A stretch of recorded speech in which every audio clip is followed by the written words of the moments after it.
is Morty, and I am your host, Lutch, aka the Indian Jesus, here to resurrect the second coming of Common Sense. How is everybody doing tonight? We got the vibe music going, right? Vibe music is going. I figured, since last night we, we're going through some other stuff. Didn't have a normal show. I didn't have anything specific to cover today, but I felt like I needed to come and hang out with you guys. Who we got in the building? We got HR Death Poet. Welcome. Shout out TV Viewerski. Well, as you always like to make fun of me, we probably won't get done rolling up very quickly. And of course, we got Marilyn. Welcome to the party, guys. What are you guys up to? So actually, so what are we gonna do? We'll share that.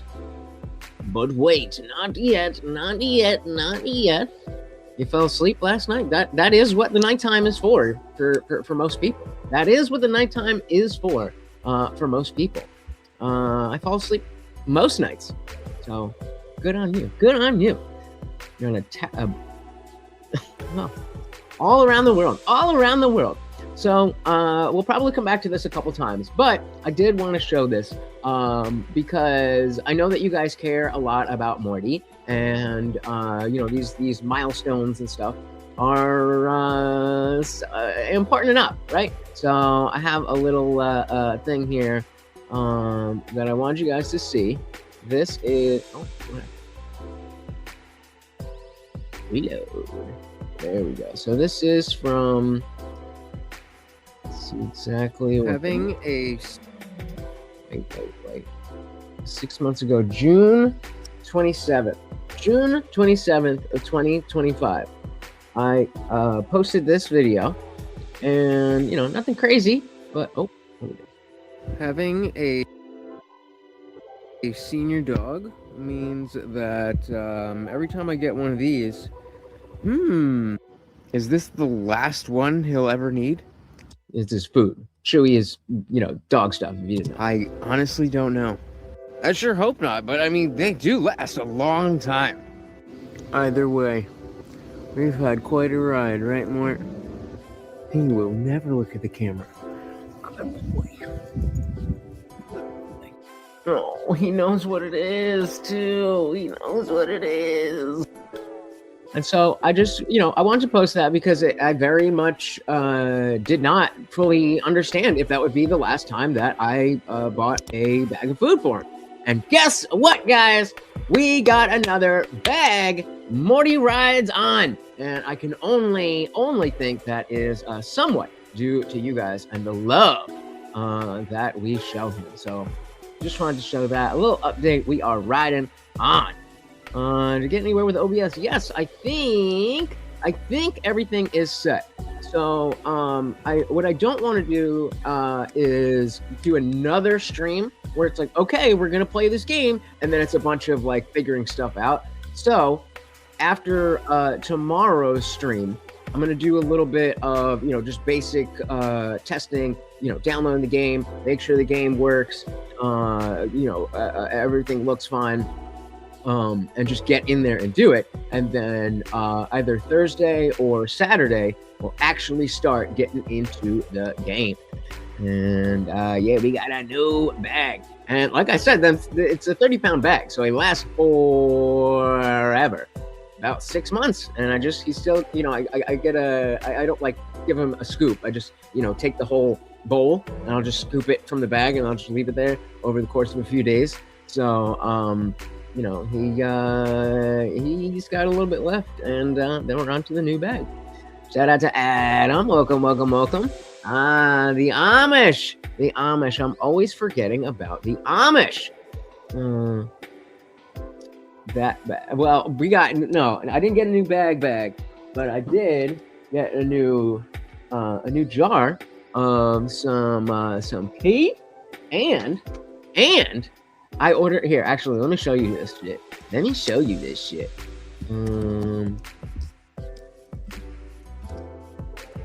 I ordered this thing online. It should be coming next. Excuse me. It should be coming this week. They said Thursday. I'm very excited. I'm very excited. I don't know if it's gonna work the way I think it's gonna work. But let's see.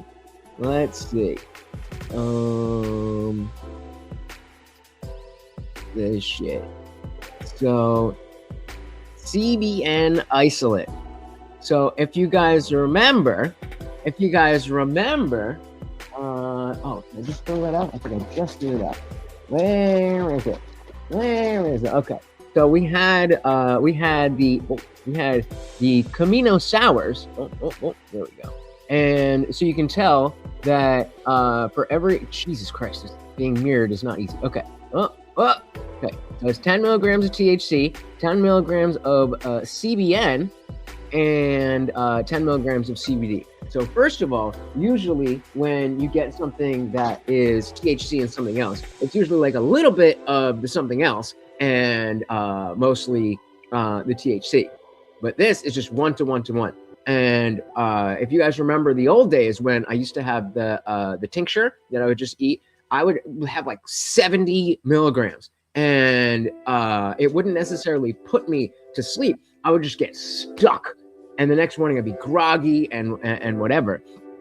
With the CBN, bruh, I take two 10 milligrams, 20 milligrams, and I am out. So what I did, before we do that, let's shout out Unwanted Foe. Speak of the devil. What do we got for you today? We got Morty pretzels. Yeah, we got a Morty. Oh, we got a Morty pretzel. Thank you so very, very much. Of course, every donation comes with a treat for Morty. Thank you. So very, very much. Steak. Well, neither of us are eating steak, so we'll work up to that.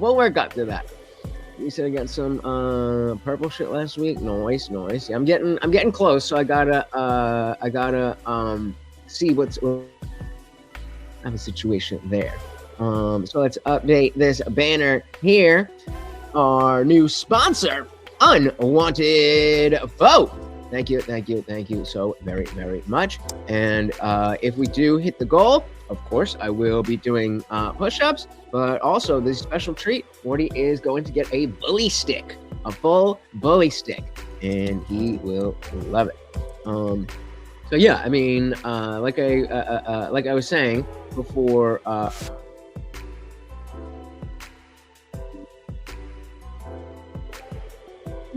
CBN. So it was 5 grams for $18. 5 grams. This is 2 grams. So it's like more than, and I mean, this isn't like full because this stuff is kind of compact, but I mean, that's 2 grams. So more than twice of this. And the best part is that it's edible. It's an edible thing. So I can just sprinkle it into, what I plan on doing is just, I'll take a little, like bathroom cup of water, scoop some in there, swish it around, take it like a shot, then smoke like normal, and I should be out. And there should be, I should be able to save a lot on flour, and by extension, save money on keef, because I'll have the CBN, and I won't need to smoke as much. Hopefully. Looks like face cream, right? Yeah. Well, I mean, I'll rub my face in that. You know what I mean? All right. So let's get to rolling up. Shout out to SS Games. Welcome. Well, my great grandparents are from India. I'm from Jersey. But welcome to the party. We are just rolling up and chilling. I gotta get that out of the brain. Y'all gotta pay me for that. But since you already synced it,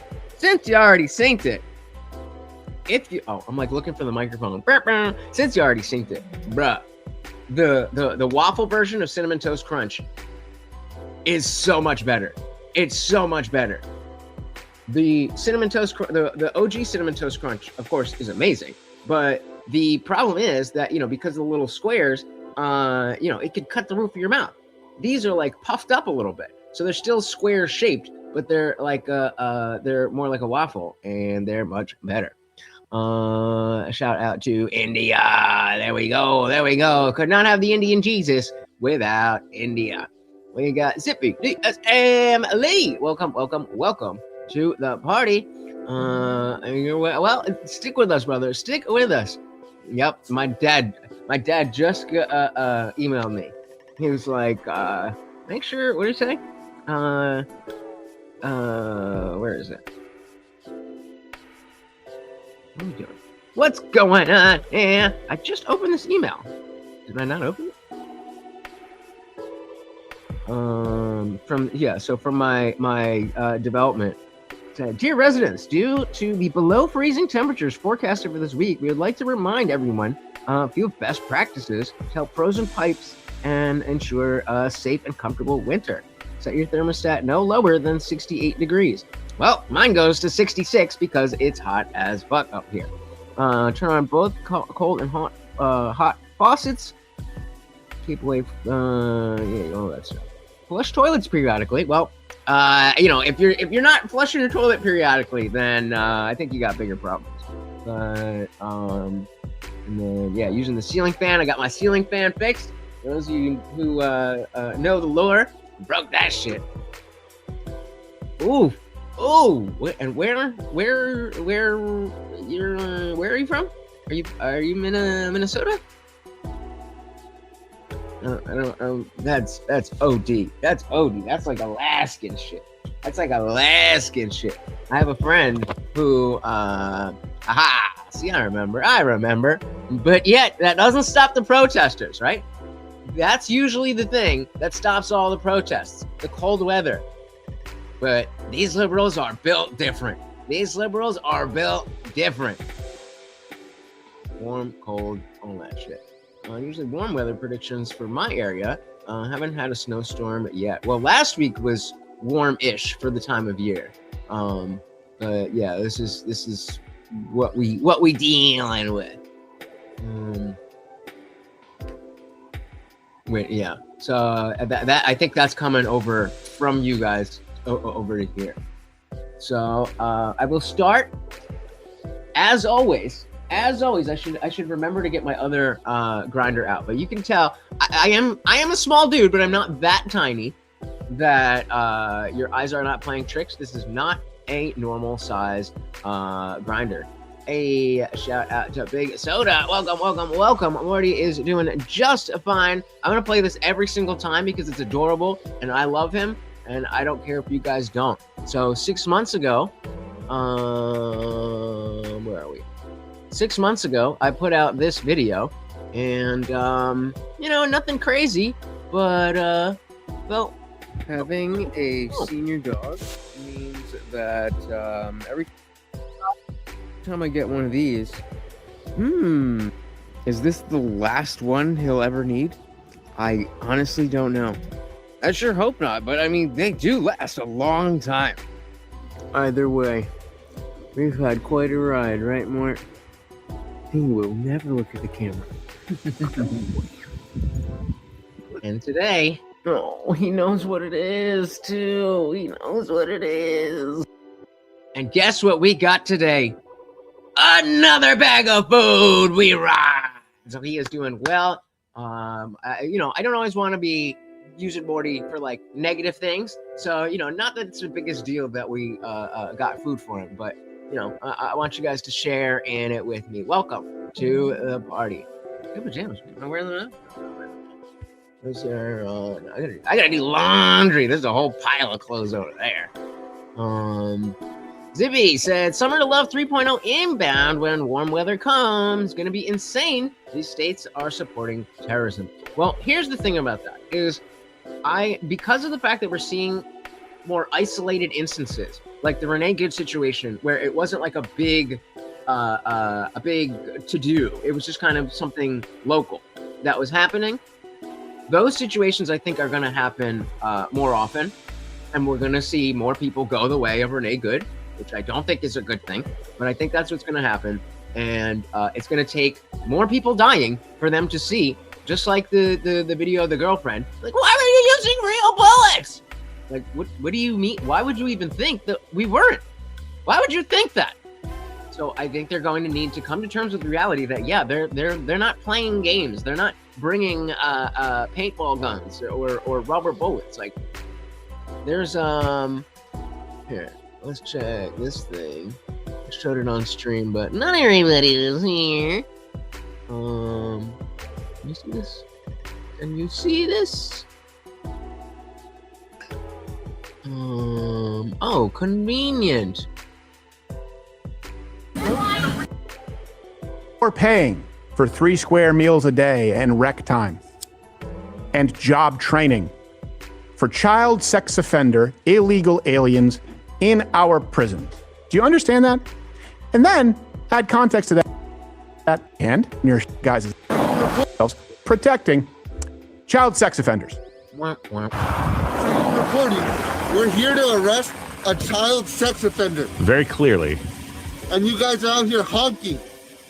Oh, no, we're pressed. Oh, we're And pressed. clearly Hispanic. No, we're just hanging out. That vehicle right there is honking and impeding our investigations while we're trying to arrest a child sex offender. How about you just That's hear, who you guys are protecting. just hear that and go, oh, we're sorry. Insane. Please carry on. They got nothing to say. Jeez. Maybe a thank you. Thank My you warrant's so not much. for you. That's entitlement. That's not a real warrant, sir. Think about that. Hey, stay out of my business.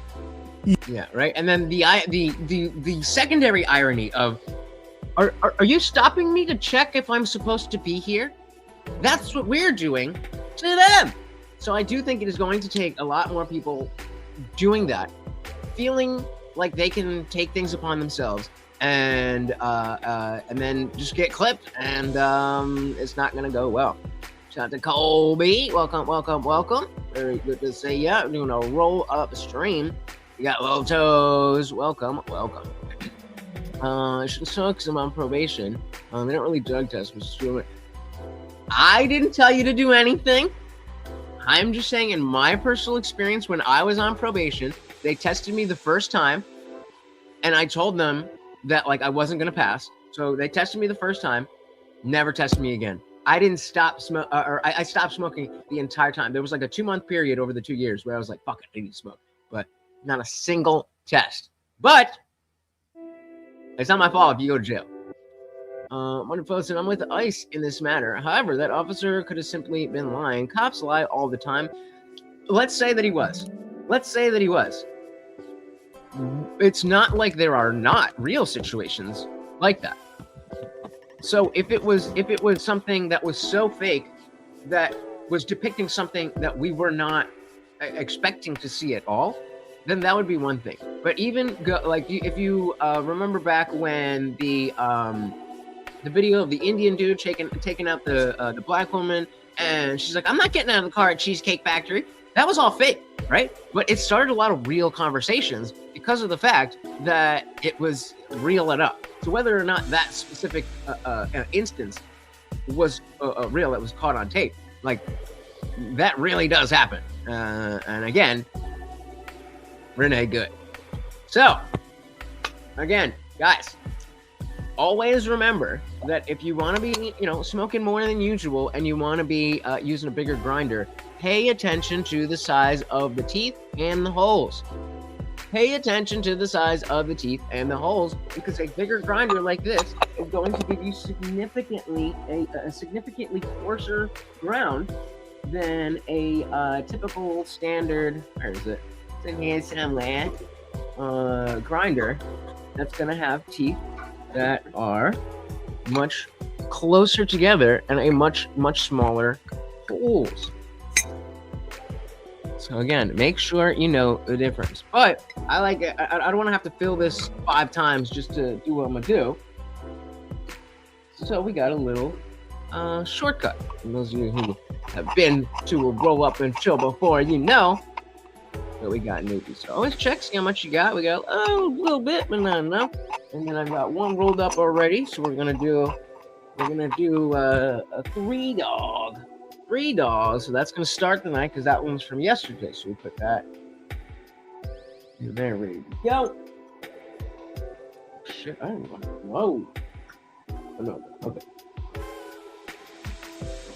Okay. I was like, oh man, I'm running low. And then I was like, maybe we're good for now. Maybe we're good for now.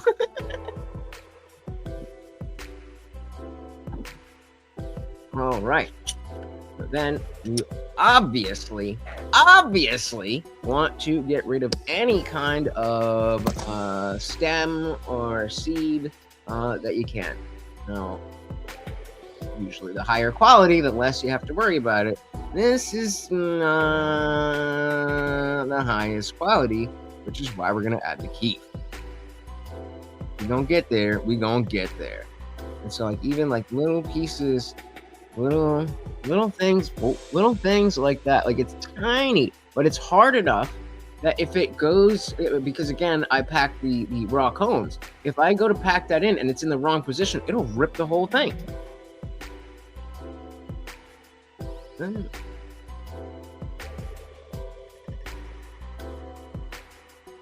Yeah, I think that was how mine was too. It was like I would just go there and check in. Like, you doing good? Like, I'm doing good. Like, all right, bye. I mean, still have to fucking wait for an hour and a half to sit there. But it's like, couldn't we do this over the phone?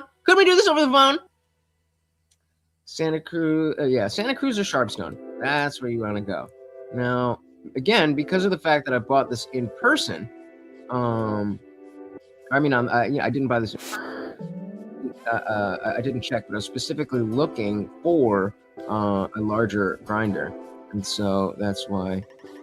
And again, see, we have just at the like where it all comes together. Just can you even see this tiny that little piece right there? That can rip the whole thing. That little bitch. So, Better Bud is not supposed to do that, but you know.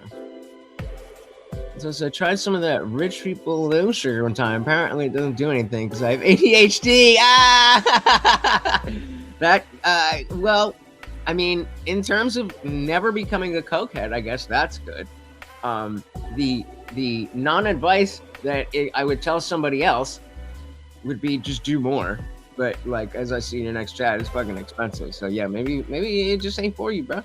It ain't for you. Unless you're actually trying to get shit done. And then you're like, oh, I'm focused in.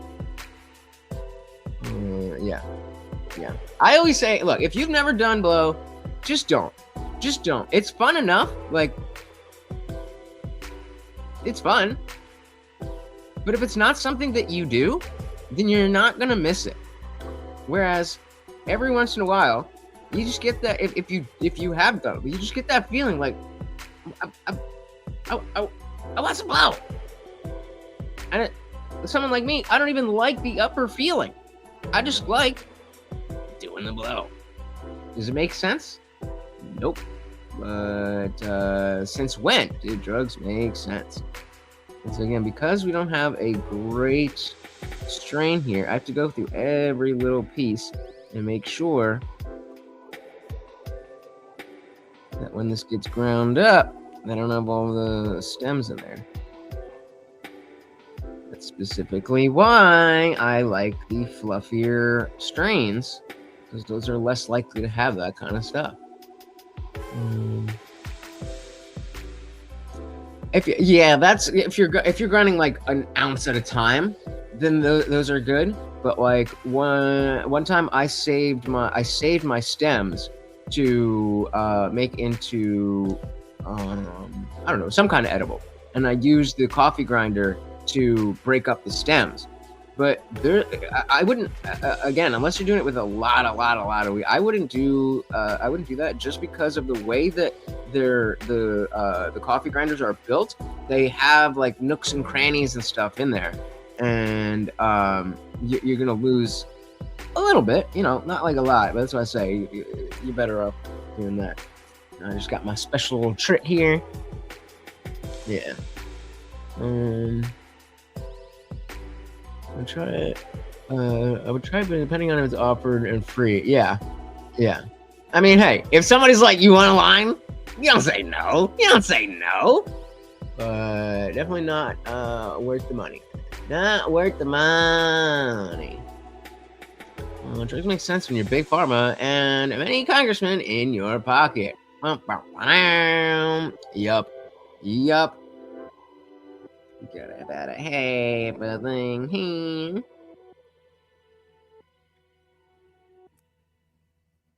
I mean, it would be. I was looking for some kind of electronic grinder situation, but because of all the stems, like the thing is, with the coffee grinder, because of the stems, at least in this strain, I would still have to go and pick through it. So by that point, I would as well just fucking, put it in here and not lose any. But if I have a good strain where I could just throw, take a handful, boom, and press the button, now we're talking. Now we're talking. Hey, shout out to Lone Wolf and Cub. Exactly. Nobody turn down free blow. Shout out to No Name. Welcome to the party. So Shrooms is where it's at, though.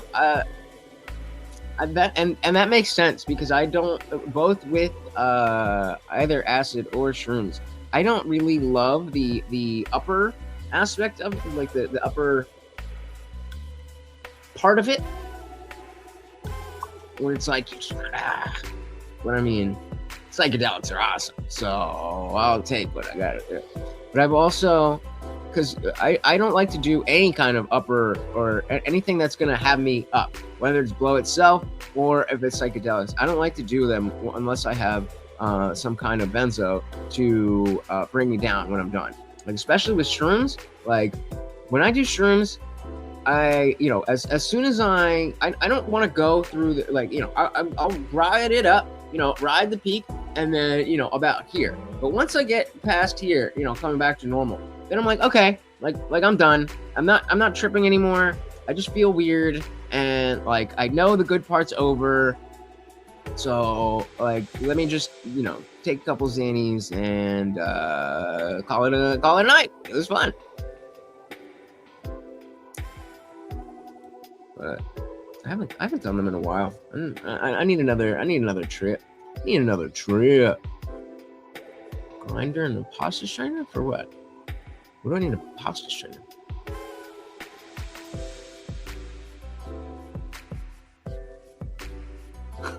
Really? Well, but isn't that gonna then affect the quality of the smoke? Because if you have ground up stems in with your ground up flour, that's not gonna be good. Yeah, I'm good. Never done meth. Probably, very likely, will never ever do meth. But hey, never say never.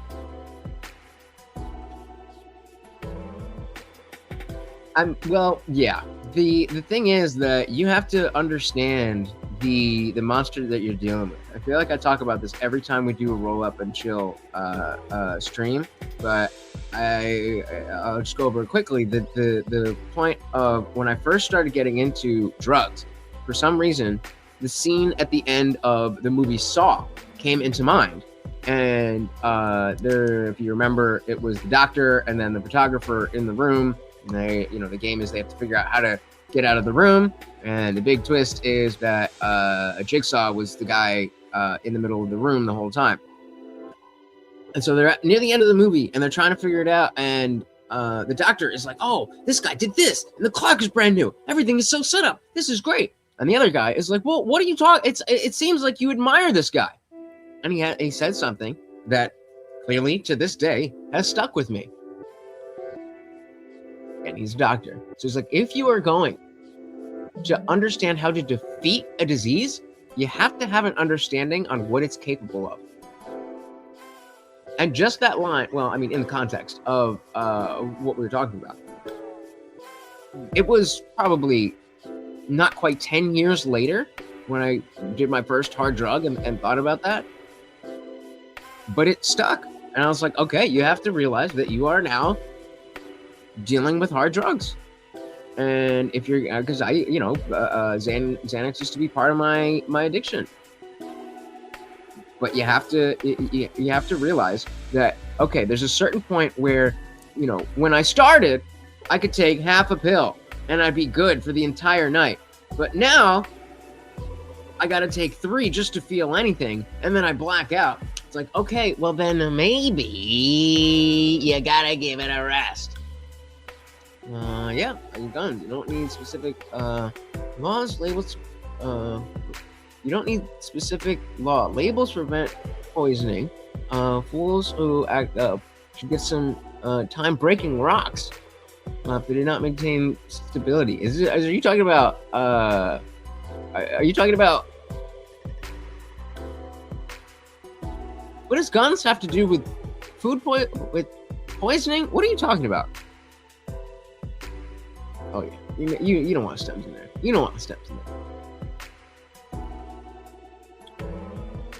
No.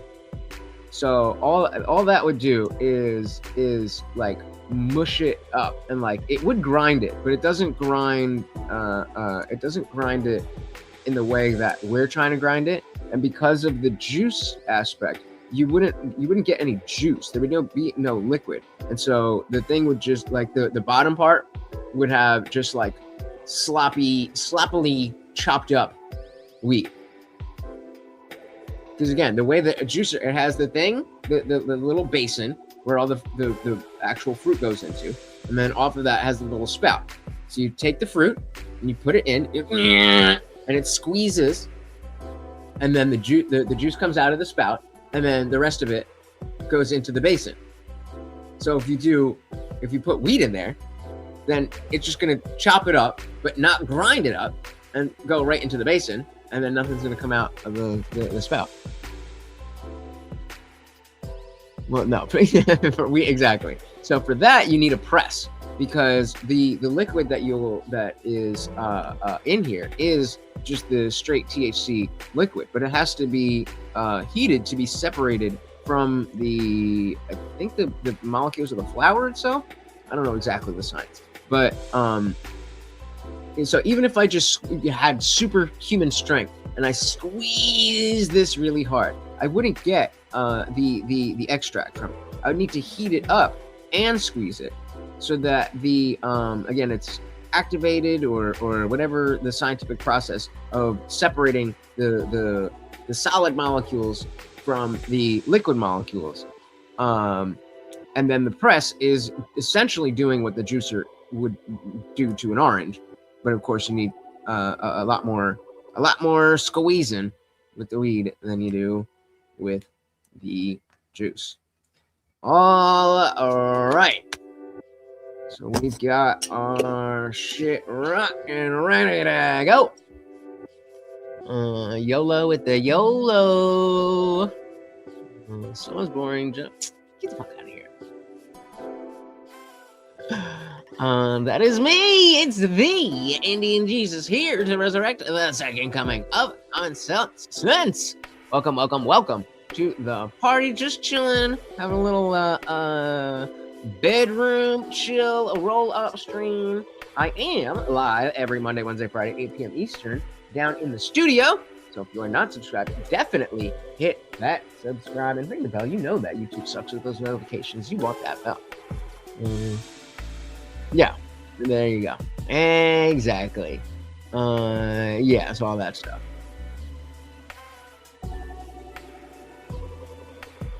I did see that. Where, let's see. Arrested for soda.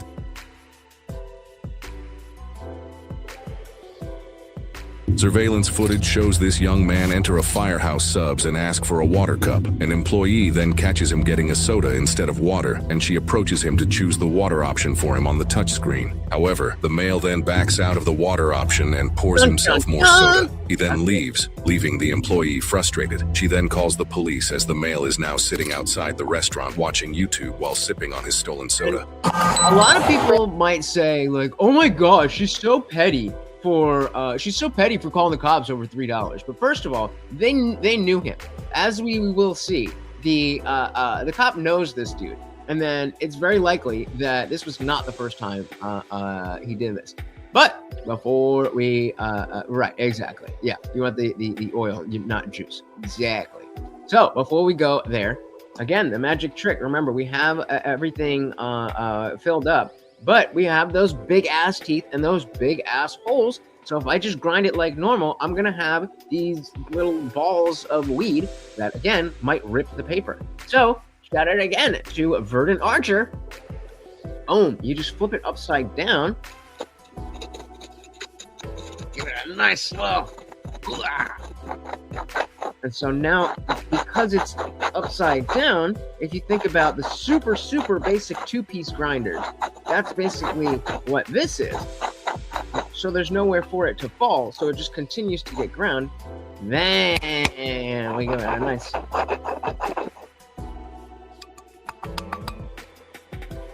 Beautiful.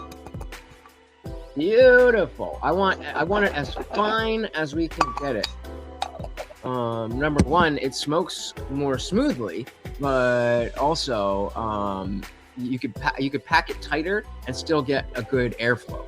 Whereas with bigger nugs, you're just not going to get as much bud in the thing because it's going to take up more space. To Jamie, welcome to the party. We're doing a little bit of a roll up and chill, and about to watch this dude get arrested over $3.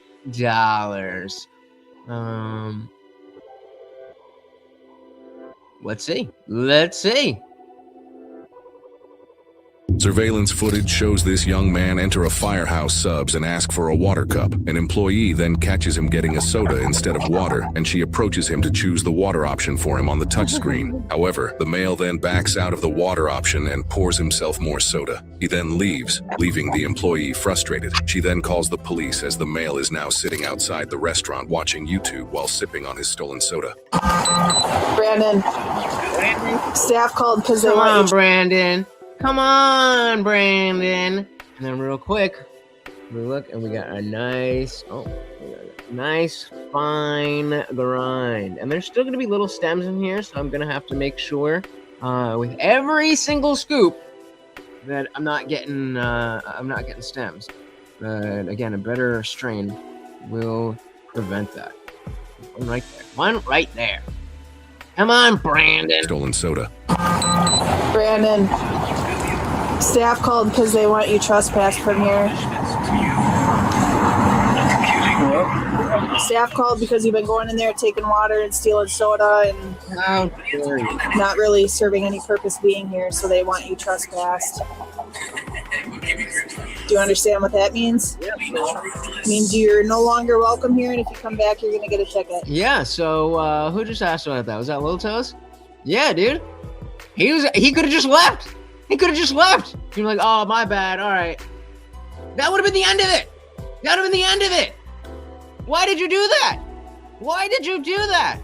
Hey, shout out to the horseradish. Welcome to the party. Amazing debate channel. Definitely everybody go check him out. You're on Twitch? All right, let me get that right quick. Gotta drop that link for the horseradish. I did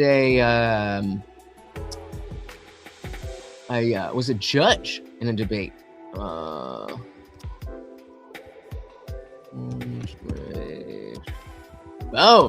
I was a judge in a debate for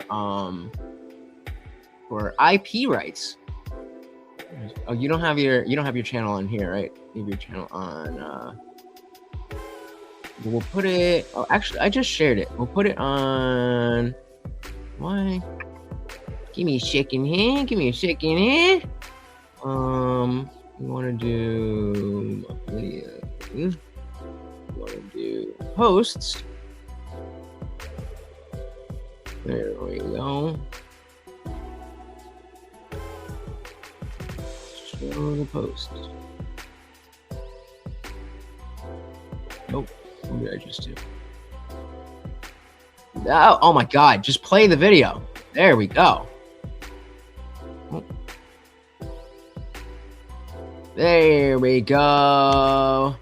Everybody go give him a follow. If you like debates, those are good ones. Those are good ones. Welcome to the party, brother.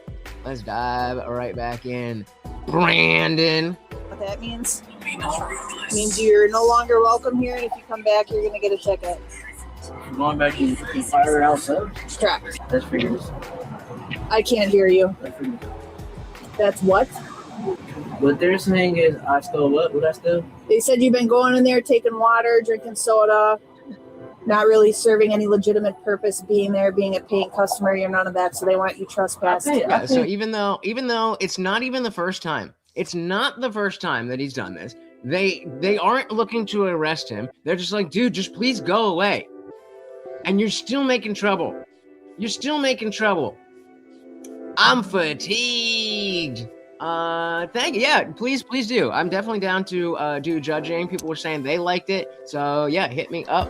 I want to get back into debating as well, but yeah, I am down. I am down. Feel free to bug me always.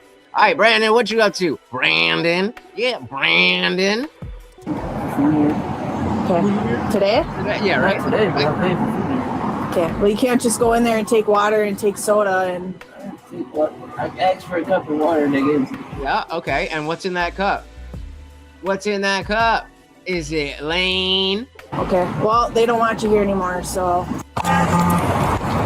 Any questions about that? Okay. If you come back, you're gonna get a ticket, so that includes like this whole area here. All right. So then you gotta get up and walk away. Oh. No dignity, no pride. What's up? You gotta talk louder. I can trespass you. He left and then he came back. He left. He was scot-free. He was gone. He was gone. And of course, well, actually, bruh, what you doing? I can trespass you. Or I can. That's what I'm doing. Yeah, they want you to trespass. Oh, the manager. No, it doesn't matter who. An employee here. I'm telling you to leave now or you're going to get a ticket because I've already trespassed you. Give me a ticket. Yes, I can. Are you the owner of Firehouse Subs? It don't matter. It does not. You are not the manager of Firehouse Subs. Therefore, you have no jurisdiction to give tickets of any kind. They're being so nice. They're being so nice. I bet you it's because, no, eating posts? Oh, Twitch. Again, with Rumble, I have to do a separate thing to get the code for it to stream over there. So when I'm up here, I usually don't even bother because we just have like 1 or 2 people. And then you guys are here, and then sometimes like, oh, okay. But hey, feel free to put it in the Discord. Speaking of Discord, guys, before we get into rolling all the rest of this up and seeing what happens to Brandon, I'm not exactly sure yet. I want to talk to you guys a little bit more and figure out exactly what I want to do. But we are going to have a contest where you can win $100. And it is absolutely free. So I don't have this all worked out yet. But the Discord used to be, it was a small channel, small thing, but it was a nice little community where every day you go in, people were having conversations about this and posting videos and whatever. And then I let a couple trolls get a little bit out of hand and everybody just kind of stopped doing whatever. And now those trolls are gone. But everybody is still like not posting. And I mean, we have a bunch of you who come to the after party, but we got to get that moving again. So I'm going to do something like if you for the month of February, you have to post a link. So like a video, an article, or something with some type of relevant caption that I will determine if it counts or if you're just spamming. And then you've got to reply to somebody else. So like if you, like if you wanted to post this video and then somebody else was talking about Renee Good and you reply to them, you're like, oh yeah, that would count for the day. And so then at the end of the month, I'll see who are the people that qualify, who have posted and replied every single day in February. And then either going to do a random drawing, or we'll do it by points or something. You're going to win $100. So make sure you join the Discord. It is absolutely free. I think, did I pin the link? Either way, let me drop it for you right now. Again, it is absolutely free to join, and the February contest will be worth $100.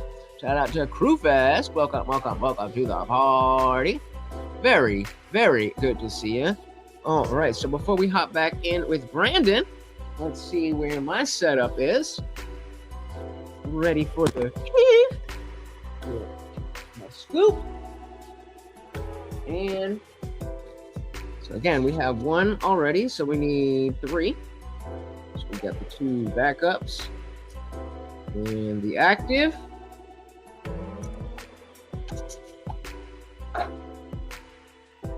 And this is our situation right now. And we're just gonna roll it up. We're just gonna pack. Doing well, brother. Doing well. Thank you so very much for asking. Just hanging out, chilling up, rolling up, and laughing at this dude. Don't forget about Morty, guys. He still does get a treat for every single donation, and that special treat is on the board. 15 supers in total, or a $75 total. Either one will get us there. So 14.99 super chats will hit the goal. All right, man. Again, he took the water cup, he took soda, he sat outside, then he came up and they said, it's all good, just leave. He left, and then he came back. I'm telling you to leave now, or you're going to get a ticket because I've already trespassed you. Can't give you a ticket. Yes, I can. Are you the owner of Firehouse Subs? It don't matter. Are you the manager of Firehouse Subs? It does not matter. It does matter. Get off my crap. Yeah, you can post that in Disciple Chat. That's where the pictures can go. But yeah, in terms of Discord, that is absolute free speech, free whatever whatever your heart desires. So in the free chat, if you're not a member, you won't be able to post pictures. But if you have a membership, or if you've been in long enough to get grandfathered in, which is a whole thing. Again, it's free to join, but when you type and chat with people, you get like XP and points and stuff, and so it raises your level. And so if you get to a level 15 just by talking to people, then you get membership privileges, or you can just become a channel member. But yeah, drop those pictures. All right, Brandon, you're fucking your shit up. Manager of Firehouse Subs. It does not matter. It does matter. Get off the property. Get me. Leave the property now. I'm telling you to leave. Are you the manager of Firehouse It Subs? don't matter. It does. I can explain it to you, but I can't understand it for you. You need to leave.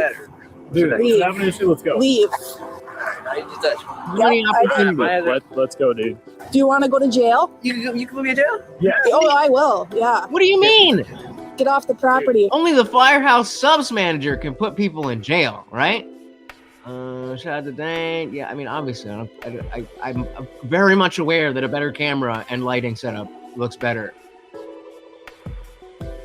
Welcome to the party. But I got a dude trespass because he was being aggressive and yelling for no reason at my work. Calm down. I was like, you can leave, dude. Cool story, bro. Cool story. You can put me in jail? Yes. Oh, I will. Yeah. You can't put me in jail. Get off the property.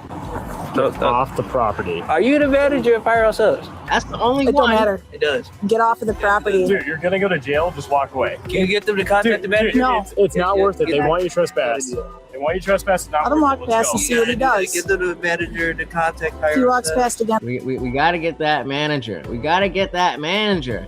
Yeah, we all a little deep is just right on point. And so then we've got, just the little before we add any keef, just a little base. because I don't want any of the Keith falling through the mouthpiece. So give that a little knockaroo. Little peck. And so now you can see I've got a little base so that when I throw the Keith in there, it is going to stay where I want it.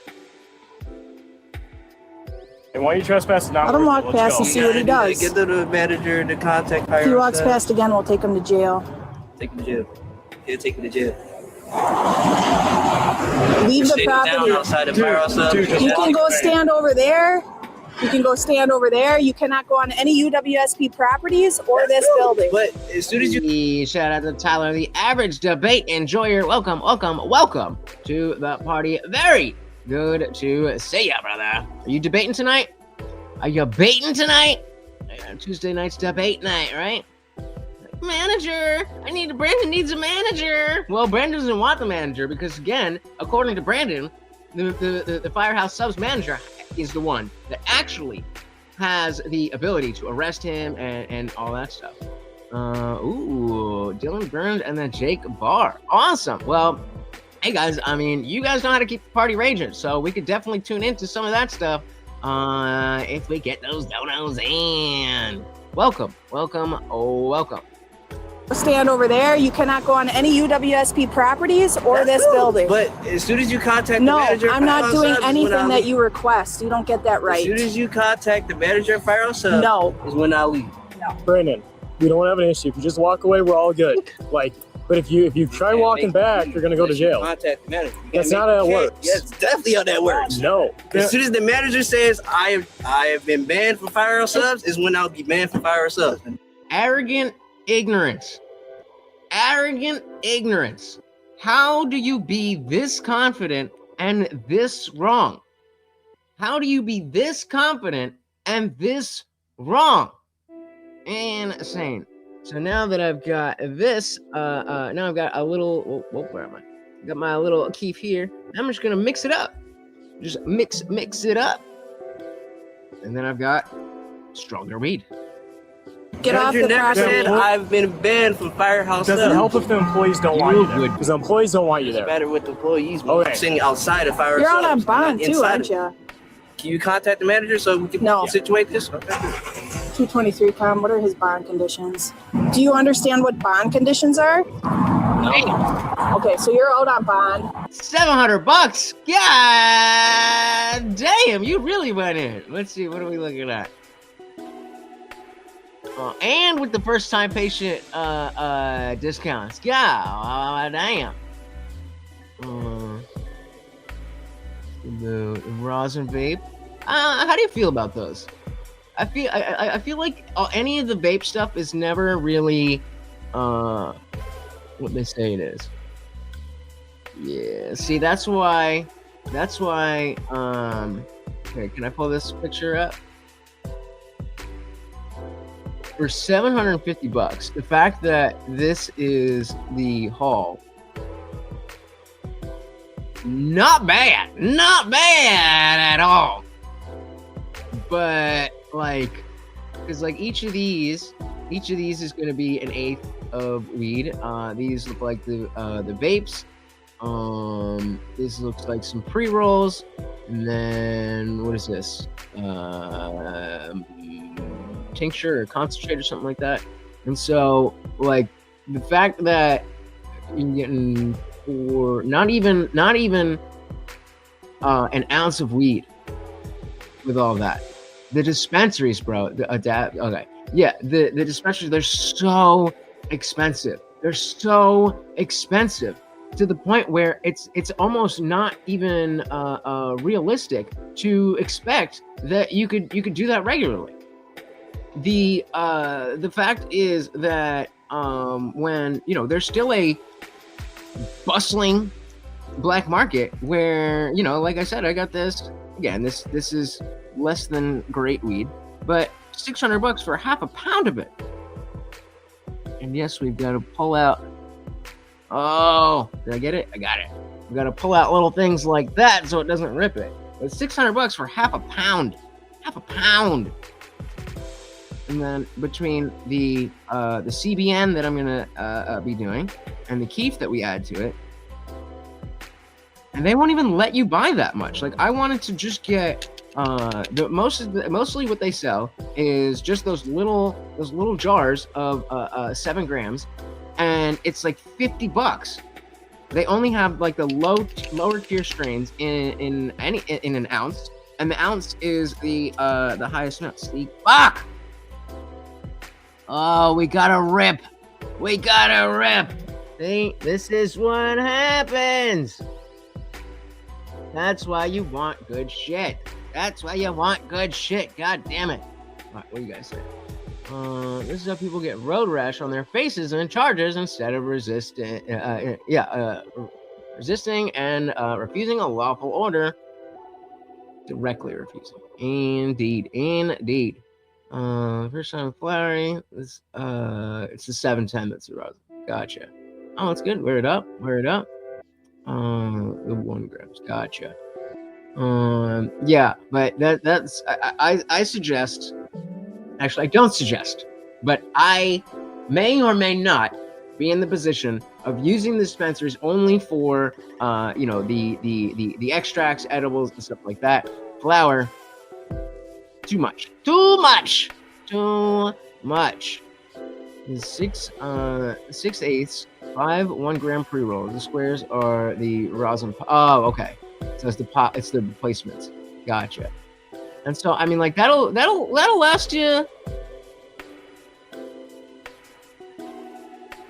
a couple weeks, maybe. I don't know. It depends on how much you smoke and like when you smoke what. I don't like. I have my vape thingy here, but I rarely ever even hit this thing. This is like if I run out of the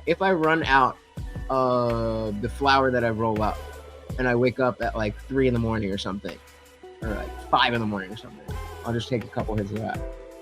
Hey, who we got there? We got Daddy D's. Welcome to the party with the big 5.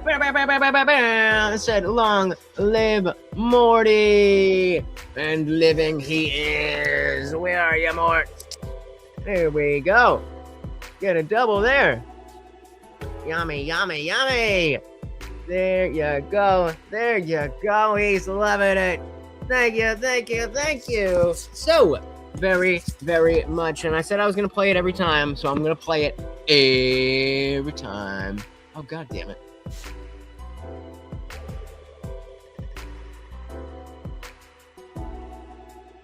I wasn't sure if that was going to be the last time that I ever brought him food.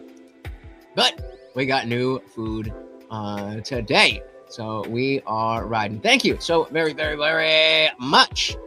Dane says, stay out of jail many times and still technically resisted, but you have to handle yourself in a different way than what he's doing. In a nutshell, resist by asking questions. Yeah, that's a good way to put it. Like, as long as you're not physically resisting, you're allowed to have the conversation. Now, and again, it's situation dependent, but having court on the side of the road is not the best place to do it. It's depending on how strong your case is, you might be like, yo, it's right here. There you go. Normally get, like, say, probably 3 G's disposable for 75. Damn, yeah.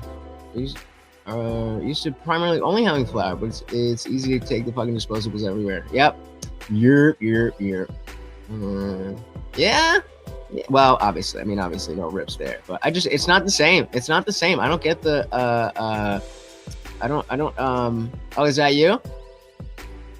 Thank you very, very much. I don't know. They're fucking around. But thank you so very, very much. He will hopefully live forever, and when that doesn't happen, I will cry for weeks. But other than that, once I get my shit ready, then we ready. Yeah. So, and you got what, 5 of those? So that's that. Plus, like for me, an ounce is probably gonna last 2+ weeks, and like that. This is about a full ounce. So this will last about 2 2.5, maybe 3 weeks, depending on how strong the strain is. But yeah, I bought the half a pound day after Christmas, and I'm already more than halfway through. Horseradish, I am from Jersey. Washington, we can find bargain flour most places and get an ounce of mid-grade for 5 to 80. God damn. So I mean, yeah, I guess it's, you know, there's only been a couple years that we've been having legal weed here, so maybe it takes time. Let's see now what we're gonna do. So I could try to fix this, but ain't no point. So we're just gonna leave it as is. Now we just got a little roach. And the next time I get a hole somewhere that's less convenient, let's say we get a hole up here, then I have all this paper to plug it up.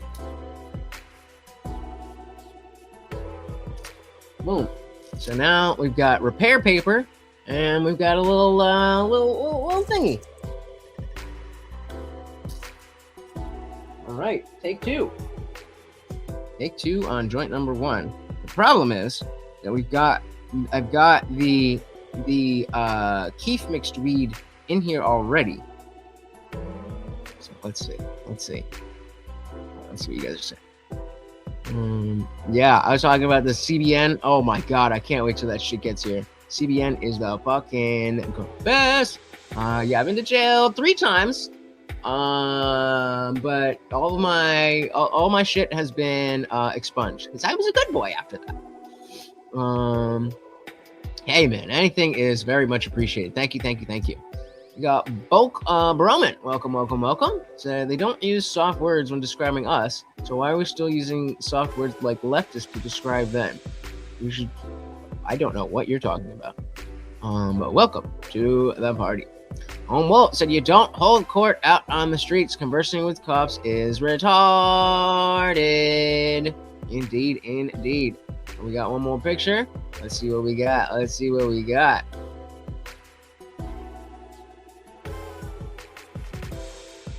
Oh, Jesus, man. Ooh, the glass setup. Yeah, buddy. There you go. The reason I can't do glass consistently like that because I'm just too lazy to clean it that often and it gets nasty. So, you know. Okay, I was gonna say like $5. God damn. Dang. So I had the cops hold me in the Walmart parking lot a few 4th of Julys ago over some BS. They had the whole entry shut down. There were 5 cop cars. It was over nothing. And yeah, so like when they get that many people there, they're not just gonna be like, "Whoops! All right, see you later." So like at best, you just you get arrested, you bond out, you fucking go to court, and you sue them and whatever. On the other side. All right, let's see what is good with Brandon. Do you understand what bond conditions are? No. Okay, so you're out on bond. Welcome to the party. Well, I would judge somebody who uses these if they didn't know how to roll, but I was a Dutch Masters guy, so I would take one Dutch. You unwrap the outer paper, you split it, empty it, rip off the strip, and I'd be able to make 2 0.75 blunts out of one inner fucking paper without needing the outer paper to roll up. Gangster. Yes, I am a gangster. I mean, not this much gangster. You understand what bond conditions are? No. Okay, so you're out on bond because you committed a crime. Yeah, so you can't commit any other crime. I'm not committing crimes. No, not yet. But you come back on this property, I'll take you to jail for DC. I'm not taking it. Actually, I can. Okay, no, you cannot. You definitely cannot, because the manager never said. It does not matter. The manager never said that I was banned from Firehouse Subs for sitting outside of Firehouse Subs. Do you want us to physically remove you from the property?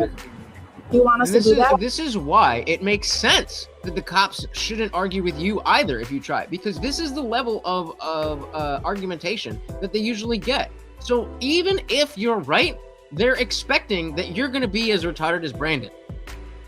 So just take your licks, get locked up, and deal with it afterward. It's not going to be fun. That's why cops suck, but no need to make it worse on yourself. You literally can't. You literally can't. We will physically remove you. You can't. Contact the manager of Firehouse Subs. Dude. Well, we'll see where he goes. If he wants to go to jail, he'll keep going.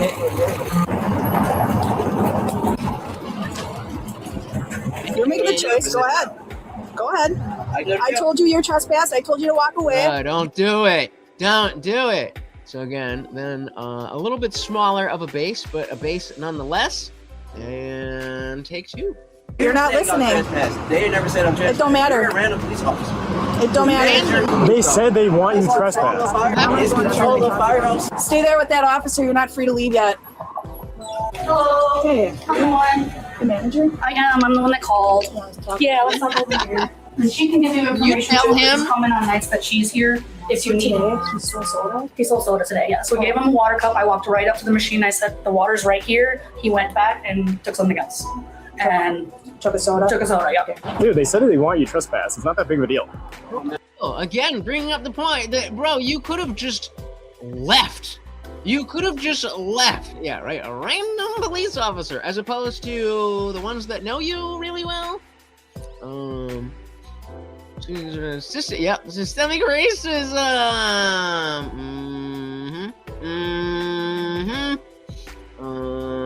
Hey, welcome. They're all dumb, aren't they? They're all dumb. This is why we need to watch to make sure you don't be dumb. Don't be like Brandon. Welcome. Took a soda? Took a soda, yeah. Okay. Dude, they said that they want you trespassed. It's not that big of a deal. Just don't come back. Why does that matter, dude? I'm just chilling. I'm just watching my YouTube. Yeah, I understand that, dude. Dude. Talking about you're bad for Firehouse Subs. You're trespassing. You gotta get the fuck out of here.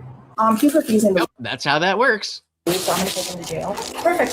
Actually, I'm gonna come back in with some paperwork. I want to take him to jail for theft. Okay. Did he cause any disturbance in here? I wouldn't say disturbance, but there was an incident where he made a few people feel uncomfortable because he stood up and went really loud Screaming on in the Sunday. store? Yeah, so he screamed a little bit. Oh, but that was on Sunday.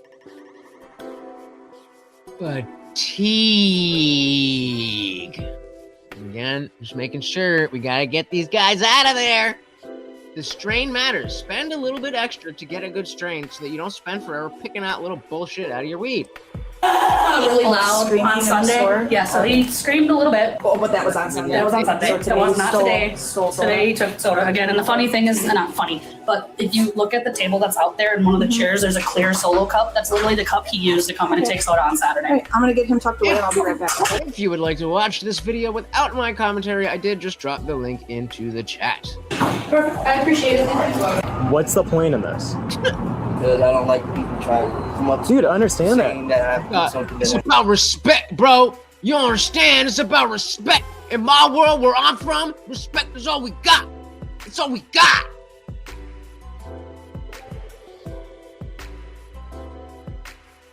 Behave said, I am very, very boring. No, I'm just kidding. Chronic black fatigue. I mean, at this point. because I don't like people trying to come up to Dude, I understand that. saying that I have to do something that I don't have to do. And Brother, don't do things you're not supposed to On my do. YouTube, I watch a little World Cup. I understand that. But they're saying How much- you're stealing and tell me I'm bad for Firehouse Subs. Bro. Okay. It's a $3 soda, right? It's a $3 soda. But let's go in the most infantilized, liberal-minded way about this. Well, he's just a poor black man. Maybe he doesn't have $3. Did you ask? Did you ask? Did you say, hey manager, I'm broke as fuck, but I would really love some soda. May I have some? You're like, yeah, sure. But he goes across the street, be safer at McDonald's or Taco Bell. Ain't nobody calling the cops over there. But no, I want to do what I want to do because I want to do it, because it's what I want to do.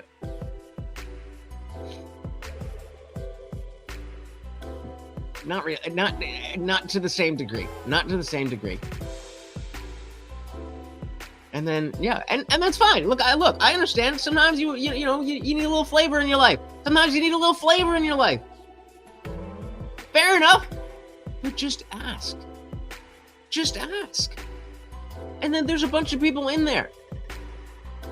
Ask somebody else. Oh, I'm so sorry. Could I? Do you mind if you just get a fucking a cup for me? The last time I went and got my gummies, that was the other complaint I was gonna have about the dispensary, is that because I bought that shittier strain, it was an ounce. That was maxed out. I wasn't allowed to buy anything else. I was like, what do you mean?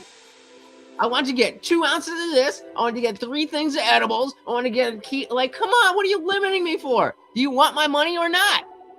Insane.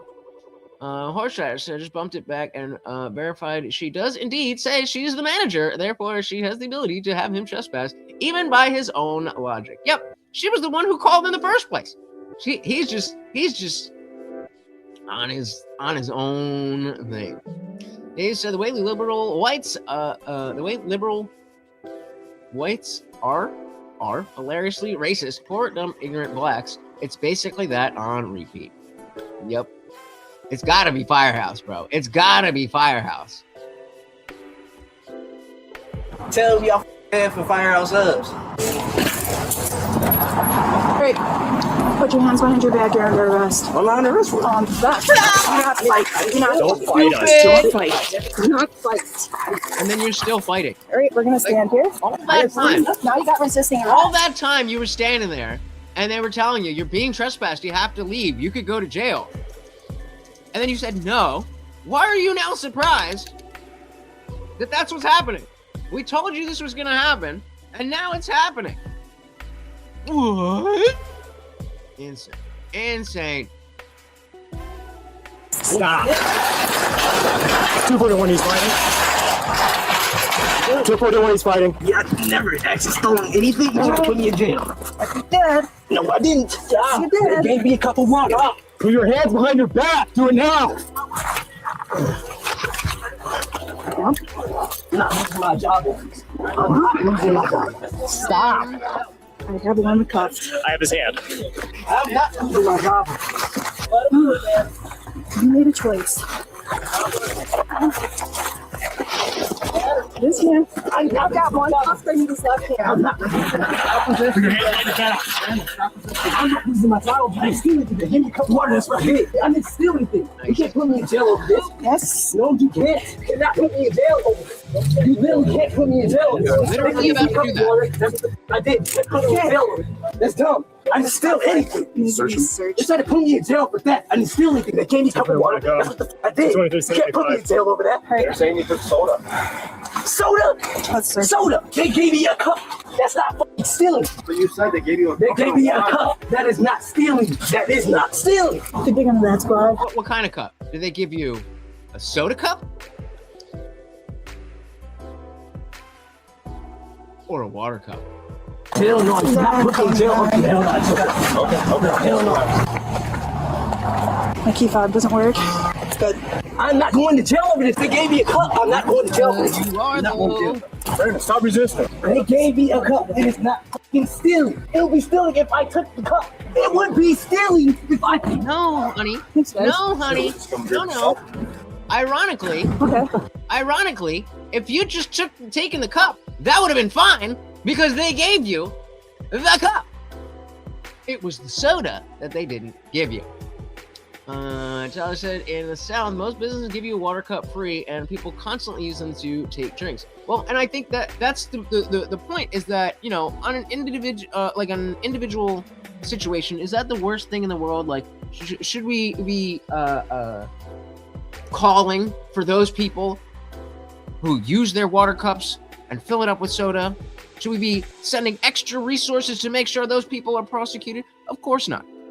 But like, if you're going to go to the same place and do the same thing, and then you get caught, and then they call the cops, it's like, well, how many opportunities did you have to not be in this situation?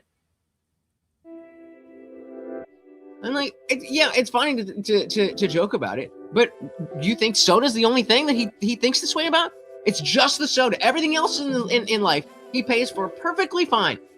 But when it comes to that Firehouse Sub soda, no way. No way. And I mean, now he's really costing the taxpayers because 4 cops out there, 3 what is it? 3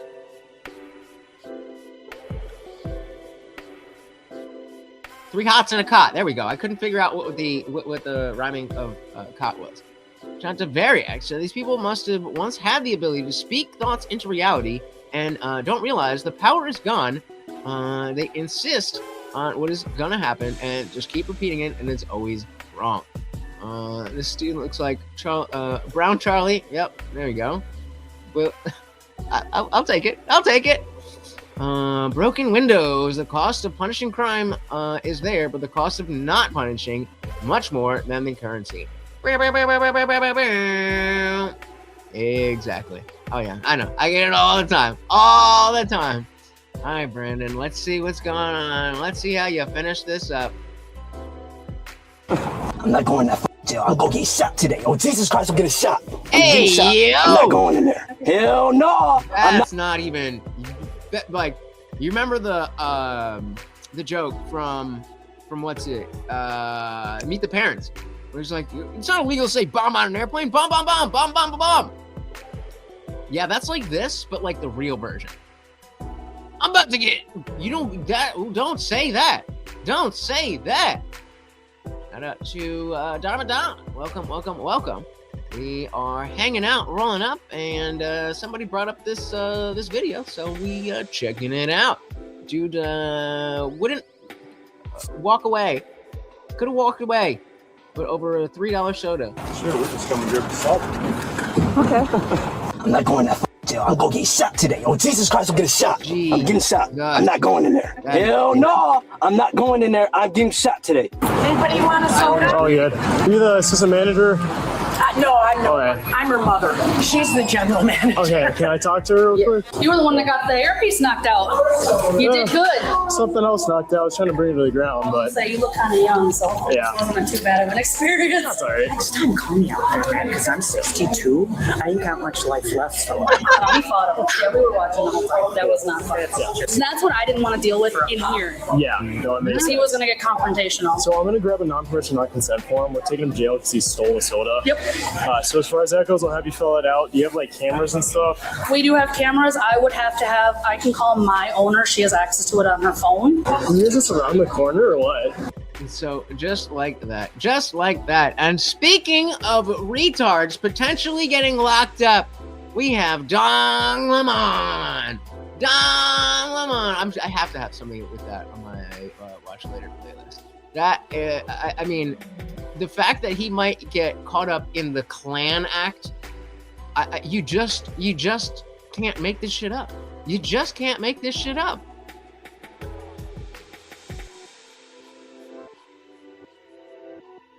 Because we're about fairness, justice, and accountability, American way. Don Lemon must be federally criminally charged for storming into a church, disrupting services, and a violation, they say, of the FACE Act. Now, I gotta be honest, I'm actually kind of kidding, but there is a truth to this. Bro, you didn't hear about this, bro. Oh, strap in, because you are gonna have a good time. You are gonna have a good time. Yeah, right. He is out there. I don't know what the KKA on MLK Day. I didn't even put that together. Oh man! So for those of you who don't know, here's the whole. In essence, and the story is, as many of you have probably heard over the weekend, that far left extremists stormed into a church, disrupting services. Among them, Don Lemon. Now, Don Lemon's firing back, saying, "Hey, I didn't do anything wrong. I did an act of journalism." I did. Indeed. Journal. You know, Don, there were several people on January 6th who also committed acts of journalism, and I didn't see you speak out on their behalf. Now, to be fair, I didn't see him directly condemn some of these people, but he did blanket all J6ers, including those who were criminally charged, like Stephen Baker, for reporting the news, for which this man was pardoned. They shackled the guy. What was he doing? He was walking around as a writer who worked for The Blaze with other journalists, and they said, "You're an insurrectionist." Well done. If we're going to have any kind of fairness or accountability in this country, then you must be treated all the same. And disrupting church services, maybe. Again, guys, if, normally we have the links in the description of the video, but I didn't know what we were doing. So if you would like to see any of these videos without my commentary, it is in the chat. If you were on the vertical, I may or may not have remembered to put the chat replay. So for some reason, somebody's watching this on vertical on the replay. Figure it out. The thing is there. But for everybody else, you got it right there. All the same. And disrupting church services, maybe against the law. We'll break it down. The FACE Act, they call it. Disrupting protected activities. And let's just be simple. I mean, storming onto private property in general. You get a slap on the wrist at least. Now, I don't actually think Don Lemon should go to jail. I actually respect what he did. I really, really do. There was a bunch of protesters, rioters and extremists. They stormed into a church. Very, very bad. They shouldn't have done it. Don Lemon came in behind them and was asking the pastor questions, who then asked him to leave. I'm not. My issue with all of this is not that like yes, I think it's bad to use place of worship as a political ground like that. Whether I am, regardless of my beliefs, I don't think that's a good way to get your message across. But the same issues that I had with the Black Lives Matter protest, in principle, obviously, I have problems with what they were doing. But I mean, the principle, it's just like, what is it that you want to do here? What were you hoping to accomplish? What is it that you think, what was the best case scenario? You go in, you yell, and then going to blame Don Lemon for what these people did. But based on Don Lemon's ideology, based on what we're seeing in Minneapolis, and based on what Democrats want to and are going to do, well done. I think you have to live up to your own standards. And as there were many journalists, a handful, that faced criminal charges for their activities, and as there were many innocent people on January 6th, I think I can't catch any slack. I hear it all the time. Sorry, January Don. 6th was an insurrection. These people were violent writers, and I say, sorry, no. Don. Sorry, Don. So again, now we just pack that. We're gonna give it a little smash down, and then the most important piece is to flatten it out. Not flatten it out. We'll come up with a good word as I'm there. Variax, thank you for hanging out. Make sure you are subscribed. I am live every Monday, Wednesday, Friday, 8 p.m. Eastern, and sometimes whenever I feel like it, like right now. So hit that subscribe, ring the bell, and you will never miss an Indian Jesus live party ever again. Dixon said, "You're telling me that people running off pure emotion don't have a well thought out plan?" Shocking. I mean, the thing is, though, they did have a well thought out plan in terms of what they wanted. They wanted to be disruptive. But my point is, why do you want to be disruptive? Because you just don't like people and you want to get your anger out? Or because you think doing this will actually lead to change, which is what a protest in spirit is supposed to do. It's supposed to inspire change. If you're talking about bringing awareness, then it has to be awareness of something that people are not already aware of. We're all aware of what's going on the border. So yeah, they planned it. There's a clip. I think it might be in here. They have a clip of Don with them before saying, this is a secret operation. I can't tell you what they're about to do, but this is what's happening. So they had a plan. It's just a very stupid plan. I said all the journalists that went into the Capitol and into Israel on October 7th are all guilty also. Interesting perspective. I mean, I think it depends on what you're doing. Like how, like if you're right there, then like you're part of the activity. But there is a level of actually reporting what's going on and not being part of it. I don't know. I think that has to be a little bit more on a case-by-case basis in my opinion. No problem. I hear it all the time. January 6th was an insurrection. These people were violent rioters. And I say, no problem. The violent rioters to jail. But guess what? 90% weren't? There are two sides of the building. And I know all of you know this, but there were many people, friends of mine even, who walked into a building with the doors open, had no idea there was a riot or protest because there's multiple entrances. So Adam Johnson, for instance, he's walking around. Doors open, he walks in. He picked up a lectern, waved, put it down, and walked away. And then they claimed in the media that his name was Via Getty, which is hilarious. It's not. And they claimed that he stole a lectern. He didn't. But this is just worst. They actually said that he stole a podium. Remember, it was Podium Guy. It wasn't until Podium Guy went on to Timcast and was like, actually, it was a lectern.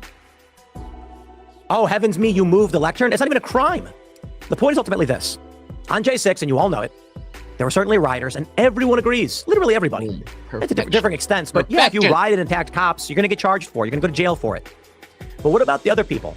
Like Owen Shore, he didn't even go in the building. They charged him for it. Brandon Strzok didn't even go in the building. They charged him for it. So Don Lemon, I got no sympathy and no slack for you. But let's play the video, and I'm going to show you what they're currently saying about the FACE Act and what's going to happen. Before we do, my friends, make sure you click the link in the description below. We've got, I think, one assault bottle board left at boonieshq.com. I think there's one. And get it while you... We also have gold then to be arrested under FACE Act after Minnesota church protest. Well, let's do this. Let me show you the actual video of the protest, and you can get an understanding of what exactly happened. Renee Good! Renee Good! Justice And so again, the question is, what is it that you think those churchgoers are going to be able to do? First of all, Renee Good is already dead. They already looked at the officer and said they wouldn't be filing charges. So what is it that you want them to do here?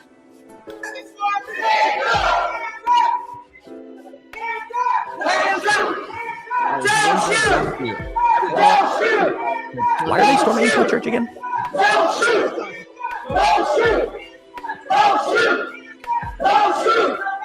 During a church service.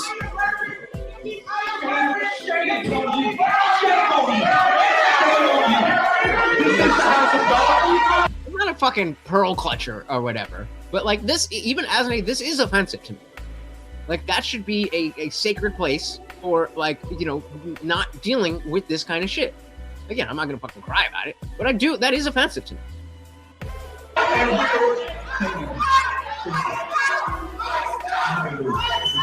Ice out.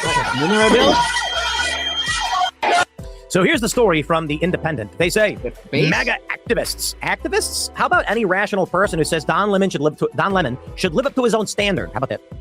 They're calling for the arrest of Don Lemon, journalist Don Lemon, over his part in a protest at a Minnesota church on Sunday, in which demonstrators interrupted its services to oppose ICE's presence in their state.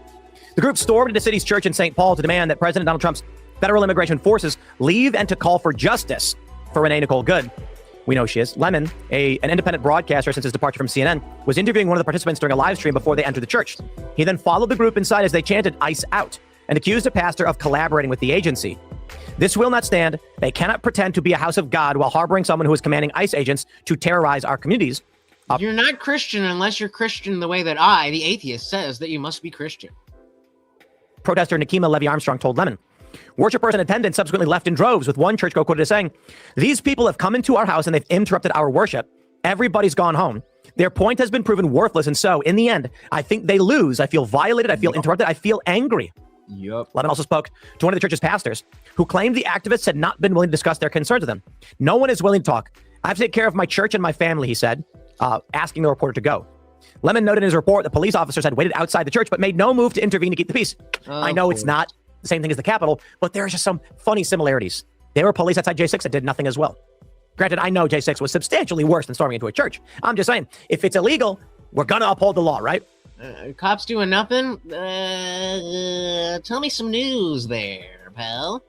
It says the feminine mind, and it makes it's the feminine mind, and it makes them think that having their say and throwing a fit and making a scene actually does something. It's like a woman or a child having a tantrum. I actually do think it's more childish than feminine. Like, it's definitely not feminine. I'll give you that. It's certainly not masculine. But I don't think it's fair to women to act like this is feminine behavior, because it's not. There's nothing feminine about it except the emotionality. And that's not really what femininity is. I mean, I completely agree with you, but it's just straight childish, literally having it's just having a temper tantrum like a child. Don Lemon is trash. Those Christians were worshiping, not practicing advocacy or preaching politics. Yeah, I saw, again, I don't remember if it's in this specific video.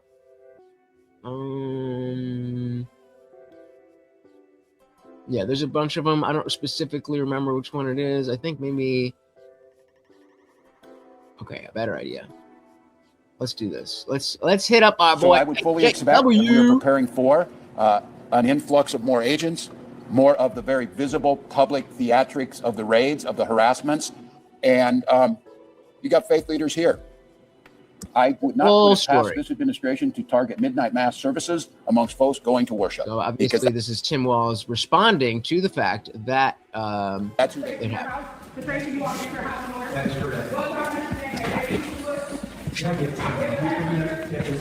Sean, doing great work. Link in the chat.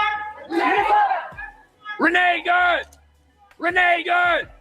Renee, good! So what you just witnessed right there was anti-ICE protesters in the city of St. Paul, one of the twin cities with Minneapolis, deciding that they were going to storm a church while it was in service in order to protest the pastor, who allegedly, according to these ICE protesters, and possibly Don Lemon, who was there to document the whole entire thing, a member of ICE. He was actually engaged in deportation operations, and if you believe... Just hearing Don Lemon's name makes me laugh.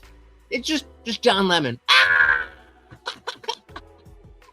Oh, wait, Tyler, my bad. I got to add you to the banner. My apologies, brother. A member of ICE. He was actually engaged in deportation operations. And if you believe that, if you actually buy into this premise, you're an absolute idiot. You're a disgusting fool. You're a ridiculous person. But again, this is what we can expect in the state of Minnesota with Governor Tim Walz and all sorts of other Democrats encouraging people to go out and target quote unquote ICE wherever they seem to find them or wherever they seem to think that they may possibly be and examine their paperwork in order to determine. Thank you. Again, remember, guys, every single donation comes with a treat for Morty, and you can make me do some push-ups with these puny arms that I'm hiding in my hoodie, and get him a special treat.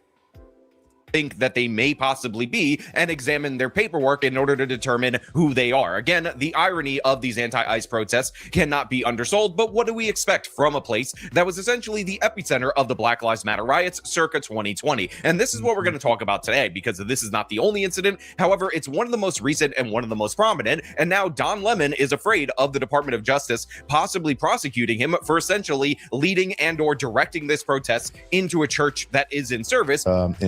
So, okay, this is the clip that I was talking about. But the, fuck, what was I going to say? I was going to say something, and then I forgot. I don't remember. Oh. Come on over, girl. What's good? Is that a Dungeons and Skeleton? Oh, in him? Yep, that's what it is. But this is what I was talking about before with him saying he knew what they were going to do. He just wasn't going to tell us.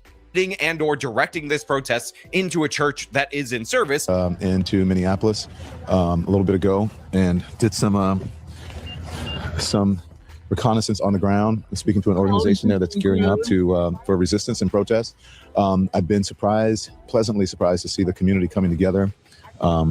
Diverse community. If you see this when we first pulled up, we're like, wait a minute, which operation are we at? And as it turns out, because we're like, well, this is kind of MAGA coded, right? So the American flag or whatever, but these are resistance protesters. They're planning an operation. There's white people in an American flag. MAGA coded. That we're So the American flag or whatever, but these are resistance protesters. They're planning an operation that we're going to follow them on. I can't tell you exactly what they're doing, but it's called Operation Pull Up. And it's Akima Armstrong, and she has been doing this since George Floyd. Notice he didn't say that I don't know what they're doing. He didn't say I don't know where they're going. He said, I can't tell you. I can't tell you where they're going. Hey, shout out to Dixon Cider with the big 5. Thank you so very, very much. Morty, we got a whole thing over here, so I need you to give me a touch. Give me a touch right here. Touch. Yep, go ahead, move, motherfucker. All right, can we move? There we go. Oh, this way, that way. There we go for the verties. There we go. Thank you. And I got this little one here too. Just because I love you. Yummy. Dixon said, give me the, no, you give me the money. You give me the money. Every time. Trump bad. AJW is so good with using those clips. Thank you so very, very much, sir. Much appreciated. Let's dive right back in. American flag. Yeah. And as it turns out, because we feel like, well, this is kind of MAGA coded, right? So the American flag or whatever, but these are resistance protesters. They're planning an operation that we're going to follow them on. I can't tell you exactly what they're doing, but I know what it is. And it's Akima Armstrong, and she has been doing this since George Floyd, Dante Wright, and others. Where oh, you mean like a professional protester, somebody who may or may not actually care about this stuff, but really primarily shows up for the check. They surprise people, catch them off guard, and hold them to account. And so that's what we're doing here. And then after we do this operation, you'll see it live. And these operations are surprise operations. Again, I can't tell you where they're going. Which, by the way, had anybody done this to a mosque while it was in? I'm just feeling out whatever. I'm gonna drop the link if anybody wants to come up. Obviously, we need cams and use the same name on YouTube. If I don't know you, I may or may not bring you up depending on your camera. But if I know you, come on up and hang out if you would like.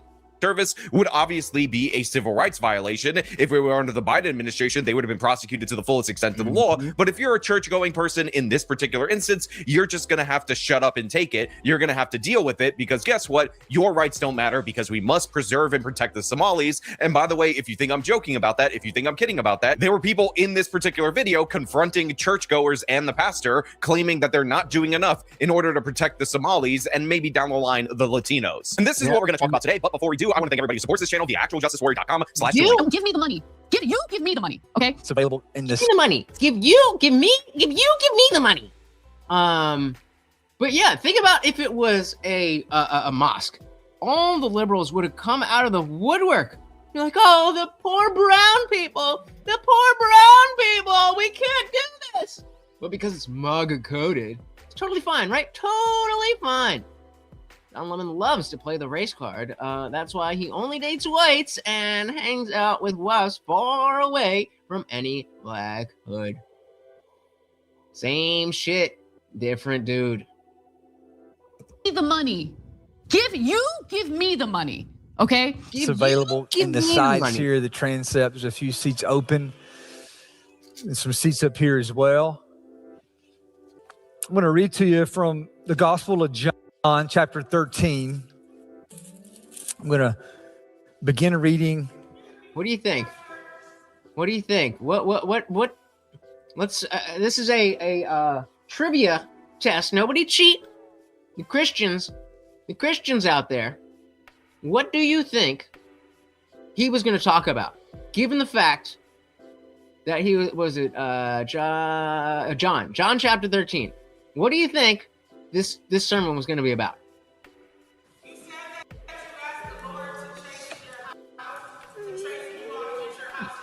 That is correct. Yeah. Oh my God, I didn't hear that until I was in the headphones. Holy shit. I have to make sure that it sounded like he was like, ah! But very faintly. Hold on. Wait.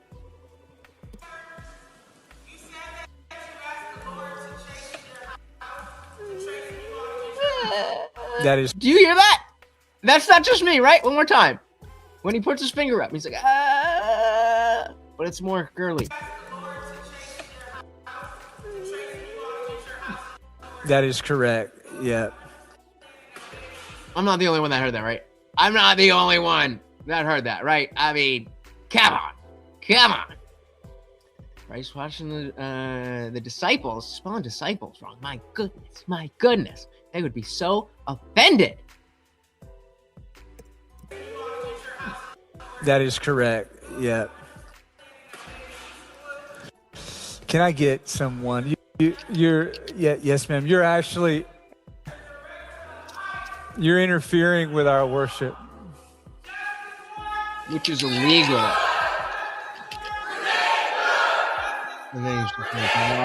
So it's kind of crazy to watch. Here we go. And again, even as somebody who doesn't go to church and doesn't even really respect the Bible itself that much, that's offensive to me. I can't imagine being a Christian in general. I can't imagine being in that room. I can't imagine being that pastor and like, you motherfuckers. Maybe in nicer language. I don't know.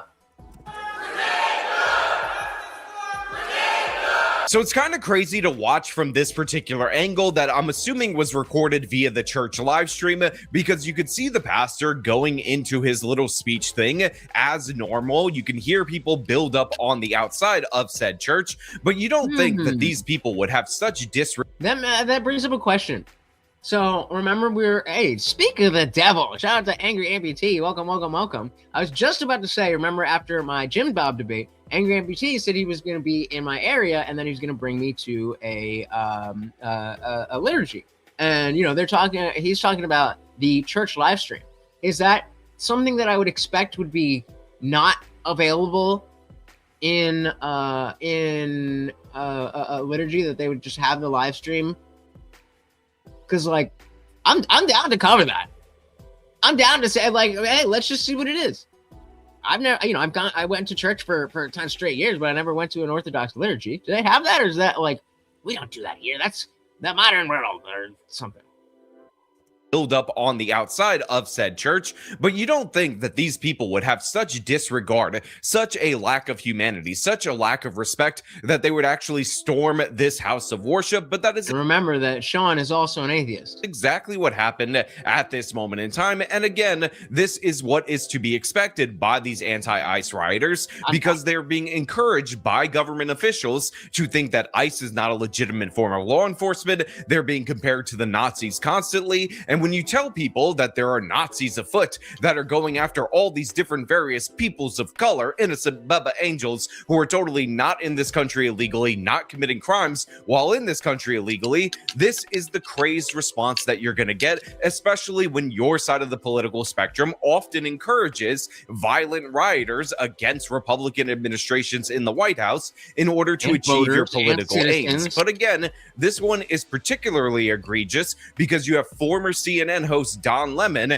out there actually encouraging this, interviewing parishioners, trying to lecture them on morality, as he is the person who raided this church, or actually documented the raiding of this church, again, based on the idea that the pastor may have been a member of ICE or something of the sort.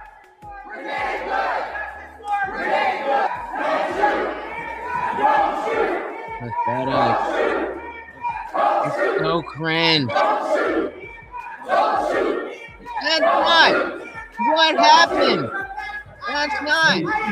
I also want to point out the obvious, that these people are chanting hands up, don't shoot, and there's a reason for this. First and foremost, obviously, these are the same exact people from the Black Lives Matter riots. These are the same exact people who tore up Minneapolis and St. Paul back in 2020. They were not prosecuted. They were not punished for their actions. So, of course, emboldened by the idea that they were allowed to get away with it. And in fact, in many municipalities, they were actually paid to do this after. Shout out to the horseradish joining the Discord.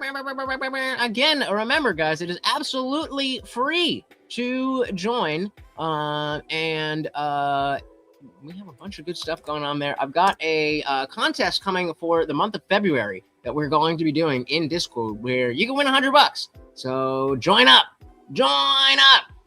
it. And in fact, in many municipalities, they were actually paid to do this after the fact. We talked about this in New York City. We talked about this in Philadelphia. And I'm sure the same exact thing happened in Minneapolis and St. Paul. But also, they're chanting hands up, don't shoot at this particular church, which again just goes to show you how absurd the media actually is, because this comes from the Michael Brown shooting in 20. I'm trying to think of a different, like a comparison of like how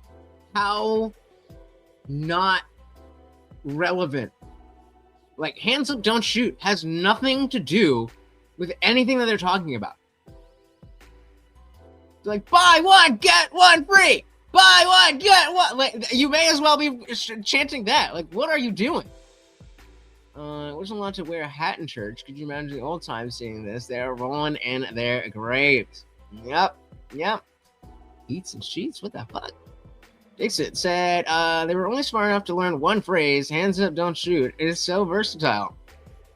I guess. If you want it to mean, I'm here. I don't know what I'm doing here, but I'm here. Do I get credit for that? Did somebody put this on Instagram? That's essentially what it means.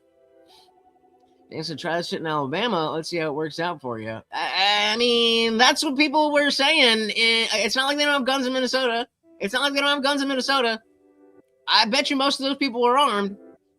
But is that what we want? Do we even want to see a bunch of protesters storm into a church and then people pulling out guns and shit? Is that what we want? I don't know if that's ideal. Who did I? Oh, Dixon. Gotta add it to the banner. I'm off my game, guys. That is 3 out of 15. We are 1/5 of the way there. And then we had, what was it? A 5. Thank you so very, very much. 20 out of $75. Morty needs treats. Morty needs treats. Thank you very, very much. Well,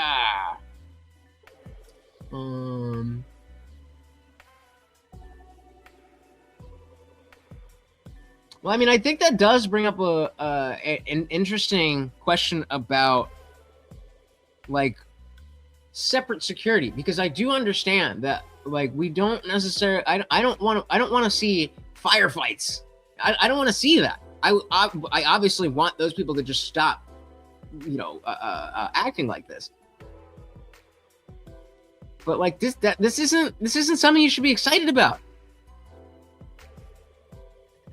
2024, even though this is the mentality that got Renee Good killed. So again, we've had multiple investigations into that shooting. Officer Darren Wilson acted wholly in defense of himself. Michael Brown was 100% in the wrong. He went for Darren Wilson's gun. He ended up charging him. And of course, and this is absolutely crucial, the idea that Michael Brown put his hands up is an absolute ridiculous lie, as we've documented and proven time and time again via the forensic evidence, via multiple witnesses. And yet it is still being repeated. 12 years later, in 2026, we're still hearing about the myth of Michael Brown, and this time it is invading a house of worship. And again, I will remind you that all these different people in left-wing media, in the Democratic Party, are encouraging this exact type of behavior. And by the way, because the police are not allowed to work with ICE, they're not allowed to coordinate them, because of course St. Paul is a sanctuary city, Minnesota is a sanctuary state. You, as a regular ordinary citizen, have to fight off these ICE protesters on your own,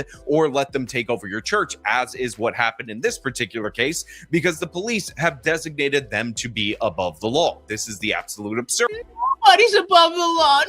Nobody except the people that we want. What do I think Islam wants? Sharia law and stuff? Is this in relation to something? It's a different culture, though. Having guns doesn't matter. The question is whether it's what they want. If it is, well, give it to them. It would be impolite not to. Well, I think we've shown, like, this is cope. This is absolute cope. You know that they're retarded and don't understand the reality of the situation, as proven by all the examples of things that we've seen. Not at least for Renee Good. when you could hear the girlfriend, why were you using real bullets? You're not a real cop. I need to see a warrant. It's not what they want. What they want is to be, to just be there. It's a mischaracterization of their understanding of the situation. To pretend as if they want to walk into your guns is retarded. To pretend that these people want to walk into gunfire is stupid. That is a stupid thing to think. It's not, maybe not as stupid as thinking that yelling at a church in a well-armed state is going to go well for you. But it's very fucking stupid. And will lead to violence of people that you know on your side. Because they will get guns too. Of our modern era, and I will remind you that the whole reason that ICE agents have surged to Minnesota in particular, or sanctuary cities across the country, is due to the fact that these sanctuary cities and states refuse to turn over the serious criminals to federal agents upon arrest. So essentially, in order to protect the criminals among illegal alien populations, you have a situation where you can't even go to your house of worship unaccosted by these left-wing rioters. Shame on you. Where are you? Where are you? Where are you? Where are your people? Where are Why you? are you You're not at looking Whipple at every him. day fighting for? What do you mean, where are you? Ninja, you looking at me right now? I'm right here. What do you mean, where are you? Humanity standing for our people. Where are you? You drink your coffee, you got your jewelry, you have your nice clothes. So again, of course, you see them screaming at the pastor right there. You have them labeling the pastor ICE prior to invading this house of worship. He is calling shame on them. And then they start targeting everyday random parishioners at this particular church, including this very attractive young woman who is sitting on her coffee. And then, of course, they confront this guy who honestly, again, hey, if this kid told me that he was non-binary, I'd believe him.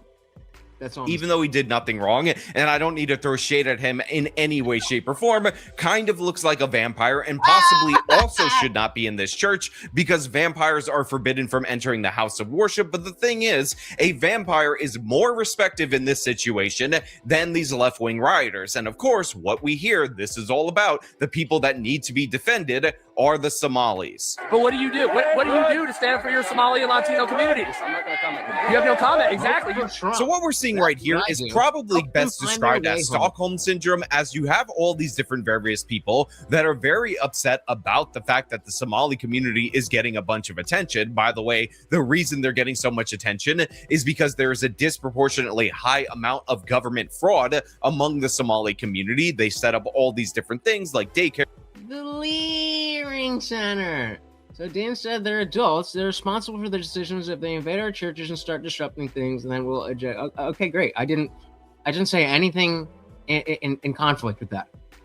Would you like to address what I said, or are you just ranting?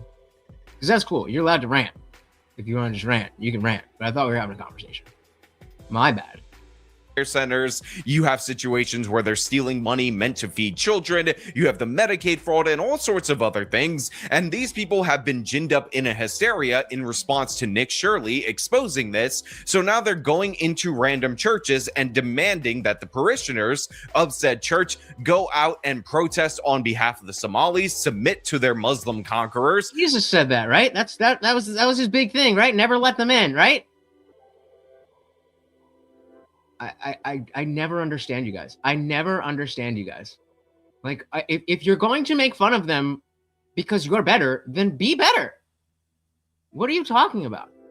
Which, by the way, again, is another absurdity on top of all this. In addition to that, you have them talking about the Latinos. Now, of course, St. Paul is about 10% Latino. I don't know if these people are disproportionately immigrants, let alone disproportionately illegal aliens. There's a lot of Latinos in the United States of America that don't have immigration issues at all whatsoever. But of course, the logic doesn't really matter for these left-wingers. They are here to stir up chaos, and they are here to sow terror. And they want you to know that if you are even perceived to be possibly, potentially affiliated or friendly to ICE agents, if you are somebody who wanted the law enforced on a federal government level, then guess what? You are in fact a target, because these people don't believe in our electoral system. They don't believe in the fact that they lost the election. Can Okay, so Eric Lean said no Somalians in the. Let's see, you're talking about the Epstein files. What is the significance of this? Are we saying, is this meant to say that like Somalians good and, let me guess, Trump bad? Because that's a very weird way to approach this. This idea of sweet and gentle Jesus and church has been concocted in the last century as feminism became more and more prevalent in the church. Did he not say, "Bring me your tired and you're the worst of them"? Okay, fine, but you're not sitting here saying that you're better and making fun of them. You're saying these people are retards, and we should consider that and not dislocate their jaw. Yeah. Yes. You what? You make a habit of beating up retards? What are we talking about? You guys are just saying things because it's a church and we're there on the other side now. So I could just say the most random, wild shit. You're not saying anything. Don't believe in our electoral system. They don't believe in the fact that they lost the election hugely based on this particular issue, as Kamala Harris was the border czar who let a bunch of people into this nation. Trump ran on very much enforcing immigration laws, so they have decided to raid this church, teach these people a lesson, and again scream and act all sorts of crazy again while Don Lemon is there, sticking a microphone in the faces of random individuals. I don't necessarily agree with everything that's going on in the Twin Cities right now, but I don't think it's good to fight fire with fire. I think it's good to speak up. I think it's good to protest, but I think it's better to do it in a peaceful way. I don't think the answer is going into God's church. You don't think this is peaceful?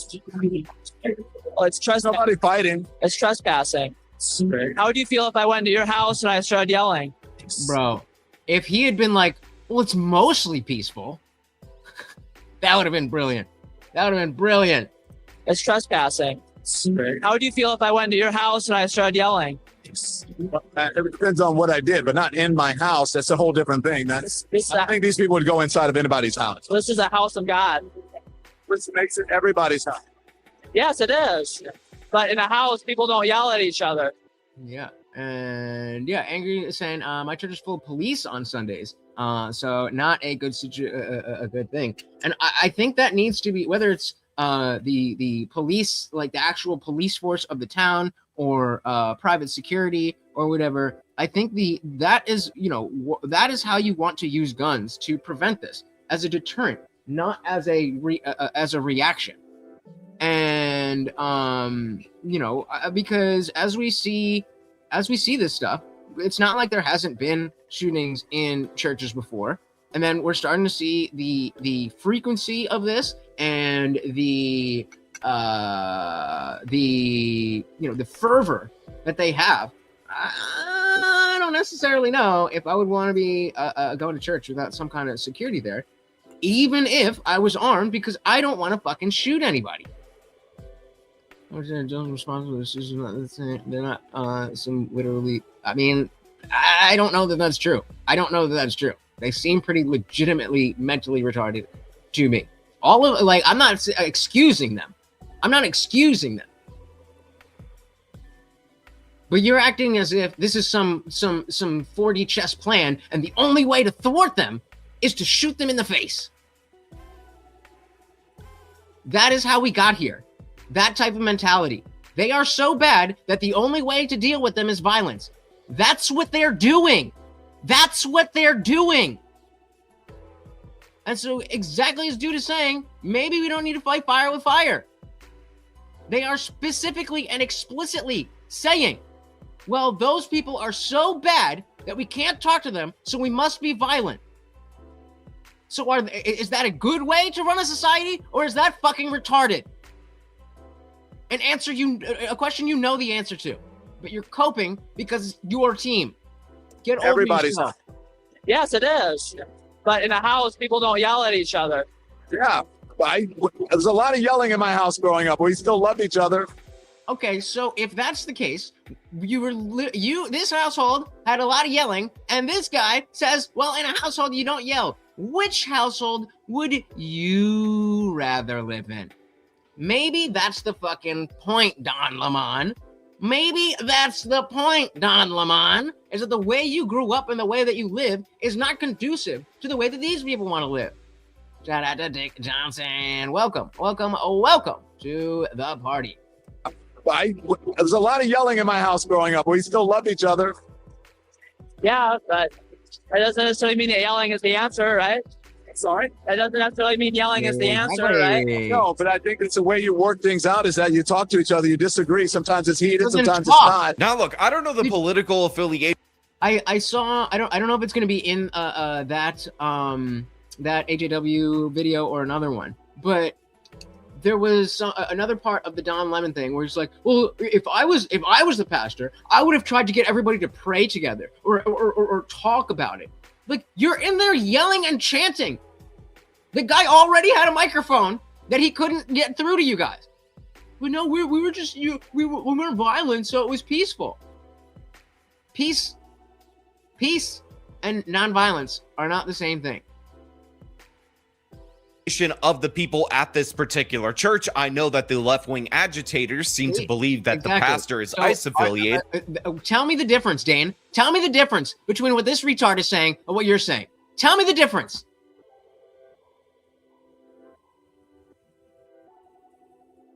You think you're right about your position? I bet Aaron thinks he's right about his position as well.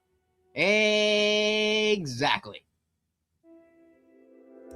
Church. I know that the left-wing agitators seem to believe that the pastor is ICE affiliated, which means almost certainly that that is in fact false, made up, and ridiculous. But the idea that you're going to be so friendly and so polite to people who show you no respect at all whatsoever, that you're actually going to answer questions with the microphone in front of your face, is absurd and ridiculous. This pastor should have not tolerated Don Lemon for a second. He should have thrown him out on his ass, which is what CNN did and where Don Lemon deserves to be. But not only did this pastor act— well, okay, Aaron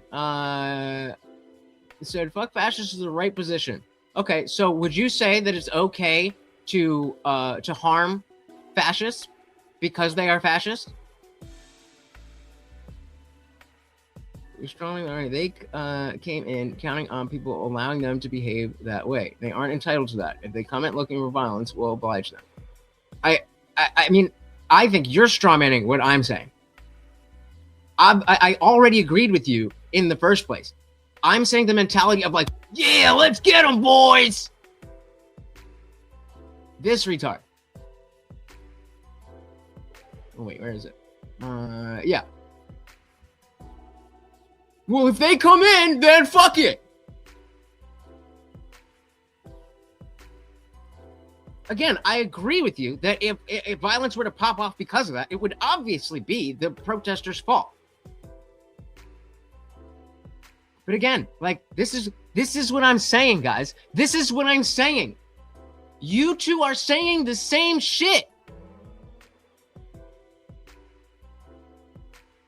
What CNN did and where Don Lemon deserves to be. But not only did this pastor actually take an interview or at least answer some questions with Don Lemon as these rioters were showing up, getting in his face and screaming at him, but you also had other parishioners do interviews, including like a 4-minute long interview, which of course Don Lemon took as an opportunity to lecture this guy who again was concerned about people showing up to their house of worship in order to terrorize them.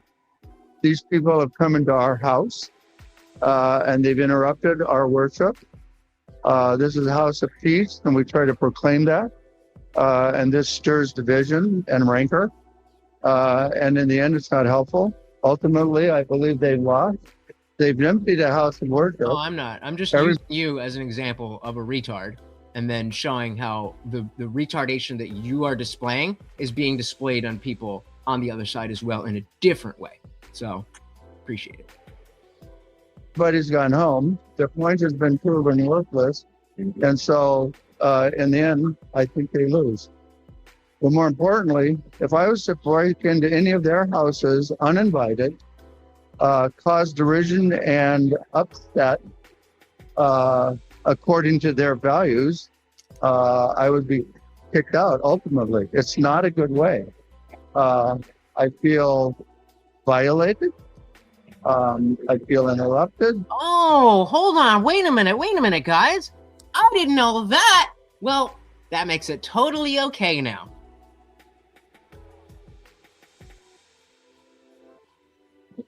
I feel angry. So, of course, this guy gives a very reasonable take on what is currently happening at this moment. It is driving the people at this church away. By the way, Aaron? it is good That for guy them to leave for specifically. safety issues because, as we know, Just some old dude just going to church. What did he do? Why fuck that church? Even if you want to be and say because you're an ICE, you're a fag. Fine, I don't give a shit. What about this guy? Why fuck the church? Did you know about him? Why would you expect that they would know about him? Supports what? How do you know what he supports? Now you're just making shit up. Oh, look, we found more people making shit up to make their side look good. And so, by the way, it is good for them to leave for safety issues because, as we know, these left-wing quote-unquote protesters get violent very quickly. They attack random people. They absolutely are emboldened by members of the state. Again, Tim Walz was talking about how, oh my God, the ICE agents are going door to door, demanding you snitch on your people of color neighbors. Again, the Nazi comparisons coming repeatedly from the Walz administration, who is desperately looking for a distraction from all the fraud that he allowed in his state, which, by the way, was so bad. And when it was picked up by the media post Nick Shirley, it actually caused Tim Walz to forget about running for a third term. But of course, Do you know that? First of all, a lot of people watched the. What does this mean? What are you talking about? The fact that the Andrew Callahan interview with Nick Shirley that we did, I think that was on New Year's Eve, right? Apparently, welcome.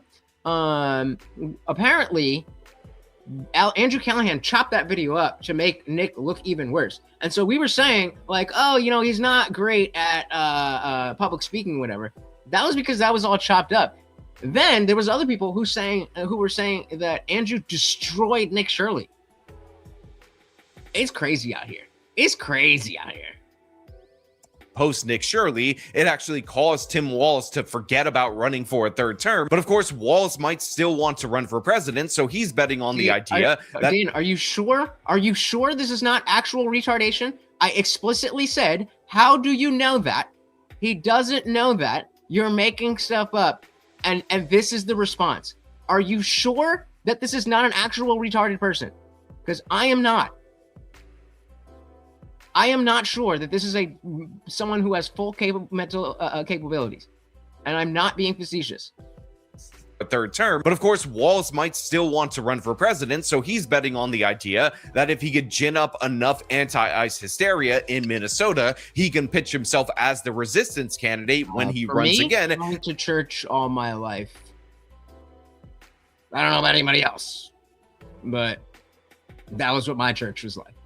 And hopefully he doesn't get questioned all that much on the Somali fraud that he allowed in his state, very much like he wasn't questioned on it when he was on the VB ticket for Kamala Harris. Saying if you had showed up at their house, they're saying that people are showing up at houses where they're citizens, without due process, and breaking and entering. And how one that we saw, I've been watching from. You mean like you just did to the church service? New York, with a battering ram into someone's private property, and there's no recourse. So in addition to all of this craziness, you also have Don Lemon going on. Yeah, bro. This is somebody who is giving you an answer that has full mental capabilities.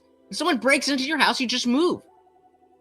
So again, I will say, I do not know that people who hold these opinions are, whether they're brainwashed, whether they're stupid, or they're both. I don't know.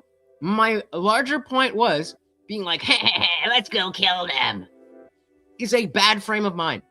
That is not Christ-like. Ha, let's go kill them is not Christ-like.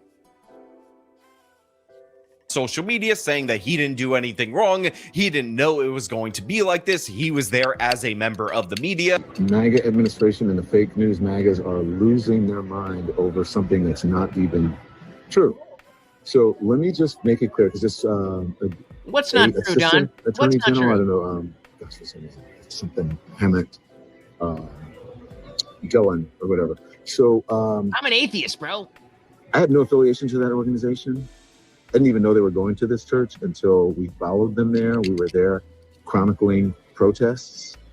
Once the protest started in the church, we did an act of journalism, which was report on it and talk to the people who were involved, which included the pastor, members of the church, and members of the organization. Look, I know a lot of people hate Don Lemon, and by the way, deservedly so. He is one of the worst people in the mainstream media, and now he's in independent media, and he's flailing around like an absolute idiot ever since he got to independent media. I do want to say that there is something to the fact that he is operating as a member of the media. He is documenting this particular incident, and therefore the calls for him to be prosecuted for his role in this are not to be heeded all that seriously. In addition to that, I also want to point out that it's important to not make Don Lemon the victim in this particular scenario, because even if he knew about this, even if he was aware that this was going on, him showing up to cover it does not necessarily make him criminally liable. That being said, the left-wing agitators who showed up, stormed this church, disrupted the service, they should be prosecuted to the fullest extent of the law, because again,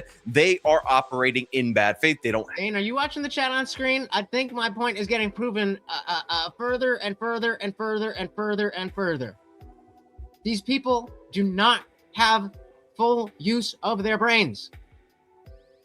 Have the media excuse. They're terrorizing random individuals. And by the way, Governor Tim Walz, who's busy calling ICE agents Nazis for daring to enforce immigration law, which by the way, Donald Trump was elected to do. And by the way, the funding for ICE was passed into law with the big, beautiful bill. So it's all squared away and legal. Should probably focus on these left-wing rioters that are antagonizing regular, ordinary individuals in his state, rather than make up fantasies about how they're actually fighting against the evil Nazis. Because we talked about this before, where they ended up stopping a rental car that they assumed was being piloted by an ICE agent. See that, Aaron? Did you see that, Aaron? Did you see that, Aaron? Did you see that, Aaron? You can see it on the screen right behind my face right now. It's almost like there's two different streams. So many babies, baptisms, and first communions. Church is as important as your home to real Christians. Talking to each other.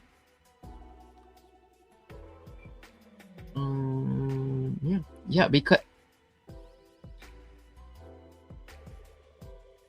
you're on the vertical stream.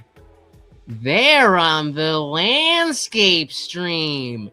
So you can see right here, or no, for you right here, you can see all the chat going. It's on your screen.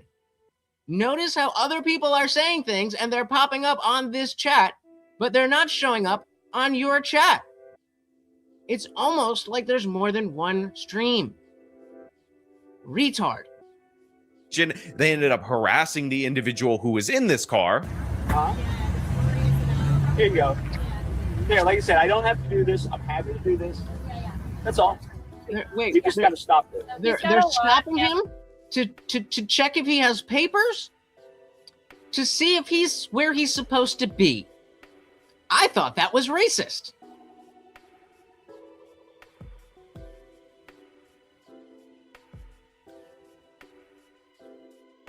The irony. That's all. You just got to stop this. So he's got a lot of camera equipment. I think we can say this isn't. Yeah, I'm not. I tried to tell them. The first lady, nobody believes me. That's all I can do is tell you. I already shut. Listen, first of all, I don't have to do any of that, but I'm kind. I respect the argument. Yeah, no. I really think about how this is just going to be a normal part of American childhood now.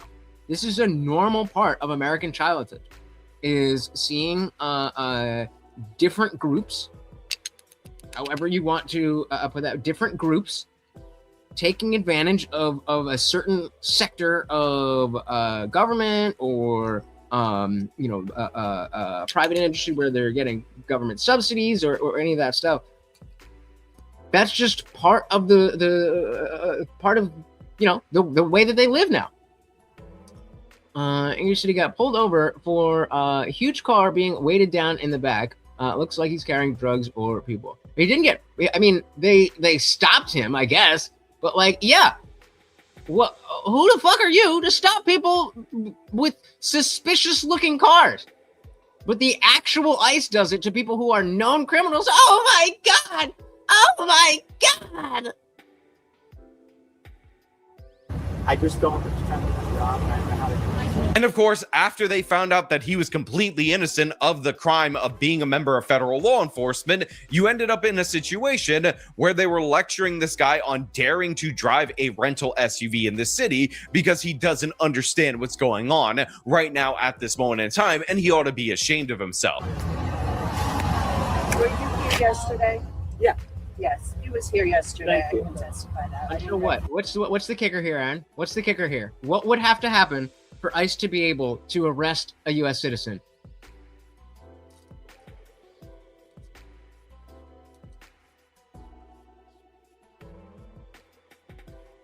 Because you're right. On a basic level, ICE has no jurisdiction over U.S. citizens. Okay, until or unless. We're waiting, Aaron. Come on, get those Twitter fingers rolling.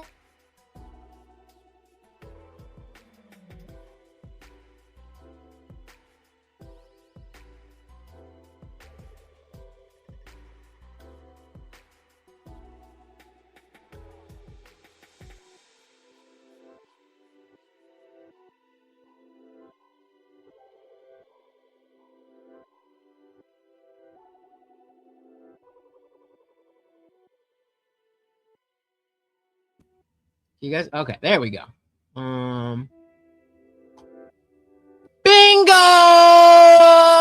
So what were all these people doing that have been in trouble, U.S. citizens who have been in trouble with ICE doing?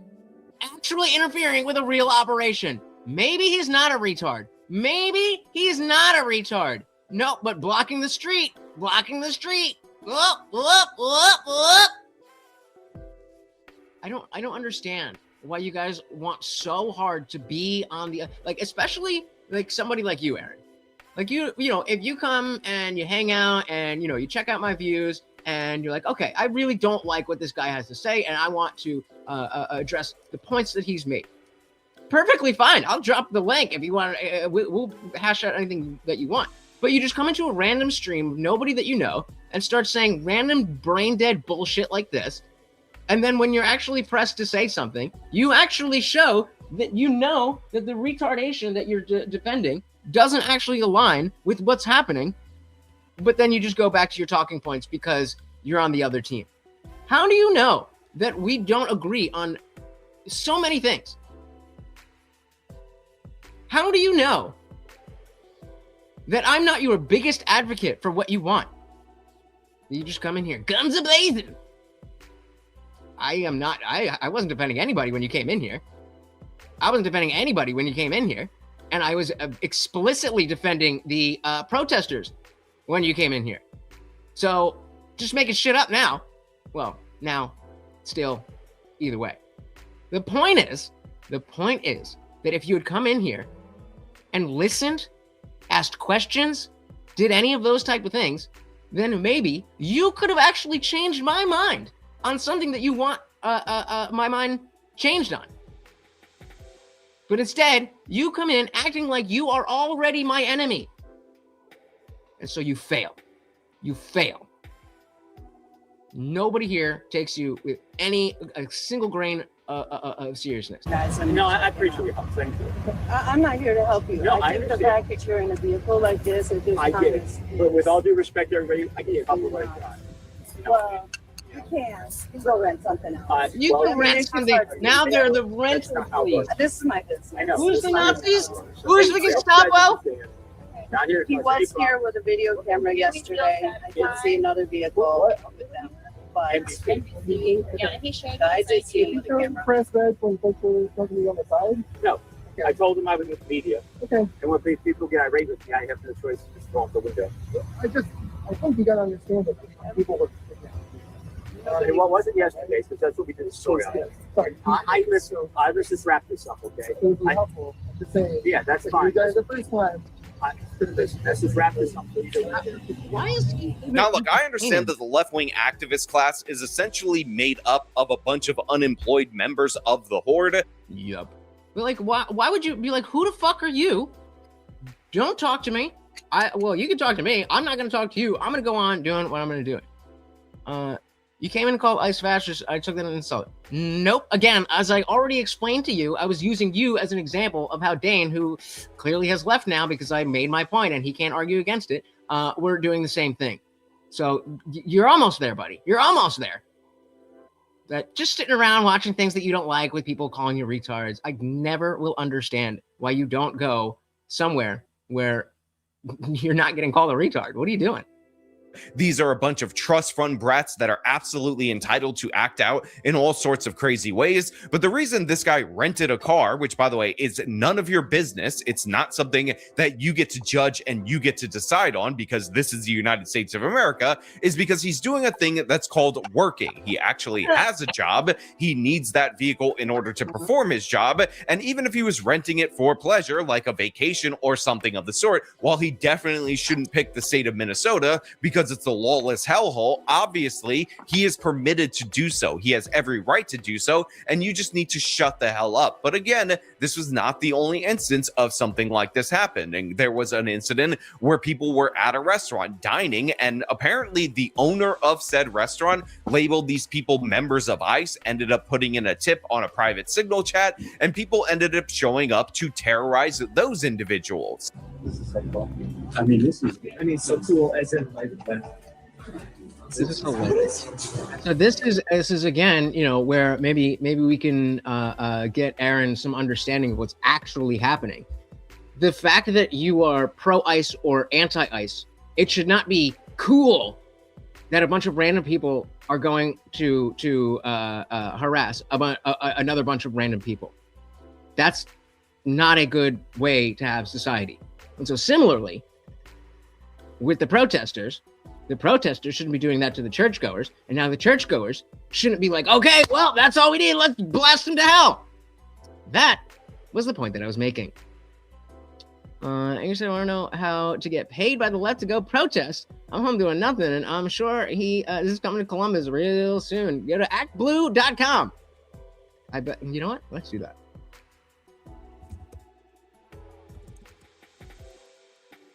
Let's see what it says. All right. Start fundraising. Let's go to let's say, how do I become a professional protester? And we'll add the Reddit kicker. How do you get a job? Where will you see this? Oh, sorry. Psychoist. How? Wait. We'll zoom in a little bit. How do you get a job as a paid agitator or protester? I've been hearing a lot about it lately, but I can't find any place online to apply. Is it only a dark web thing? Saw something on Craigslist. There you go.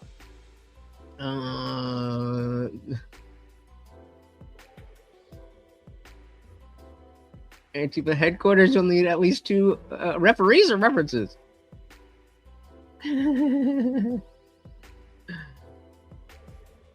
If you have an expired SJW badge, they usually grandfather you in as an Antifa cadet.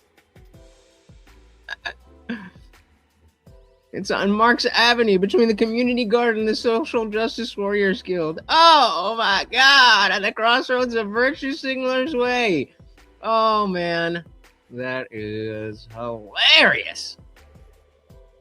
Yeah, I honestly don't know. I don't know. I would imagine that the way they do it is they just go online and they pick, they look for somebody who's already, saying what they want them to say. And they'd be like, we love your views. How about we give you $10,000 to do this and go here?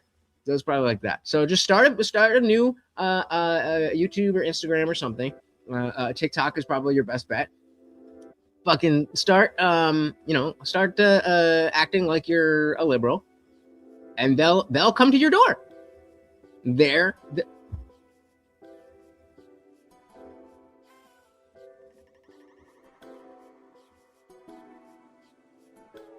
Oh, honey. I remember being this ignorant. This has got to be the funniest thing I've ever seen. It's like you feel like a zoo. I've never.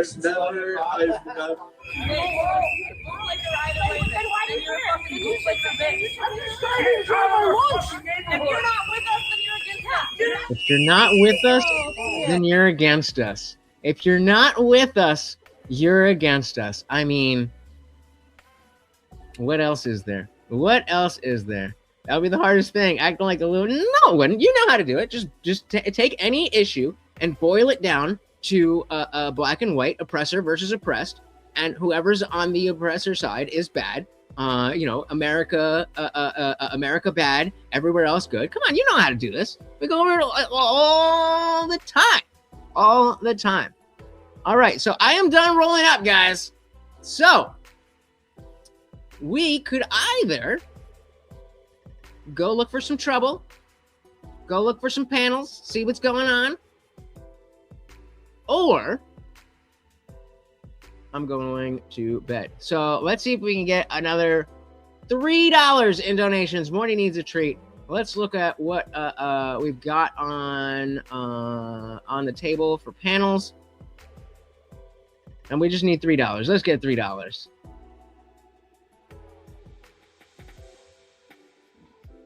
Ooh, Newsom versus Shapiro. Come on, why is this not closing?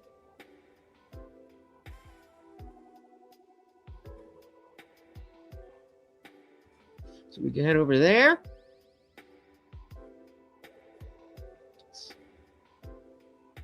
We got, they do the same one every time. Just gotta exist.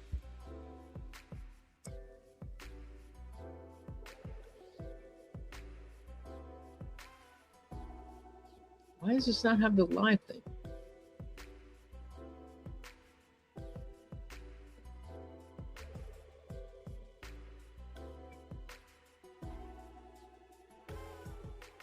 Oh, shout out to Terry. All right, so I mean, up to you guys. Up to you guys. We watched a little bit of it though. To be fair, give me that attaboy, Big Soda. Give me that attaboy. He ended up playing piano at a restaurant on Ventura Boulevard, I believe. It was in, or actually, it was in across from Universal Studios. It was the Michelli's over there. And he was, like a 5-night-a-week piano guy. A couple nights a week, he'd go in there and play jazz piano because he'd been playing since he was 14. Up to you guys, what do you think? So that's how I grew up. And again, I think that's the American dream: is you start there, and then you end up making a better life for your kids, and they end up making a better life for themselves. And that upward trajectory is kind of what America's all about. I love it. How many brothers and sisters? So I have 3 younger sisters. 3 younger sisters. 3 younger sisters. And were they music? Because you were a violinist. Right. Yeah. I started playing violin when I was 5. And then anybody? No. Yes. No. Yes. Yes. No. It was your dad saying, "You're going, son. You will be." I mean, they threw that at you, and they made you, and you're crying. Somebody throw out a 99, and then we'll get 2 other 99s, and then we'll join the party. I was practicing by the time I was 16, maybe 3 hours a day or something. And then I looked at sort of the life of a musician, and I thought, well, again, that upward trajectory is very difficult, particularly in classical music. And so I thought, maybe I better shift career strategies here. But when I went to UCLA, or I went to UCLA for undergrad, when I went Kevin to UCLA, already looks like a snake. Okay, I'm just gonna say that. I'm not trying to be biased or anything, but you know. 16. And I thought I was going to double major in biology and it's just it's the style, the physiognomy. It's all of it. It's just snake coded. I want to get back to that. Yeah, it's like the Adam and it's like I'm watching the story of Adam and the snake. Yeah.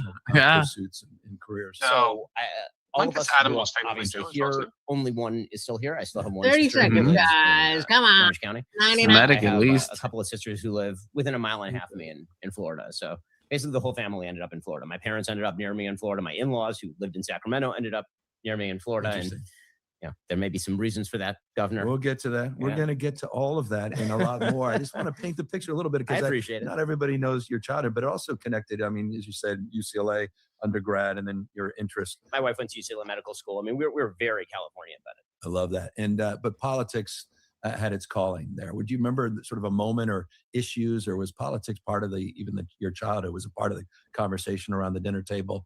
Were your parents politically active, engaged? They weren't super politically active. I would say they were kind of Reagan Republicans. Right, fair enough. Fair enough. Thank you so very, very much for hanging out, guys. I appreciate it. I got my sticky fingers now. Morty's gonna get all of that. Big a shout out to where are we? Big a shout out to Unwanted Foe. We got Daddy Diz, aka Tyler, the average debate enjoyer, and it's inside her. Thank you so very, very much. Oh, whoa, what? Hey, bam, just in the nick of time. We got it. So first, let's get Morty his treat. Come here, pups. Come here, pups. This is from Angry Amputee. Come here. Yeah, come. We got food and weed fingers. So let's take your food. Thank you. So very, very much, sir. Oh, and let me update this banner before I forget. And that. And our boy, Angry Amputee. Thank you. Does he want the weed fingers? Oh, the weed fingers. Look at that. He's like, don't go anywhere. I want that weed finger. Right, let me get my other headphones. Where are my headphones? And let's go to battle. Look how cute he is. Oh, we need to cut your nails. God damn. Look at that. We got to cut your nails very shortly. All right. Thank you so very, very much. And of course, we love the Morty. He's amazing. So let's go. What am I doing? So we want that. God damn it, they always do that. Every time I X out the chat from the full screen, I don't know if I believe that. And then I come back from the full screen, then it doesn't bring the chat back. Okay, so now we want to pop this out. Okay. That. This isn't gonna work though. Okay, I'm not gonna be able to have the chat on the screen. Right, yeah, not gonna be able to have the chat. But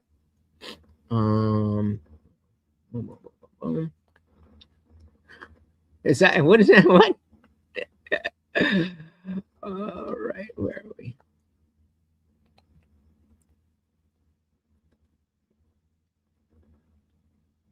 We don't have to play the game. Okay. I was going to say, well, you can't cuck a guy that cheated on his wife. We have wait, who cheated on whose wife? Gavin Newsom cheated on his wife. What a scoundrel. I didn't even know that. I thought I hated Gavin Newsom enough. Apparently not. The Indian Jesus, how are you doing today? Pretty. We have the inequality. How are you guys? What are you guys up to? The greatest. Gamma, put you guys on full screen because it is Zin o'clock, okay? So just forgive conflicts when he takes a pee and grabs a hot Zin, okay? We're just watching Gavin Newsom. Goes in it up, man. That's just we just watching Gavin Newsom get cooked by Ben Shapiro. Supposedly. Absolutely cooked. Destroyed. Do you guys all use Zins? No. I mean I have, but I don't buy them regularly. Yes, obvious all the time. I use Zins all the time and play with them all the time. That's true. Yeah, that's right. I mean, he almost broke character. Almost. Like the fact that vapes are easy to just like constantly be puffing on them. The fact that just having it in your mouth is yet another step where you can eliminate any type of like even having to lift your hand, find your vape. I don't know. That scares me. I feel like I'd be so addicted so quickly. I mean, that's the point. I guess so. I was going to say they can be dangerous. Literally the point. Yeah. Hold on. Wait. Well, what's actually dangerous is when you vape and then Hey, use we can Zen agree and on then that. you do them We together. can agree on that, Aaron. Vape Zen and then do them together. Sorry, say that. Damn. Yeah. So I was with my. Can you say it one more time? I said the worst part about it is if you already vape and you buy a pack of Zens, and so you use Zen and vape at the same time. Yeah. Yeah. It can get it a little out of hand. Yeah. I bet. And yeah, just like putting 7 of them in at the same time. Like that's scary. I don't know about that. That's scary. I mean, maybe 5 Zens at the same time. Yeah. All right. That's what we wanted. Right up. So how? I didn't get to. I hadn't. Obviously, I wanted to see what was good with the Shapiro and Newsom thing, but I haven't seen any of it. I saw like we just started. Yeah. Yeah, we just started. did just start. But before we continue, We haven't seen any of it either. It's okay. I got to defend my brothers, the Zins. Okay, the Zins. No one is getting collapsed lung from Zins, and people are getting collapsed lungs from vapes. Okay, so Zins are objectively more safe. Okay, objectively, because you're not huffing propylene glycol and vegetable glycol into your fucking lungs. I'm not. That's true. Okay, I'm not trying to say that vaping is good or healthy. That was not the claim. The claim. I'm trying to say Zins are good and healthy. That's what I'm trying to say. Definitionally, they're not good or healthy. Right, like the mouth cancer, the tooth rot, the gum receding. We don't know. Like we know that dipping tobacco does that. Obviously, this is not the same, but like snus has been around forever. And there's speaking of what you guys were talking about, I used to use dip and then smoke a cigarette at the same time. So I'd have a mouthful of dip and then smoke a cigarette, which is like a bit degenerate. I'll admit that. That's not a mouthful of what? Of dip. Of what? Dip. Okay, that's what I thought you said. What did you think I said? What did you think I said? I don't know. Oh wait, are you trying to gay code me? Is that what's happening right now? I wasn't terrible times. Terrible times. Damn Canadians. But no, absolutely not. Yeah, well, India just always tells me to put everyone in order where their screens are on. Okay, look at that. Are you happy now, Lutch? I didn't. Are you happy now? Yes, I am. Are you happy though? Okay, I'm just trying to get your stream to look professional. My apologies. My apologies. That's what I want. That is what I want. That is what I want. So I appreciate it. I appreciate it. All right. Okay. Wait. Was someone else absent? I can't remember what happened. I think Anson dropped down. Oh, okay. Oh, yeah. What was? But he'll maybe be back, or maybe he's like gym coded right now. I'm not sure. I hope when animates the show. Love that. I mean, you're obviously known as. I mean, people described you in so many different ways, but debate bro. I mean, sort of quick wits. I mean, obviously next level. Intellect, ability to quickly distill facts and figures. You talk about facts. Okay, don't gaslight him now. That person in Gavin is absolutely a reptilian person, like in the Alex Jones sense. I skipped a couple of grades. So I skipped 3rd and I skipped 9th. Wow. And so I was much younger and much shorter and much skinnier and much more. That makes a lot of sense. And some of the other kids. Yeah, it does actually make a lot of sense. And so high school. He reminds you of that kid that skipped a lot of grades. Before that. Obviously, bullying is terrible, but being bullied can be sort of a make or break situation for you. Meaning, I can tell you personally, a lot of the people that I know who are very successful went through a lot of adversity in that age range, and then you sort of develop. We should be bullying our own kids. Okay, I can either use this as fuel and grist for the mill, and say, listen, I'm going to take all that negativity and channel it toward more strength and more positivity and building and maybe you get a little bit of a chip on your shoulder sometimes, or you can kind of let it break you down.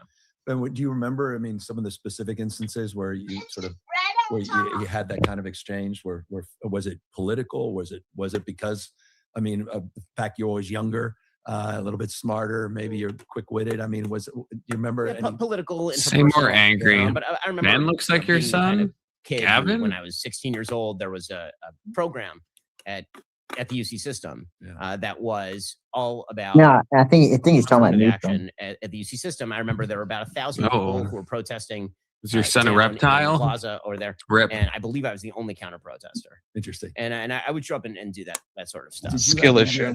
Was it the confidence or was it gumption? What was it? I mean, was it something your parents distilled in you? Just stand up for ideals, strike. I think it was more stand up for ideals, but also, you know, from the time that I was young, I never had any problem with being in crowds or being in front of people. You were a performer after all. Yeah, exactly. I played violin. Yeah. And so if you spend that was a little call out. That was a little call out. Sort a of little bit, yeah. In front of people and backhanded compliment over and over, it kind of gets rid of whatever. What's wrong with being called a performer? performer? About being in front of people and doing that sort When of did stuff. The way the snake man means it is probably different. Like, wait, I'm pretty good at this. Or was it the right? Not the snake, not the You know, snake I'm not man. sure. I will say I don't. Did he bring Ben and Apple? I'm sure he did. Level confidence. I'm sure he did. I think you got to prep for everything. One of the things An that apple and a pentagram all in one for my show. Mhm. If I'm going to have a discussion with somebody, I really try to dig in and get into what's true, what's not true. I'd much rather be over prepared. I think there's a certain. Oh, he's talking about Big Soda. Big Soda, you look like angry when son. you're confident, that's when you made mistakes. I think in my career, Papa? whenever I made a mistake, Is that it's you? typically because I didn't take a challenge seriously enough. My I sort of brushed it off. Papa Soda's reaching to me from beyond the grave. Just assuming that you're not going to be the smartest person in the room all the time. Remember when I was in middle school, so I went to Walter Reed in North Hollywood, and they had a magnet school, like a highly gifted program. And I remember there was an IQ test, actually, kind of a rudimentary IQ test that was the baseline to get in. And I got in, but I didn't get in leaps and bounds. And we, I remember first day of class, everybody was kind of passing around their IQ scores and all this kind of stuff. And one girl had above 180. Really, really, really high IQ. And I remember going back home and talking to my father about it. I said, listen, you should assume that you're never the smartest person in the room. But Is IQ even like aptly measured past that level? Nope. It's not. I don't think it's aptly measured past UCLA like undergrad, 150. ER17. National Yeah, I feel like it starts columnist. getting like A few years nonsense later, after got 2 that published level. Books about issues around the university. As you say, you may have been a step or two ahead of most in that respect, and then issues around. I mean, it was interesting. The porn industry. I want to make sure I'm muted over there. Yeah, I was writing books about how But yeah, the pornography industry was going to really. He wasn't even trying out particularly young to men. victimize 145 himself, plus. but he does it anyway. At the time, people And were it's like, saying, oh, "This is everybody's being crazy. racist. What is he talking about now? Of course, You went in the I think church, there are a lot of motherfucker! young men who have fallen prey to that industry, who needs less family formation, less general happiness, less sex, actually. People who are kind of falling out of the social fabric that's necessary to build societies. I was calling that out in about 2005. It's interesting. Even in my State of the State last week, I referenced just one of many different statistics, but roughly half of young men have never asked a woman out in person on a date. So your point and emphasis in that, and I want to unpack that a little bit later as well in the conversation. But you started then to not only identify yourself in the context of your intellectual pursuits, and I never asked my wife out on a date. I just kidnapped her, and then been great ever since. In debate and speech, but That kind of is the you found historic way to Andrew do White, things, you know, who very was out and traditional. about, I mean, in technically, Southern you would buy California, her and you dowry. took a job there. Oh, working you in private just find a bar. nice tower, 2012, during the 2012 climb up it, and kidnap her. I joined Breitbart. I'd known Andrew actually since my UCLA days. That's So I'd typically known what him I do too. already for quite a number of years. What do you think of Andrew? There's a lot of Andrew's people's kick. Andrew. So I think that there's sort of the. I mean, you're in public Which life. so Andrew you are know they talking there's- about? For a lot of people, there's sort of like the private person. There's the public person. They're not quite the same. Breitbart. So Andrew. And this is something I don't know. I wasn't paying attention to politics when like Breitbart was like a thing. Yeah. Not when he was when he was still alive. So I don't know. I have no opinions on Andrew Breitbart. I don't know if does anyone on the panel have any opinions on him? It was a little bit before my time. I mean, I know a lot of stuff from him, but I was not like in politics during that time. He was supposedly bright. Yeah, and Bart as well. I was gonna. He actually wasn't too Barty. He was a cock. The private person and the public person. He was a cock. That's true. The same, I would say, up until the end. Toward the end, I think that Andrew became very frustrated with a lot of the political system, media coverage. But the truth is that Andrew was, for the vast majority of the time I knew him, very garrulous, willing to have conversations with nearly anyone. I think that if you talk to people who knew Andrew really well, their best memories of him are things like him just rollerblading in Venice and then just having like political conversations, getting somebody coffee with a random person. Welcome. Very good to see you. Said like and share, guys. You know how much that stuff really does help. It doesn't even matter if you think. Yeah, I just have to say, Angry Amputee has sent me a photo of his son. And it does look like you, Big Soda. It is oddly similar. I think maybe you guys have some connection there. I'm just saying. Okay. Maybe I am. Welcome to the party. I'm also like kind of face blind though, so take what I say with a grain of salt a little bit. So yeah, I joined Breitbart in about 2012. It was during the Romney-Obama election cycle. Right. I was there for a few years. I believe I ended up leaving in 2016, like early 2016. Right. There had been some sort of career transitions there in which I was taking other jobs at the same time. There's a point, again, going under that sort of working hard rubric. There's one in which I was working effectively 4 jobs. I was doing a morning show in LA where I interviewed you actually. And then there was an afternoon show that I was doing in Seattle. So I had 6 hours of radio a day. I was the editor at large of Breitbart, which meant writing a piece or 2 a day. At least Confluence and Keelan agreement. Wow, that's crazy. Chief of a website called usually disagree on absolutely everything, Keelan. 4 jobs simultaneously. But yes. And again, my advice to young people, particularly, you want to be successful, say yes to doing everything, even if it's for free at the beginning, because eventually saying yes a lot gets you the power to say no later on in your career. When I don't know if that's good advice. Context matters. Well, a lot of folks know this, but a lot of folks don't. Steve Bannon was down there working for Breitbart at the time. You guys got along initially? I know. Even in the beginning.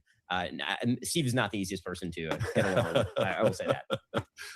We'll talk a little bit more just briefly. The one person who might be more snake-like than Gavin Newsom himself is Steve Bannon. Okay, it's a toss-up. How far into the video? Like, what's the timestamp you're at right now? Oh, we're only 14 minutes in. Okay, because I was gonna say, depending, like, if it was more than like 25-ish minutes, and they're still in the like, hey, buddy, like, get into the shit. We're all here for it. But all right, we'll give them time. Yeah, I'm hoping. I think they're just like glazing and just jerking off all over each other, and then they're gonna like fight it out after, which it still sounds super gay. So, but like, I believe battle is battle, I guess. I believe Newsom has in the past just been like fairly nice and non. 1 second. Well, this is what I said at the beginning. This is what I started this all with is the first podcast that Newsom did was with Charlie Kirk, and it was very what's the word? Amicable. Cordial. Yeah. It was very like friendly. It was very like good. But then this is the thing, and I don't know if it's gonna get there, but like he's gonna go off about it. There's a difference between how Gavin acts on his podcast and how he acts in every other context. Gavin on like Twitter, Gavin when he's like doing press releases and stuff. It's all like it's like actual like snake. I'm almost sure like that it would evil get, shit. Copyright claims. But then like when he talks out here, he like seems like so nice, right? Just like you would expect Lucifer to act possibly, or it could be that Gavin does one thing and he has a team that does something totally different. That is like way more like communist than he actually is. It's a facade. It's a facade, 100%. Like. I remember back to the medical thing, which I can't say on YouTube, but yeah, a lot of his statements during that time were complete horse shit. I'll just leave it at that because I don't want to hold it up. I'm just curious, like the medical abobo. That's a good term to use, or medical trans. Which medical are we talking about? Where am I? 2 nights in a row, he did like just the lockdown topic. And like then that whole, I don't want to say the actual, C19. Okay. He tries that's the thing. I feel like but this is what bugs me about Gavin. Like, I feel like, because when I was on the elliptical at the time when I was listening to the Gavin and Charlie Kirk thing when I was, at the gym. And the elliptical is not gay. I don't want to hear any disparaging comments about using an elliptical. It's like a good way to exercise that has like low impact on your joints. And shit, I was muted. And I was muted when I said that. And yeah, I was like, oh, this Gavin guy, he's like way more base than I thought. But then when I go to his Twitter, I'm like, this guy's like insane. This guy's absolutely insane. Well, there's like politics and then there's like, talking to other people. Like, right, but what's the lie? Like, I hate when people do that. I hate when everyone does that. Like, well, this is like a broader thing. This is a broader thing briefly, but like the way I talk online is the same way I would talk in real life. And I hate when people don't do that. Like, I hate when people think that like a screen or the internet like separates them morally in some capacity. I think that's stupid. I think I'm that's gonna push stupid. back on that. You should just be the same. I'm going to push. Yeah, back I'm going on to that. push back on that too. I don't think Go that's ahead. true. I'm not saying that I think you are putting on a character or something, but there is an inherent difference of when you know that you're online, when you know that people are watching, you're going to behave slightly differently. You may not represent completely different points of view and stuff, but you don't notice because it's not. Who was it? Somebody was saying something about how the streamer is the person, but the person isn't the streamer. So like everything that we know of Confluence is really you, but who really you is different than there's different aspects. Yeah. There's different aspects of you. Okay, So but just- that's I feel like that's the same as I agree with that, but that's the same as if Confluence goes to a party. Yeah, he's going to be more like energetic and like pro-social and stuff. And so like, yeah, that type of stuff. But what I'm talking about is when people will like snake people on like Twitter, and then when they talk to them, even in like a StreamYard thing, they act totally different. Right? It's like a verbal versus like talking. Who is not a snake person on Twitter? I cock. Well, to be fair, That's why I use Twitter, because I'd probably become a fucking reptilian Yeah, I snake was person. gonna say there's really no one on Twitter that's not a snake person. Well, Pretty much that's guaranteed. fine. That's fine, but it's a horrible quality to have for a leader. Horrible quality. And yet we're all aware. And yet somehow it is a We- necessary factor in becoming the most leader of all leaders in the world. True. Make that make sense. I think what is would you prefer if he acted the same way that he does like that he does on Twitter in like real life? I Is that would, what your yes. preference would be? Because then I don't think people Absolutely. would support him as much. The fact that he can, That's exactly why. yeah, the fact that he Wait, can- are we talking about? Are we talking about Trump? I'm talking. Well, I was talking about Newsom, but I thought. Wait, Alex, are you talking about Newsom or Trump? Newsom. yeah. So the fact that he Oh, is this okay. slimy guy, the way that he stays in power is by acting like a different person. Yeah. And again, that's kind of all politics in general. I think that, okay, if I'll take my misinterpretation. What would we think, as I think most of us here are probably conservative, would we want Trump to act in real life how he does on Twitter? Because on Twitter, he kind of goes a little more wild than he does in Truth Social and all that stuff. He goes a little more crazy. Do we want him to act that way in real life when he's talking to people? I would say probably not. I would say no. That's it. That's his like Roseanne Barr ambient time when he's like on Truth Social. And I accept it as such. And I think I really don't see a difference. I mean, I've seen him, blast media people that ask the dumbest shit. Like, honestly, I think he's pretty open the way he is. You don't think there's a difference between how he talks, like in me? I know he like is still bombastic in press conferences, but on True Social, he just like sounds off in like a crazy kind of way. Yeah, there's a difference between Trump and on like Truth Social or even X and the way he talks like in front of other people. Mostly. I suppose there's times where he probably doesn't, but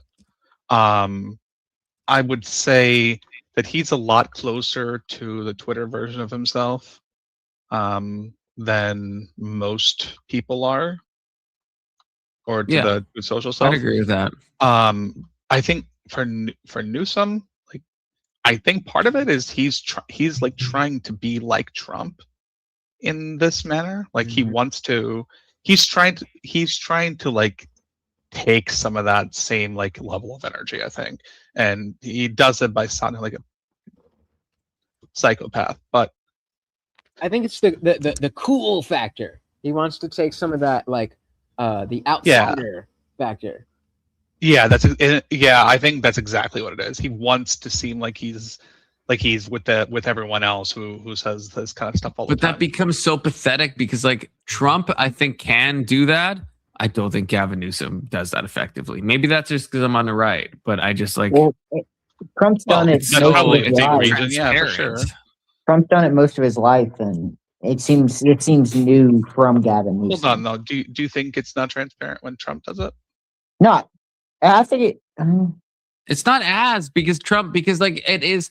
He says insane stuff in real life as well, and so the Twitter stuff is more insane. But it's like you only have to accept a bit of a jump to get to it. Right, and I think the paradox, if you will, is that given the mismatch that you're talking about with Trump specifically, then we wouldn't say we want his true social behavior to be his real life behavior. What we want is to say that his true social behavior is more like his real life behavior. The issue with that is the fact that he was that dissident, if you want to, for lack of a better term. That is what because it was organic and not what Gavin Newsom is doing, trying to be like, "Hello, fellow kids." I think that was more effective. Not the hello, fellow kids. Well, it's also different because I think the people who appreciate that stuff more are probably going to be conservatives. That's a good point. They're typically looking for somebody who's willing to say it how it is, quote unquote. Wait, but then what's the strategy of Gavin then? Because he's probably not. He's not going to win any conservatives over. Because I don't think he cares to win conservatives so much as moderates. Yep. Because all he has to do, assuming that it's JD and Newsom for the general, all he has to do is be the lesser of two evils between Trump 2.0 and the Democrats. If he can present that in a way that liberals buy it, then he has a good chance. And depending on how Vance acts, he might end up being more Trump than Vance is. Depending. Yeah, because JD has to worry about not going too Trump-like, whereas the liberals are looking for that punch back. So you're absolutely right. I'm not sure if Vance is capable of being Trump-like. He's I hope not. If it is such that we go with him, we still got a lot of time. I don't have anything specifically against him, but given all the fraud that we're seeing in Minnesota, and everybody's like, "Well, Ohio's next." Like, hey, if we're going after Tim Walz, we better be going after JD Vance as well. But assuming that he is going to be that, I think you're right, and I think that's a good thing. Then I think we need to evolve what MAGA is. It can't be just Trump anymore. And I argue that the people who are representing MAGA and America First are more MAGA than Trump is, even though he started it. Well, for Trump, it's always been show. I don't know. I honestly don't know.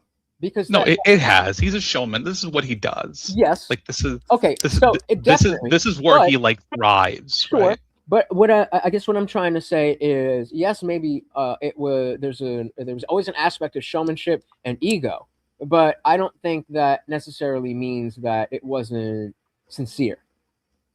I didn't say it's not sincere. I just mean it is for him, it's very much being a showman. And that's why for someone like me. Oh, I see what you're saying. Yeah, I wasn't trying to indicate that there's no sincerity behind that showmanship, just that that is what it is. And so for someone like me who was, in the beginning when he came down the escalator, I was an ever Trumper, voted for Hillary. I know, horrible, terrible. And then I came to learn, that is a stupid way of thinking. And Trump actually has some good ideas, can do these things well. And then I switched over. And now we've come to a point where he did do a lot of those things. And because he has so much support, now he's like, well, I could probably get away with this. I could probably get away with that. They didn't think I meant it when I said that. And what? The F's too pleasant. And so people like me are moving away again. Yeah, he's got some handlers from what I can tell right now. But I think I want to answer Confluence's question real quick about Newsom. The answer is he acts that way because he knows deep down, like most middle of the ground, like left leaning people, that their policies are very unpopular, especially with normal everyday people. Kind of like the transformer thing. Like, yeah, guys can get pregnant, that kind of thing. He can't say that kind of stuff, but he knows he has to support it. So, or at least not be it, yeah. publicly against it. Yeah. Yeah, exactly. Yep. Which I think is dumb, but whatever. Yeah, I think so. I think I've been thinking lately. I think I liken Trump to like throwing a hand grenade into a minefield. Right? Everyone else is like trying to find all the mines with detectors and stuff and pick them up, and he's a fragmentation mine.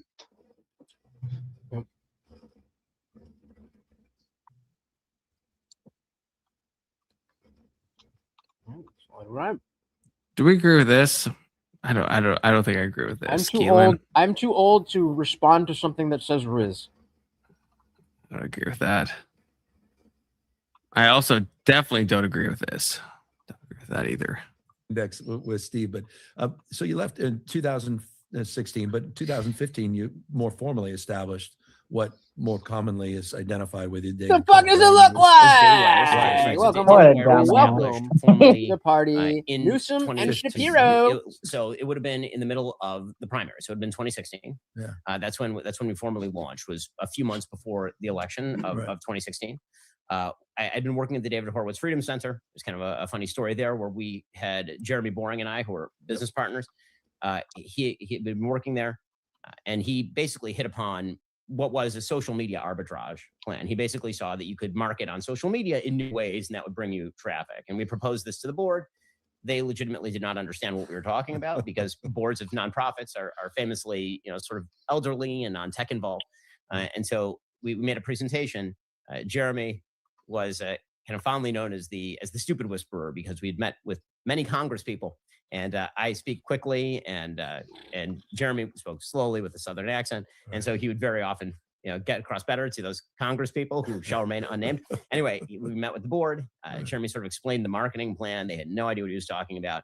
They turned to me and they said, "Ben, can you explain the marketing plan?" I said, "Sure." Very easy. I was frustrated by this point, so I took out a napkin and I wrote on it $, arrow, Facebook, arrow, website, arrow back to $. It's in your book. Yeah, exactly. Yeah. And that was the marketing plan, right? It was that you were going to spend money on social media in order to gain eyeballs. Those eyeballs would then provide advertising on your website, and then you would just This direct that money conversation back happened in into 2014, Facebook. right? And so it was kind of a flywheel. And yeah, basically. They fired Jeremy the next day. I quit a couple of days later, and then we basically took that plan out to market. We found a little bit of seed funding. It was about $5 million in seed funding originally. And we launched Daily Wire. A little bit of seed funding. $200 million plus in revenue. How many employees now? We have about 220 employees. Wow. Daily Wire. And you guys are doing we can talk more specifically, but it's documentaries, it's movies. Yes. It's all this show. It's a whole suite of Yeah, we've things. tried to turn it into Is that too jarring? Major media Should I company. do this It's instead? probably the second biggest conservative media Like, company in the country after Fox. Is it too jarring? So at the time, who were your mentors? Who were you looking up to at the time? Who did you want to become? Andrew obviously had a big impact, I assume, in terms of your trajectory. Who else was out there you were watching? Was it the Limbaughs of the world? Was it the Savages of the world? Who on radio? Yeah. So I think it was sort of a different thing in every industry. Yeah. So from a sort of ideological point of view, just being a great writer, be people like Charles Krauthammer. Yeah. Which of course I love the writing. That's actually my favorite thing that I do, because I can sit there, organize my thoughts, and I happen to write incredibly quickly. So that's very nice. And then from a radio or podcast point of view, obviously Rush is sort of the granddaddy of us all in this industry. And so Rush was the guy who I grew up listening to on talk radio. Yeah. Him, Larry Elder, like everybody who's sort of in the LA radio sphere when I was growing up. Yeah. And then in sort of social media land, obviously Andrew was a major force in sort of showing what you could do in the new media. And so I'd say that triumvirate would be a pretty good way of defining. What else? And were you inspired? I mean, at the time, just even beyond those examples. That's all I've heard. There were books you were reading at the time, periodicals that. That's really all I've heard. inspired So you? I read incessantly. To be I've been fair, reading 3 to 5 books. Gavin is directly asking questions about himself. The But, books like, that I God was reading damn. on economics were I just got things run by a like little alien Hayek, on his right? I face spent like Men actually in less Black. time engaging, I would say, with the what did he say? non-traditional media space than I do engaging with universe is- books and the great universe ideas. is- I hope. I mean, that's where I'd like to spend my time. Also, I'm lucky. Who's From on Friday whose night podcast, to Saturday night, I Jeff? can't engage with media, right? I'm an Orthodox Jew, so all of the electricity This goes is away. Gavin's And podcast, so I read so a lot of books. Ben is the guest. Fewer now than I used to because I have 4 kids now. Okay. But that means that if I want to, what's great about that for what I do is that if a topic comes up in the news, I have a pretty good memory bank to draw on. When I in switch- terms of a baseline of knowledge. When that I can then switch the supplement with tab, sort of further research, but can I you have a very still hear the strongly panel? defined kind of worldview about everything from economics. So, like, can you still hear the panel, or no? Where is it? The last couple of decades. I mean, I'm 42, about to turn 42 years old this week. And I've been in this industry for Just a 'cause I was quarter gonna Google- century. I started writing at 17. And if Just you 'cause I was read gonna stuff Google what from when exactly I'm the alien said. 17, if it wasn't highly dumb, which some of it is, but if you were to find a column I wrote when I was 23 and it wasn't one of the ones that was like trying to get attention, Hoping it it's wasn't- biographical it was one of my more nonsense serious ends soon. columns, Okay. probably look a lot like the stuff that I'm saying. This has anyone What do you pre-watched make of this? the Because this current may be the media all landscape? the I mean, nonsense. it seems to No, be the sort of dialectic between the old and the new, sort of the digital do you mind to pause real quick on? these legacy media.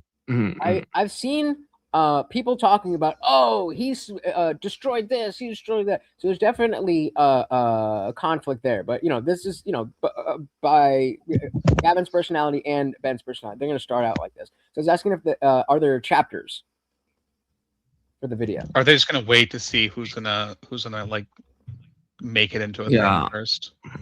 I'll check if there's chapters. In the meantime, though, we have a super chat. Why did that just go black screen for me? Did anyone else see that? No. The side and the vertical, it always does that. But did you guys hear the bum bum bum bum bum? Yeah. Yeah, we heard that. Oh, it was completely muted to me. But Marilyn, love you, long time Chadfluence base name. Okay, base name. Thank you, Marilyn, for the $5. I have someone in the back chat. I don't know. This could be Anson. Anson left at a certain point, right? It's pre. Must prevent war. Oh, there's. Oh, there we go. Oh, we do have. We could have skipped all this nonsense. Oh, all this gay cucked bullshit. Where is it? Is Emmett still here? Did Emmett dip out? No, she actually. I think she was over Emmett's there. gone before she too. was What the over heck? here. What the heck? But I'm sure she'll come say Terrible hi. times. Okay. She usually does. Yeah, we're gonna jump to the ice. Okay. Ice.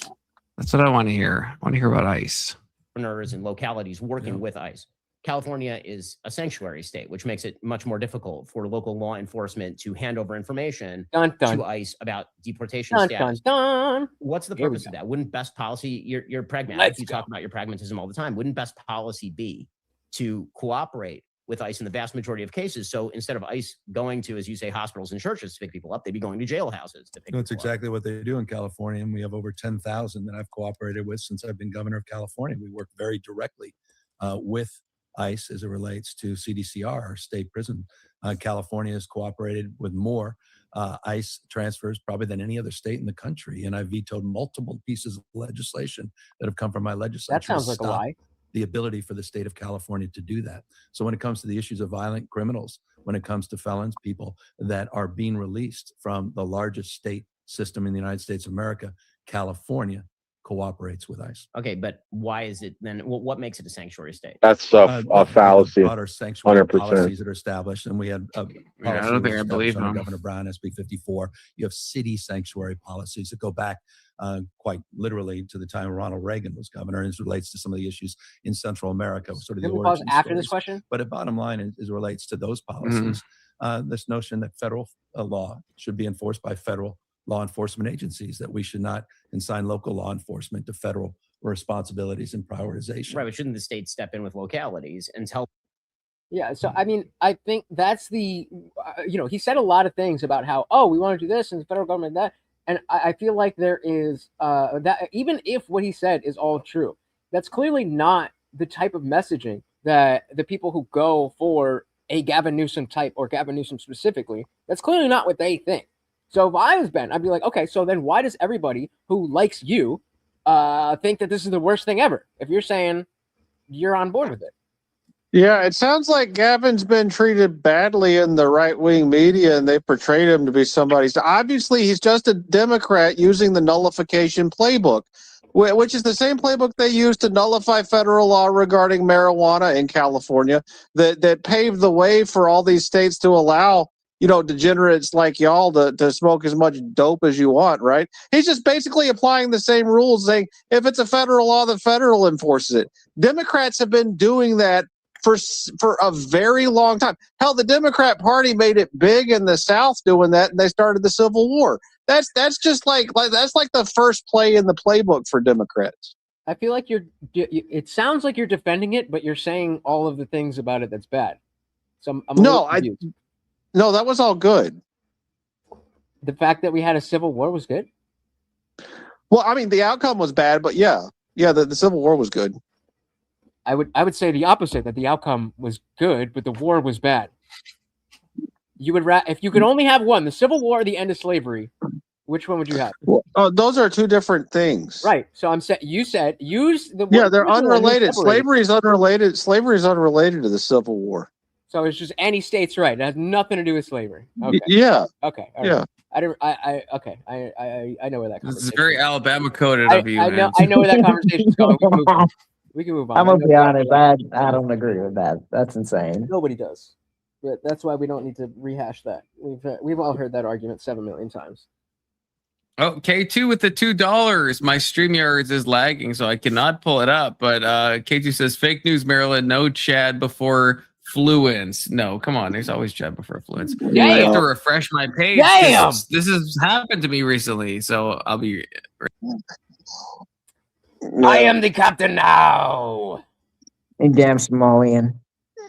Don't forget about Morty, guys. Come on over here and give me some money too. All right, there we go. Yeah, sometimes this happens. I've noticed. There we go. I've noticed that for some reason, like especially on the vertical streams, people will just put said hi, and then it's like their name said hi. For whatever reason, that does not show up in StreamYard. Very weird. Yeah, it's for me. It sometimes like seems to just like completely freeze, and it just like doesn't come back until I refresh it. Struggle streaming. Yeah. Mm-hmm. Other than a little a little bit of lagginess here and there, I love my StreamYard. Oh wait, when I left, I didn't try to do that. Oh shit. Okay, wait, back this. Yeah, when I leave, I have to reshare. Okay. Skill issue. Yeah, so what he's trying to do is he's trying to make an excuse for the fact that he has sanctuary cities operating in his state, right? And they are in violation of federal law. That's a fact. But under Article 1, Section 8, it's a federal responsibility that Congress gets to decide what defines naturalization. So he is technically defying federal law. Good, but he won't come out and say it. But good. I don't see a name. So below me, what you were saying before is that this isn't new. Like, yeah, totally. I don't disagree with that. The question is, in a given instance, is going against the federal government what the people want? Yeah, when it in comes to weed, California. well, hold on. When it comes to weed, that is what the people want. When it comes to immigration, that's not what the people want. Well, it is in California. Let me just explain it to you like this, and then I'll shut up for a long time. If we don't have a compromise over border protection and jurisdiction regarding who gets in and out, we're no longer the United States. Yep. I'll leave it at that. Based. I'm all for that. Good job, Mr. Mister. Hard to disagree with that. Principles. Yeah, let's wreck it. Position. Localities that they ought to cooperate better with ICE, thus to facilitate. Well, I have sort of Rudy Giuliani's point of view, who made the point as an advocate for sanctuary policy when he was mayor of New York. He said it keeps people safer, healthier, and more educated.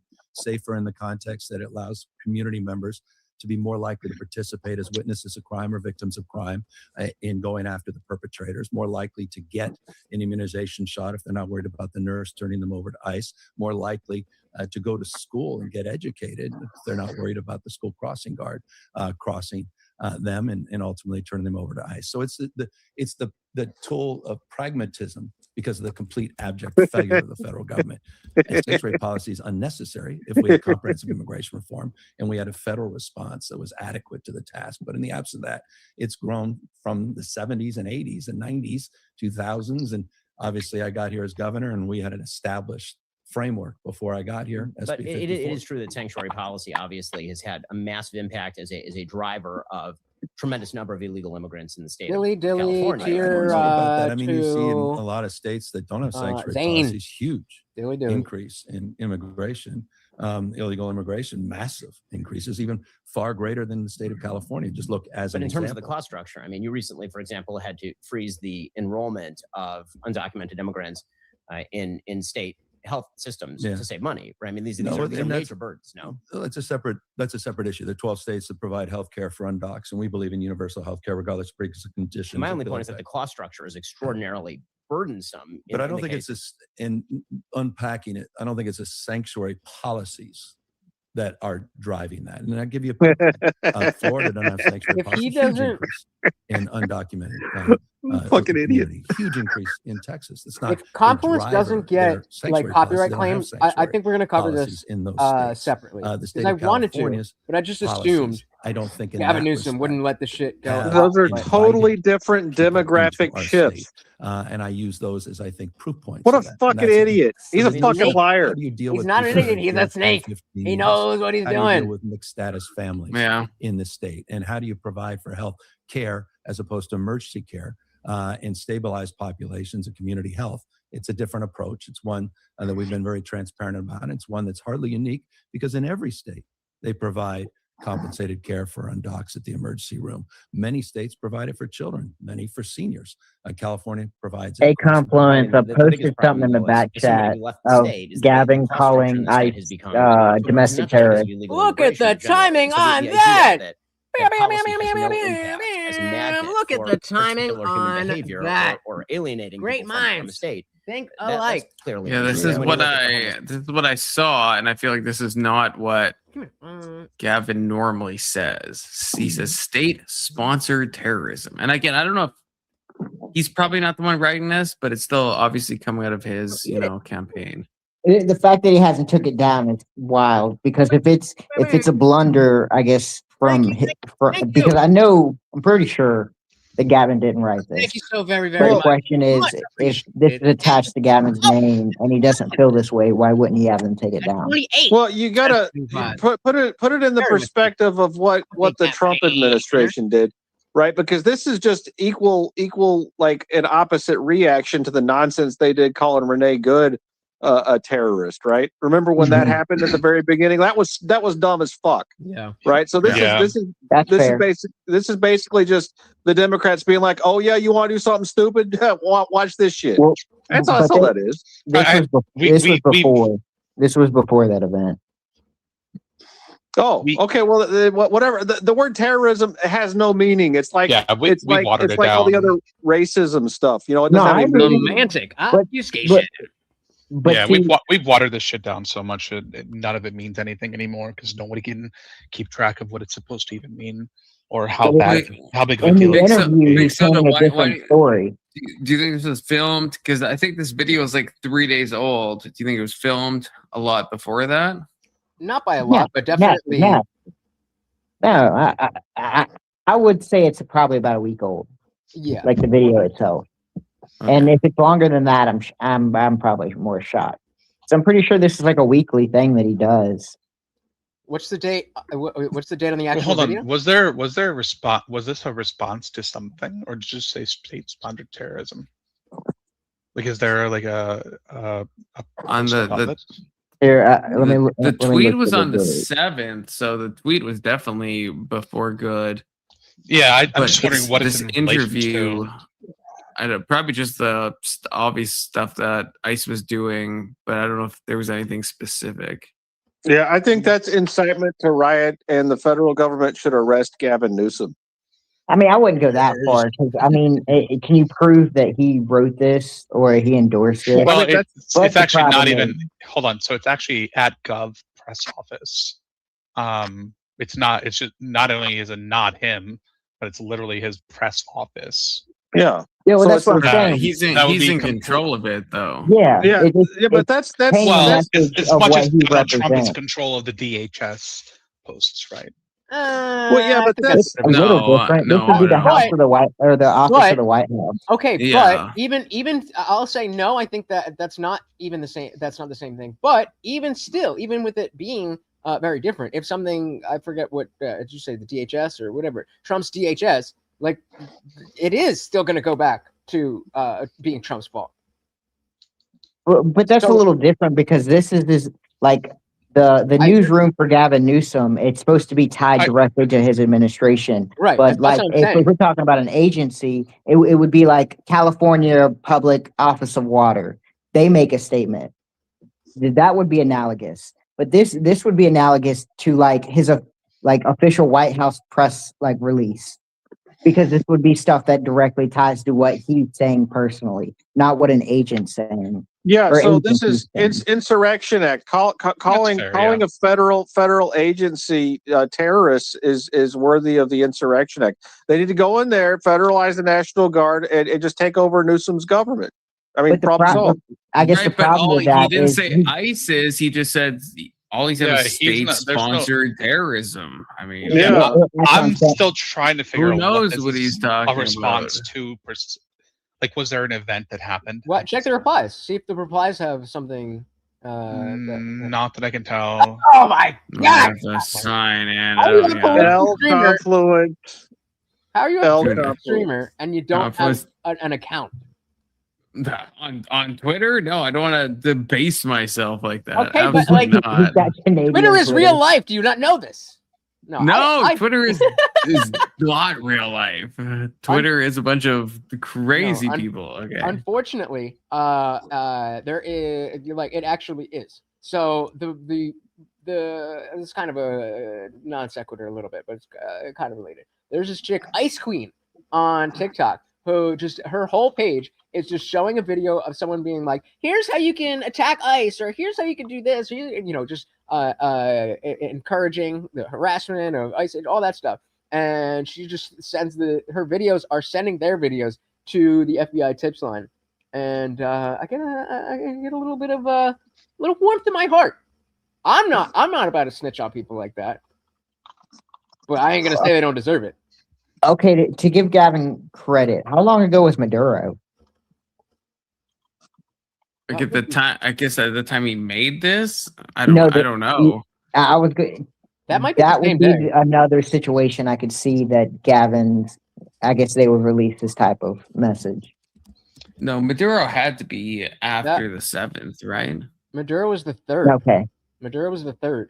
that's why does this 3rd? kind of correlate Really? with Maduro because I can understand Maduro that long ago? Gavin making that Maduro was statement. captured by the United States forces on January 3rd, 2026, during a military operation in Caracas, Venezuela, and subsequently taken into U.S. custody, facing charges including narco-terrorism. I mean, this would be 4 days. 4 days after this would be at the start of, I guess, because they did it on Friday, so this would be about Monday or Tuesday, or probably Tuesday. Yeah. Yeah, the Democrats had to get back into office. Oy vey soda. I don't know, Big Soda. Do you say something to offend K2? Hard to say. Hard to say.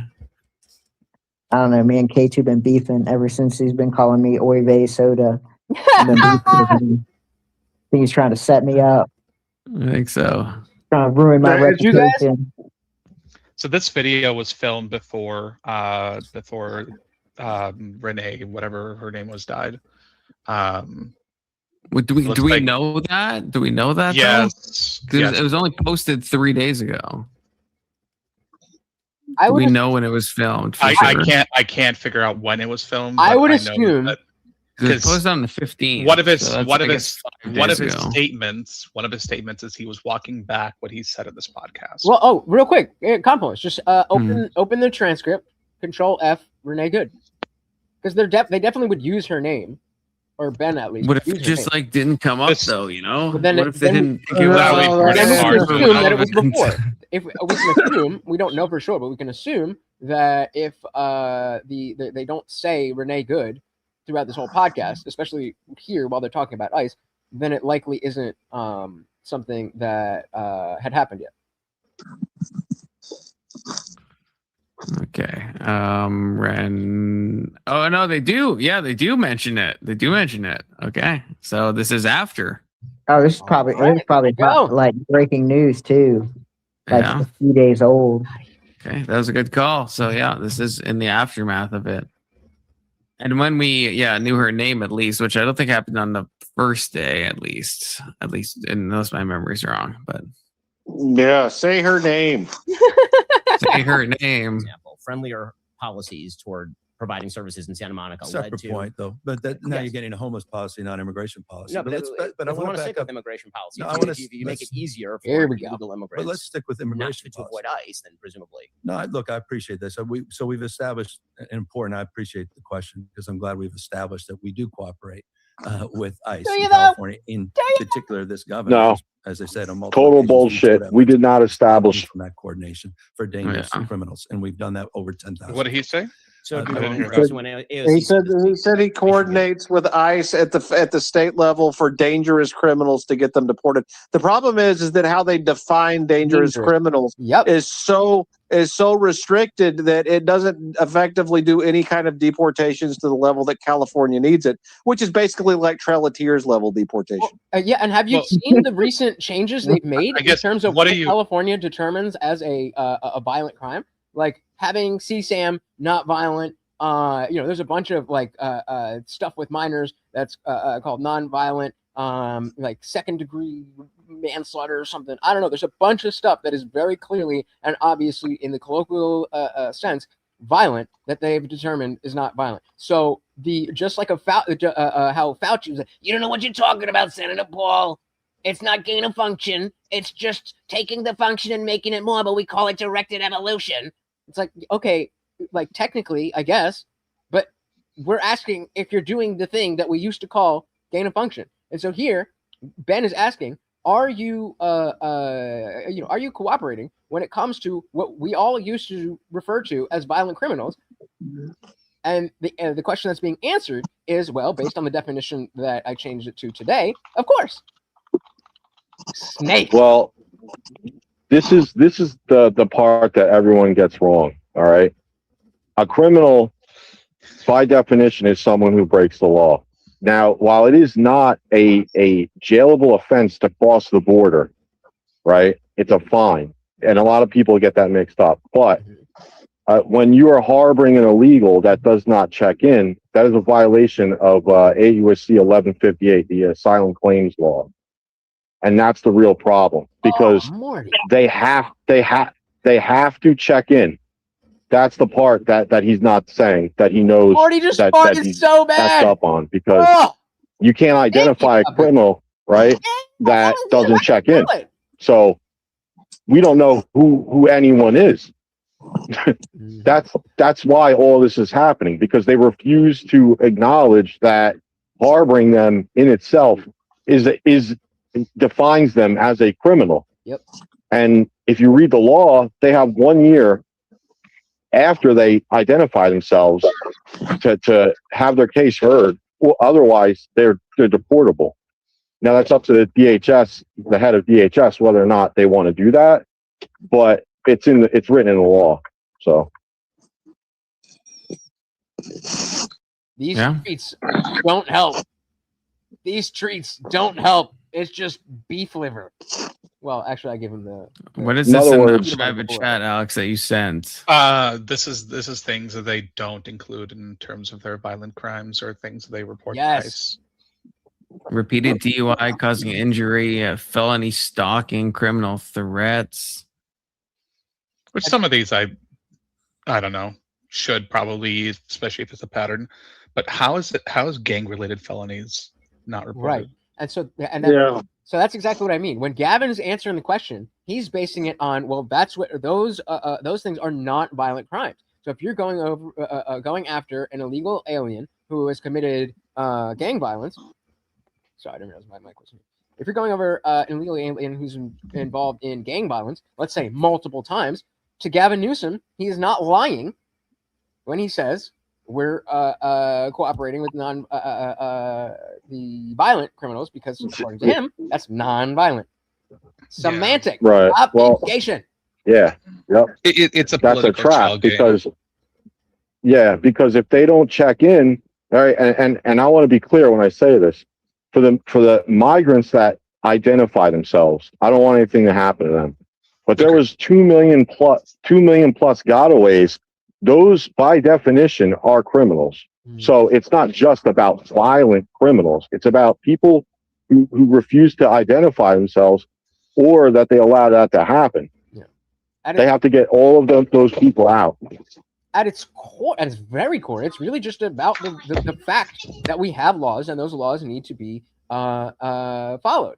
And another similar example was, I just saw a video of an 11th grade teacher saying it's just been 3 months since my school, or I don't know if whatever, my school initiated that when your phone, when you walk into the school, you have one of those magnetic pouches. You have to put your phone in the pouch, and it's magnetically locked at the beginning of the day, and then it magnetically unlocks at the end of the day. And so the teacher's talking about how, this is all great and whatever, but eventually kids figured out how to undo the magnet. Eventually they figured out how to do this and that, but it created a new taboo where you didn't want to be the one person on your phone. And so even though the kids have found out a way to do this, the culture of we don't use our phones prevents people from using phones. Similarly, the culture of we have laws and those laws must be followed is the same thing. The teacher was saying there was one kid, or sometimes a kid would just like take their phone out, look at it, and put it back. And she's like, I don't really care about that, but as a teacher, I'm going to say something because I know where that leads. Yeah, allow a little bit, and you'll get a lot. Mm-hmm. It's like speeding in cities and stuff like that. Like, one person speeds, they're probably the only one. But if 10 people speed, everyone starts to speed too. Like the broken windows theory in the psychology. It just the number of people gives permission to everyone who normally wouldn't do it, right? Mm-hmm. So you see one person like blazing across the good old days, when it was not good to be a whore. And you think they're crazy, but then you see like 10, 15 cars all passing you, you're going to speed up too. It's human nature. We're not going to sit back and be the only ones who seem to be unaware of something, right? It's the dissolution of it's a dissolution of responsibility. Yes, yep. With so many people, like, how can you blame any individual? Yeah, and like on the other side of that. So the other thing too, really quick, and this is nonpartisan really, but there was a congressional hearing about people that are along the Arizona border, like Border Patrol, that were testifying in Congress. This was under Biden, right? And it wasn't Border Patrol. It was actually a hospital director who was saying that they were forced to treat migrants, right? That like they just brought them, dropped them off, dumped them there. And when they were like, okay, well, who's going to pay for this? They're like, oh, we'll send the government the bill. They never sent them the bill.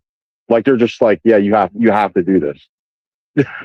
So that side of it, where they're like, the hospitals, they're not getting like benefits for all this shit. It's just total crap. They're forcing people to do it, and I wouldn't say that's like the Democrat people being like, well, I own a hotel and I'm going to house them. I really don't think that's what it is. I think they're going there and they're saying like, you have to do this. I'm sorry. What the hospital didn't send a bill to who? Okay, so like I'll explain it this way: the border patrol picks up a migrant, right, or a group of them, brings them to the hospital, and says you have to treat them, and the hospital says who's going to pay for this, right? And then they say, and you can go look this up too. I saw it on YouTube, but the hospital says, well, someone's got to pay for this shit. And they're like, well, the government's going to do it. And they're like, oh, okay. So they just treat them. And then all of a sudden they go, okay, this is the bill. We want compensation. And so they try to like get the compensation and they can't. Like the government itself was like, no, we're not paying for it. I tried to listen. So then the state's like, what the hell? I tried to listen because I wasn't listening last time and I missed it again. Right. Well, apparently not. Like the people were they not in ER? Along that I couldn't tell you, but I could they weren't in go ER, look for the video. Right.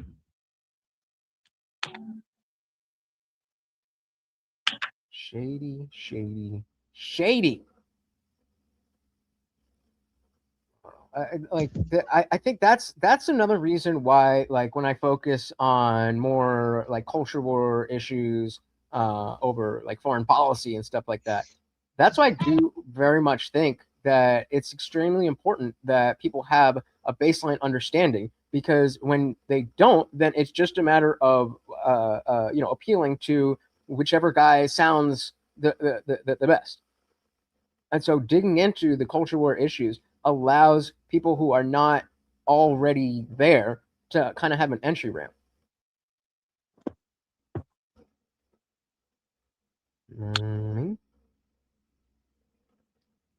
Dead air. Dead air. God, is Compton still gone? Never have dead air. What is he doing? I would be freaking out. I think he went to take a Don Lemon. Yeah, 4-3. The fact, oh man, they're not gonna do anything, but the fact they're talking about going after him with the Klan Act is just going after who? Don Lemon. Newsom? Oh, Don Lemon. For what? Sorry, I don't know. Yeah, so the church protest that's gone viral, where a bunch of ICE protests, they went into the church because they said that the pastor was working for ICE or something. Don Lemon was there with them, and he's on stream with them before they go into the church. And of course, you know the freedom of protest doesn't apply to going inside of a church. No. And he's like, well, they're about to go somewhere. I got to keep it secret, but which implies that he knew. Instead of saying they're going somewhere, I don't know. I mean, I don't think anything's going to happen, but like he clearly aided and abetted the situation. Yeah, my guess is nothing is going to happen, but to bring it back to hope. Yeah, but to bring it back to the point, then the fact that people don't pay attention, people who are working all day and have kids and are into other things, whatever it is, they may not know the specifics of that. And so if they're already primed to listen to somebody who is, whether it's Don Lemon himself or somebody who's going to defend Don Lemon, then they're just going to listen to that. And that's it. And so that's how we get further and further and further apart, because the people who are in the center are looking to are appealing to the people that they like, and that's getting further and further and further. And there's no middle anymore. Or at least the people in the middle don't. It's not lucrative to be not a fence sitter, but like a legit centrist. You mean like it's not profitable to be that? Because Yeah, I would agree. Like if you're gonna be a streamer or whatever, then it's very obviously easier to pick a side and just go full bore. And I mean, like, obviously we all try to be as fair as we can, but there's a you can see the people who are just like, fuck it, I don't care, whatever the people on the right will say is good, I'm gonna say. Right. Well, yeah, it's one of those things where people don't want to hear like the truth. They want to hear whatever promotes their predisposed beliefs.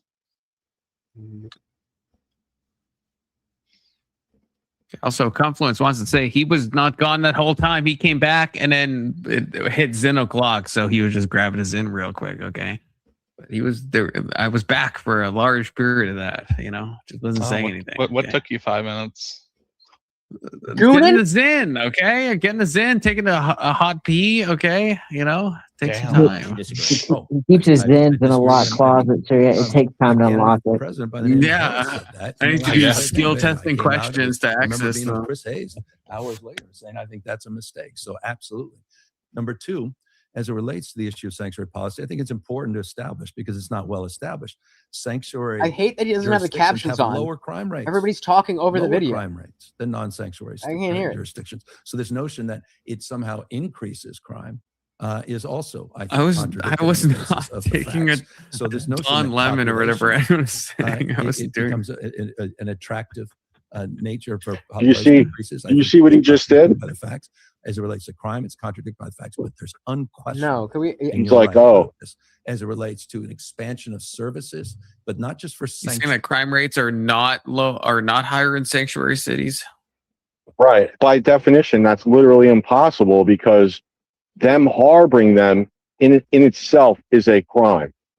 The gotaways. Oh my God! When we're not watching the It's like video, an impossibility. off the screen so we can see everybody. Them, but yeah, But if I say anything, Harboring gotaways. like, hey, when we're not watching the video, Harboring make sure gotaways we're all is not on a screen, crime. especially for the vertical stream. Look at Sorry, this. bring my dark What's that? Is this you? Yeah, Okay. I need to switch my phone. Okay. Yeah, that's illegal, isn't it? You can't harbor those people. Well, if it was, then they would be arresting the state people from the No, state, right? the only reason why they weren't arrested. Cities. That's the whole. Yes. Well, then that sounds like the federal government should be able to arrest them and prosecute them. It sounds like the army should get brought in because if Minnesota doesn't want National Guard, then maybe the army should just go in. But that That's has nothing to do exactly with what I just said or what we were just talking about. it. It actually does, and I'll explain it. How so? Okay, I had this conversation with Flow State actually like last week, but Yep. if they can't agree Violent to a baseline of what is actual immigration policy, then to be fair to other states that don't want it, they have to close their state borders. And so the conclusion that every time I ask this question to somebody, this is the answer that comes. Well, then it's on the other states to police their own state borderlines. And I say, well, congratulations. You just advocated for the Insurrection Act, not to come into the state, but essentially to go around a state like Minnesota and make sure they don't get out. A new Berlin Wall, the Minnesota Wall. I am reading Chat K2. What am I missing? I'm reading all the chats. More dead air. More dead Teacher's air. spelling something now. Okay. I think he's missing an R. Eid chat. Eid chat. The other K2? thing, I got to drop off. Just one more thing. I would encourage everyone to read this bill. You can go to congress.gov. It's called Operations of ICE in the Interior. And you'll see in there that,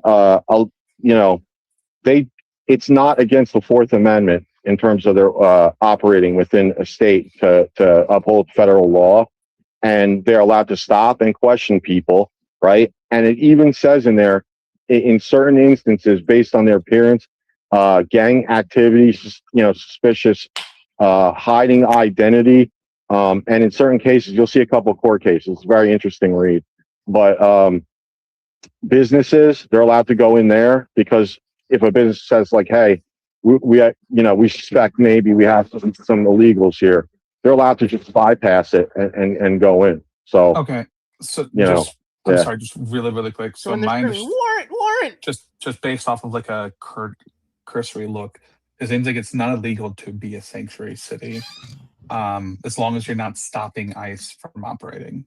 So if Minneapolis is actively stopping ICE, isn't that kind of the definition, though? Well, no, isn't no. The difference is definitional? standing So you're down. not cooperating, right? You're That's not. so the federal government cannot force states or cities to use their resources to enforce federal law. This is part of the 10th Amendment. Right. So if the Minnesota state police were trying to block ICE, then they would be in That'd be violation of federal but law. by just standing down, the federal government can't say you must do this. But okay, but what Mr. is saying, like if you're harboring a godaway, that is illegal, but that's what California does, right? If But they they're have not someone harboring, in they're like just not reporting. That's the that's difference. how is that not harboring? If you have someone in like in Bingo. a local jail and you're not Of and you course. know they're a godaway, you're not. That is There is that's no definitional requirement harboring. for them to do so. Semantics. There's no How is that requirement for them semantic? to do What so. isn't? I'm agreeing with you and saying that semantically it is the same exact thing. But Like, according hold to on. federal- If I had an illegal in They my get house, away do you with think it I would have to on- report them? Yeah, if you like let them stay in your home, you absolutely you would be harboring a godaway. That is illegal. You can't do that. Right. It is the law. Wait, just let me be clear because I understand what Alex is Hold saying. on. Let me look at it. Yeah, go ahead. Okay. Well, it is the law that they have to check in. That is the law, the asylum claims law. If you harbor them, they're in violation of that. Period. End of story. What do you mean by harbor, I guess, is the question. Right. And so, and let me give you an example. Real Meaning, quick, that if let's say that you were you had an illegal in your home, and then ICE came to the door and were like, "Do you have any illegals here?" And you said yes, then you wouldn't be. You would be fine. Yeah. Yeah. So that's why I'm saying it's semantics because before Yeah, that point, there's they no- were there's- harboring an illegal, but according to the law. You have to. I mean, I don't know the actual letter of law, but the spirit of law is that you have to be doing some type of obstruction of an investigation or something like that. So it is illegal to have them, but like harbor them in. But the way that doesn't. you're At talking. least. So this yes, is just actually. listen, Whoa. Yes, You don't actually, have- under. All right, It is illegal. I'm going to explain it. Under read the asylum claim law on 1158, and then go read 1226 and 1227. little something. Harboring an illegal godaway is against up to you guys. federal law. Let me know. I should have said that earlier, but yeah, that's a crime. I mean, and that wouldn't that be interpreted in the same way? Like it's How would you illegal know, to I harbor someone that has done like a felony or whatever. Like if I don't know the exact law, but I know That would it be is wild. illegal. The reason if someone has why- like murdered Wild. someone The- and you're like housing them in The your fact that home they- and you're like that giving I'll put that it- is, and you know that Yeah. they murdered Well, someone, it's insane. illegal as well. I'm pretty sure she Right? got Like charged. so. Well, that the happens all problem the time again, with felonies. I'll just leave it at this. The reason why, right, is because it's not asking much in a compromise to say identify yourself. That's it. If you want to, yeah, this is patently wrong. You do not have an obligation to report a crime. Mm-hmm. yeah, you don't have to do it, but you're That's not. So If you're- you're you are violating the harboring law. or somebody, specifically asks you if someone is living in your house Mhm. that is illegal Yeah. or that's a godaway or whatever, you don't have to say shit to anyone. And the same thing goes. No, for that's right. states. You don't have to, but technically, you are committing a federal crime. You are That not is the committing case. any crime. I think Yes, you are. You're harboring an illegal Alex, do godaway. you not agree with at least what I'm saying? What Like do you just think? just like if some with like big crimes that is illegal and people get charged with that all the time. Like if someone like murders someone and then I give them like safe passage into my home and I know they've murdered them, I get charged with like aiding and abetting hold and on. stuff. If they're actively running from the police and you invite them in your home to hide them from the police, Isn't that what a godaway is doing definitionally? No, that's not. Why are they? Yes, why actually, are they a godaway? there is a judge right now that has been found guilty and lost her seat because she was helping an illegal, like in the same manner that we were talking about. So, what was she doing? She explained they have video evidence of it. She went out of her courtroom, and I believe in this part I could be wrong, but she was like, "Hey, maybe they had a case or not." She knew the person was illegal, and she went to the guy sitting down. It was on video, and she said to the guy, "This is how you evade capture." Oh, that and would she be just got illegal, yes. prosecuted. Attempting to Yep. help them evade capture is vastly different from let's say someone asks you they can come in your house and drink some water and you have no idea they're being chased by the police, right? You can allow them in. That's the extent of your intent here, right?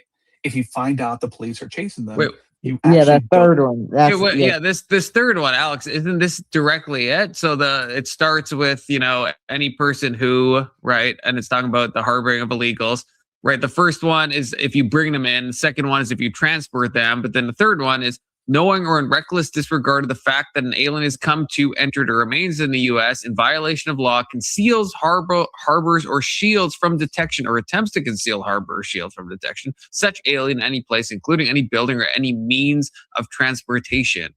And then they're guilty of whatever it's going to say. Yeah, harboring. Again, this is like preventing police from finding them. So Every single one of these things is active conspiracy to prevent the police from finding them. Give me a As break. long as they're just Come living in your on. house.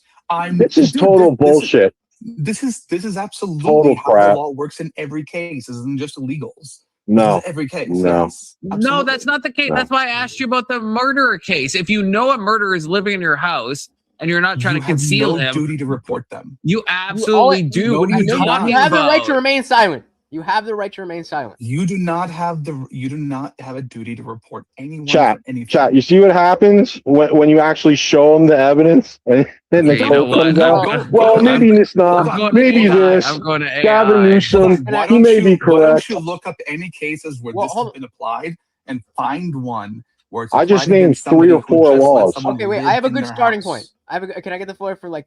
No, you 1 minute. named things where people actively helped them. Yeah, I just named a judge who sided with one and then lost the seat. Offered advice on how to escape custody or how to avoid detection. Yes, that is actively helping somebody evade the police. Right, but again, that's the semantic part we all agree on. We're asking if it's the law. So if I could just get 1 minute here, I just asked ChatGPT, if I had an illegal alien in my home, am I able to be prosecuted if, when law enforcement becomes aware of the person, they come to my door and ask me, and I refuse to say anything? At that point, does law enforcement have anything they can charge him with? And then I said, if state laws are different, let's start with Minnesota. So clear breakdown of federal law applies, not state law. Immigration enforcement, including illegals, is governed by federal law, not Minnesota law. States generally cannot independently criminalize an immigrant's presence. That's exclusively under federal authority. So then it gives. Bradley. Didn't even see you there. Sorry, Bradley. So then it gives a law, 8 U.S.C. 1324, harboring illegal aliens. It is a federal crime to conceal, harbor, or shield from detection an alien known or knowingly in reckless disregard to be unlawfully in the U.S. in any place, including any building, i.e., your home, or to transport. And basically, even if you're like, hold on, transport and encourage such alien to enter in the state. What harboring means? To convict someone under this statute, prosecutors must generally show 1, the person is an alien who is in the U.S. in violation of immigration law. 2, you knew or acted in reckless disregard of the fact that they were unlawfully here. And 3, you took some action that substantially helps them remain, i.e. hiding them, sheltering them, shielding them. If all 3 elements are met, harboring is a felony with penalties up to 5 to 10 years. if So it they're has just to be like, all 3. if they have warrants against them, if they're not even an illegal immigrant, if they have warrants against them and you're harboring them in your house, you're impeding on a criminal investigation if you try to fucking lie about them being there. And that's a criminal offense. Yes, lying about it in any way is a criminal offense. Yes, you're right. Right. You're impeding on their investigation. Hold on. Is There's the 2 AI scenarios wrong here. that I have on screen right now? Like it Hold could on. be, but the AI is saying that allowing a murderer to live in your home can itself be a crime if they are wanted by police or they're evading law enforcement. And so that would apply to Godways as well, wouldn't it? For the definition of harboring. I know this is AI, so what your I'm grain of obligation salt. is under harboring or concealing. What obligation do you have? Do you have an affirmative obligation to kick them out, to report them to police? What is it you have to do? What does aiding and abetting mean? I have that. That's a question. Aiding and abetting would just be either offering them some sort of advice, offering them money, offering them a way to hide, or Shelter or way to hide. Yeah, there you go. Hold on. If you are aware that they're a fugitive from the law, if you're aware that an illegal immigrant, at the time that they request to come into your house, and you say yes, you are actually abetting them. That is actually harboring. Just like a vampire. Now, if you don't know, and they've lived with you or whatever, right? And you find out after the fact, you don't have a requirement because you didn't do that with the intent to actually. That's correct. The burden of it. Yeah, the burden of intent is on the. I asked what you said, Alex, and it says, you don't have to you don't have to report them, but if you continue to let them remain in your house, again, this is AI, so grain of salt, but this is, courts often view this as harboring. If you know, in the murder example, well, not let them live in your house anymore. Yeah, so I put in the private. You have to get out of here, you. So remember in my. You guys remember in my Stop question, sleeping on my couch and eating up all my nachos. Hold on. Ask it what the requirement is. Like, what do you have to do at that point? So while you're doing that, I did. So, guys, I literally asked that. I asked that. It doesn't say that. It doesn't give an answer to that. Guys, I said, what obligation do you have? And it said, legally speaking, it's you are not required to. You don't have legal duty to report the murder to police. So that is true. Silence alone is not a crime. But you can't help them avoid law enforcement, and you can't conceal evidence. And then the third point is you cannot continue housing them once you know they're evading police. If you know they committed a murder and they're trying to avoid arrest, which would apply to gotaways. When you say referring to number 3, are you supposed to kick them out or I live with report them somebody, to police? What is the obligation? How do you so handle while that? you're doing that, remember part of my prompts was if law enforcement comes to your door. So I read out the statutes, but if you look in the private chat, it said, what happens if law enforcement comes to your door?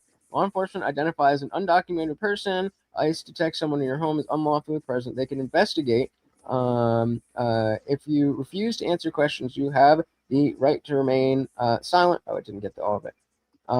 But yeah, so you have the right to remain silent. A good person, if they know that somebody they live with or loved one or a family member committed murder, they're going to go to the cops. Because I don't think this is a reasonable conversation. Oh, hey, Fred, I heard that you killed someone. Do you think you could move out tomorrow? That's not going to happen. You got to go to the cops. So if you know the police are actively coming after them. Pardon me, Fred. I heard that you slaughtered. You were talking about the chick that ran in the house. Move out? Yeah, I thought you were talking about the chick that took the video. If you say that, you're probably going to get slaughtered yourself. Oh no! I mean, honestly, come on. Hey, pardon me, Pete. I heard that you killed your mother and her free bonanza friends. Could you maybe move out? No. Oh, what do you guys think of? What do you guys think of Bob's, here? What do you guys think of Bob's super chat saying, if they're knocking, I'm not answering? I think that might actually be considered abetting at that point. They're just gonna bust down the door and fucking get you. So I think this is the key part here. Then you're getting arrested, they're getting arrested, yeah. Which would mean that the police are actively after them. All right, let's get like I saw a video just what you're talking about, where there was 2 people who were suspected to be murderers, and they were in a house and they had to knock on the door, knock, and the fucking people are sleeping or trying not to answer the door. When finally the mother of these people came to the door and said, "Oh yeah, they're in there sleeping. I'll get them." I had no idea. They come out, they fucking go on their face on the dirt and they put the handcuffs on and take them out, and they interview the mother and they're like, well, she had no, did you notice that they were covered in blood when they came home at 5 a.m? No, I was tired. I just answered the door. Okay, fine. Okay, K2 wants me to read what he sent me on Discord. I'm not sure. Explain this further, K2. He says, in Washington State, an illegal trekker deleted a whole family and deleted the state of Washington. I feel like there has to be a typo here, unless the illegal trekker did delete the whole state of Washington. The state of Washington let him go after ICE. Okay, yeah, maybe in the state of Washington let state of Washington let him go after ICE, put a hold on him, and they didn't even charge him with manslaughter. Oh, wait, what is that? What is that? Are you saying it was I'm not sure that of some sort? That yeah, mother I'm not didn't sure get what this. arrested. I'm not sure what this means. My guess is he's referring to some sort of traffic accident. I guess Not she like- wasn't. She didn't try to hide them because she made them come out, but that's why the mother in the house didn't get arrested. So I'm just to clarify on the story I was telling. Okay. that if you don't hold them and lie about it, you won't get arrested. If you literally don't know that they came home covered in blood because you're retired, you're not going to get There's arrested. reasons people might be covered in blood too, Yeah. depending on where you live. Did you guys see that video of the DoorDash lady who was being chased by ICE while she was doing DoorDash, and she just ran into the people's house? And it was a white couple with a little baby, and ICE is outside, like, we're gonna break your fucking door down. This lady, And they were like, "This food is cold. Get the fuck out." I mean, that would have been hilarious. Be like, we have a baby in here. We have a baby. Yeah. So why are you protecting some strange lady over your fucking baby? Yeah, that's they really protecting her. They were like, we're not. We need to see a warrant. We need to see a warrant. I'm gonna try to find it. Were they liberal? Yeah, I'd want to see that. That's crazy. Why the hell would you do that? Because they're liberal and brainwashed. I mean, if you the amount, every new video I see out of like Minnesota is just makes me feel like more and more we're in some type of simulation because it just doesn't make sense. I think Minnesota just needs to become part of Canada and call it good.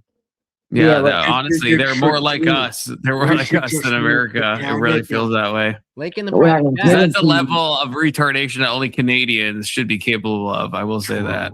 Give us your oil, and we'll give you Minnesota. Okay. I don't think they want Minnesota. Is this at IJ? Yep.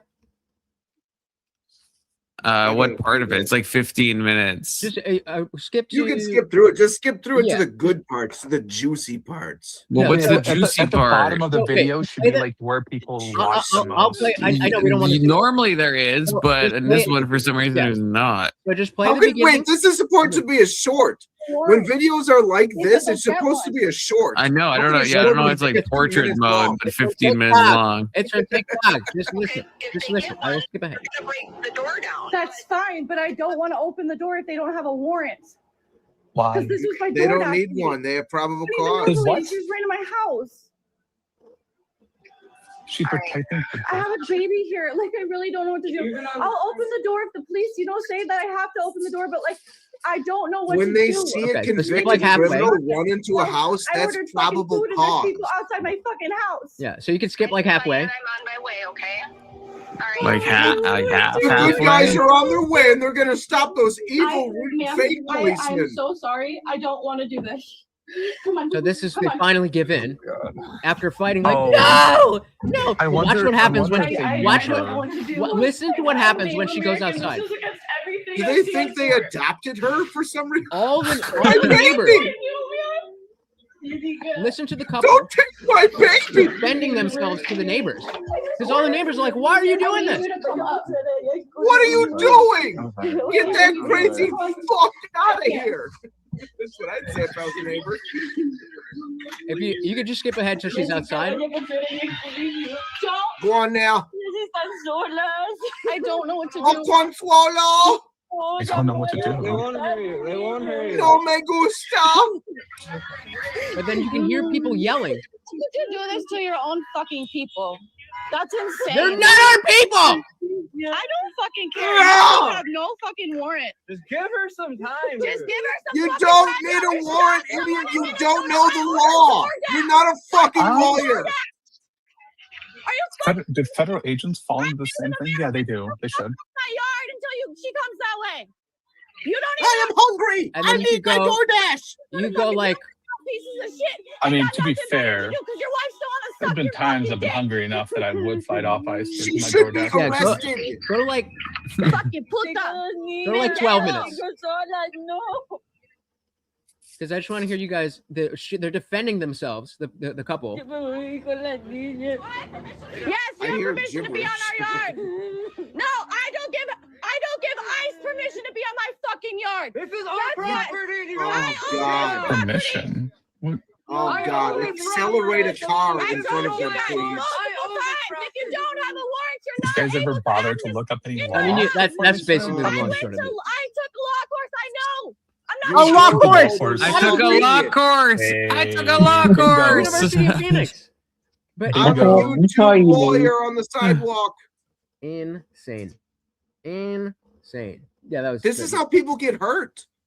Yeah, That's why I don't. Those ICE agents had more patience. They have every right, and they fucking will use physical force, if not deadly physical force, if you do something completely stupid, like Renee fucking dumb bitch.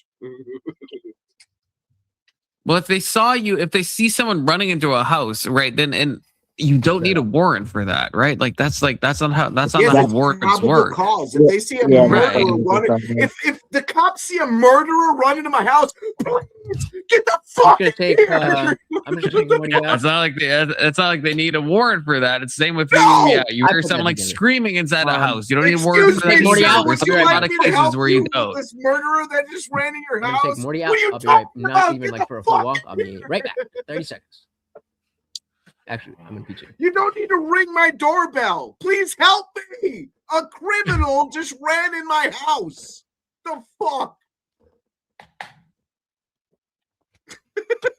Minnesota's cooked, man. Minnesota's cooked. I'm just gonna say that. Oh, let me just check the ring doorbell. Yes, it's the police. A criminal just ran in my house with a fucking machete and a hockey mask. Oh, I don't know. Maybe yes. I think you should come in. The fuck I out don't of here. know. I think Tim Walsh has done a fabulous job. Yeah, who could criticize him? You know. Yeah. Tim Walsh Done should waltz only his good ass out of things. fucking government. That's what I say. You better watch out before he starts sending hitmen to your house. Like he did that Oh, one day. Bret Hart? I don't know who that is. Bret the Hitman Hart? Isn't he Canadian? Yeah, you don't know. Come on, I don't know my own Canadian reference. Apparently, that makes me sad. That's like the greatest Canadian tap dancer to ever exist. Tap dancer? That's why I thought it was weird that Bradley brought it up. I was like, this isn't. Yes, he's the greatest tap dancer that ever existed. Oh, a professional wrestler. Yeah, I can't. I know The Rock. You guys ever heard of Dwayne? Okay, that's the only professional wrestler I can literally name. Okay. You mean the one that became a movie star? Yeah. I only know him from Moana, actually, to be honest with you, which is a good movie. The second one sucks balls, though. No one should ever watch that gay ass movie. The dude is in the back. I think the dude hit me with one of these. I don't know how long you've been sitting here. I'm sorry. I'm a little off my game today. I'm not going to lie to you. Okay. Welcome, the dude. Good evening, gentlemen. Good evening. Good evening.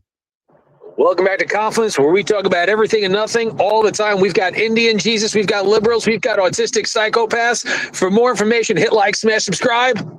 Don't miss the next contest. All right. That's true. Although I don't think it's any psychopaths on the panel tonight. There was. Try the wine. There was someone who has a low conscientiousness, I think he said, but No, my health wouldn't allow it.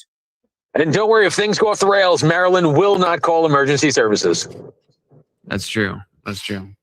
Good evening, gentlemen. What would Maryland do if ICE agent, if that DoorDash person came into your house and there were ICE agents outside? What would Maryland? I say like, what would Jesus do? What would Maryland do in that case? Probably the same thing that would be a good fire game show, right? You have Maryland; she's not allowed to say anything, and then everyone makes a guess of what Maryland would do in any given moral situation, and then when it's revealed that what would Brian Boitano do? That's the real question. What would Brian Boitano do? If he were here right now. I get that reference. Okay, that's a reference I get. Finally, I just want to say that. Okay, what would the Hitman Hart do? Fair enough. Don't get that one, although now I know he's a put you in a sharpshooter. Anything. Back to Gavin. Okay, back to Gavin. He's just ready to talk. Diverse population. Who do we hate more, Gavin or Ben? Gavin, at least for me. And that approach means that when you came into office, Gavin didn't fuck up my state. Gavin didn't fuck up my state. Last year or this year is $350 billion.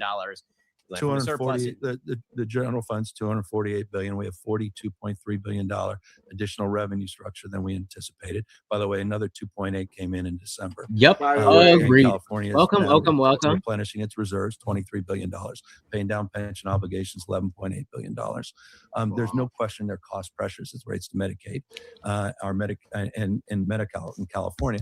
And those pressures are going to be made worse because of the big, beautiful bill. Well, I mean, I think that the main pressures in the state of California in terms of kind of future costs looks like some of the programs that you mentioned, mainly, if we're going to look at it, CalPERS, CalSTARS, the fact that you have perhaps $500 billion in unfunded liabilities going forward. Well, in which we've substantially improved in the last 7 years. I just mentioned the $11.8 billion commitment. We've highlighted that in the State of the State to pay down long-term pension obligations. STRS and PERS, their funded liability has been improving over the last 5 or 6 years. Can't make up for the last 30 years. You may recall a decade plus ago, we did reforms for new employees moving in. We dealt with spiking and other issues and abuses in that space. We're hardly unique in this country as it relates to unfunded liability. Or fraud issues, obviously. And fraud issues. We can talk about fraud all day. I'd love This to is all talk I've about ate. that, and we could get back to that because I think it's an incredibly important topic in California. This is all I've eaten today. Some grapes and some cheese. Fraud efforts and I just opened some alcohol. I think there's a so that lot might of, not go so well. a lot of BS in this space as it relates to targeted assault and offense. And they're going to need more people. In our project, but I want to go back. But the local PD we can get all of this. help it. I know everyone came here for all this stuff. Of course. Before we do, I just want to ask, there's sort of a general take that I have. I want to make and that something after that. I heard the podcast that you did with Ezra Klein. I think Ezra is wonderful. You know, he and I disagree about nearly everything. And I think Ezra's really a fascinating person with a lot of really interesting and heterodox ideas. And he talked to Ezra Klein. governance, and you talked with him a lot about how you. I wonder the relationship. I wonder why Ben likes him. Right, because when you came into office, I didn't eat much. I grabbed some alcohol, so did it. That was the stated need. Right. And then we created a legal framework of $2.5 million. And it will come up short of that. It's like 2030. And what is it? About 150,000 units that are being created. Little less than 150,000. You're right. About 111, 108,000. And this isn't a rip on you. I mean, because it's been a major national issue, and the macroeconomics of this with interest rate environment, sort of post-COVID environment, made this housing crisis. Thanks for stopping by, brother. Make sure, hit that like. Very much appreciated. You have a great. The original. I warm up my soup cans. It's the original. Cook some pasta. Our inability to get out our own way and all the regulatory thickets. Right. So we need to cook more. Blew through those in the last couple of years. 61 housing reform bills we just passed. And Ezra was highlighting that. Interesting. New York just moved in a direction. I think finally we Democrats broadly are moving now. Finally, in the now you got to go direction after decades. Democrats now he's fucking staring at Republicans in California. When they pause again, I'll take you. And I think that one of the problems that people see, and there's been a big question. You've asked it. You've talked about it a lot, actually, about the frustration that people have with politics and the disenchantment that people have and the feeling that no matter what they do, they can't get ahead. And that's manifesting in a lot of political polarization. I want to get ahead. And this gets to, I think, a sort of broader issue. It's not just you. So I don't mean this to be a specific critique of you. I think it's a critique of a lot of politicians that I have left and right. You and can also go potty on the pad downstairs. You realize, as the governor, how complex the system is, how difficult it is to get things done, how much gridlock there is in the system. But politicians, in order to get elected, have to make a lot of promises about how much things are going to change in the future. And they usually are talking about using the power of government in order to facilitate and make that change happen, particularly on the Democratic side of the aisle. And it seems to me that is a recipe for disaster for the American body politic. Because if you make promises that cannot Ag's comment is anti-Semitic for it to be fulfilled. Yeah, inherently that's true. And yeah, I have relatives who still live. I'm pro-Semitic. I visited TOS, and they're making a very good living. I have a sister-in-law and brother-in-law who live in LA. They make a combined. Just want everyone to know I'm the California Republicans to blame for all this. Too high. The cost of living is too high. I believe the poverty rates in California on a cost-adjusted basis are some of the highest in the nation. Right there with Florida. I wanted to address Ag's comment, but I was muted on there. But when you look at it, he has nothing to stand on. Florida and California, right? If you're looking at real estate costs in particular, are extraordinary in the state of California. And as you say, you're trying to remove regulations, but the problem is that unless we are willing to recognize a fundamental reality, you better recognize. Can you push pause 1 sec, Confluence? With their government, yeah. I agree. Ask and you shall receive. You better recognize. That's what he's saying. I just find it funny that he's comparing California to Florida. California for 70 years has been in the top 2 states of the union, and Florida was the limp dick off the side of the country till 2019. Like the fact that he just got what? Limp dick. Yeah. Do you not find that ridiculous? He's comparing those two. One has been in like its dominance for less than half a decade, and the other is California. And he threw that out there as if that was a comment that carried depth and weight. That's wild. Oh yeah, well he's trying to jab it because I think Ben moved to Florida, right? If I'm not mistaken. No, Ben has a house in Florida, but I'm pretty sure he resides in Tennessee. I think the Daily Wire headquarters is in Tennessee. Oh, yeah, maybe that's true. Tim Pool's in West Virginia. I know that. But even like going back to, it seems like an intentional His jab. name should be Tim Shallow Pool or something. You know? I don't think it was a shot at Ben. I think it was more a shot at he was just taking like a red state, being like, oh, right there with the red state where everybody's leaving to, and like, no, Florida literally had a game called the Florida Man. It was the land of vacation and fugitives for 50 years and Disney World. That I just thought that was a wild. Anybody with an IQ north of 106 should be able to see through that bullshit comment. Yeah, I didn't. Yeah. The Indian Jesus. Do you kind of see where I'm? Oh, he died. He's gone. Oh, rip IJ. Does anybody agree or disagree with what I just said? I agree. I agree. It felt to me. It seems definitely like a targeted thing.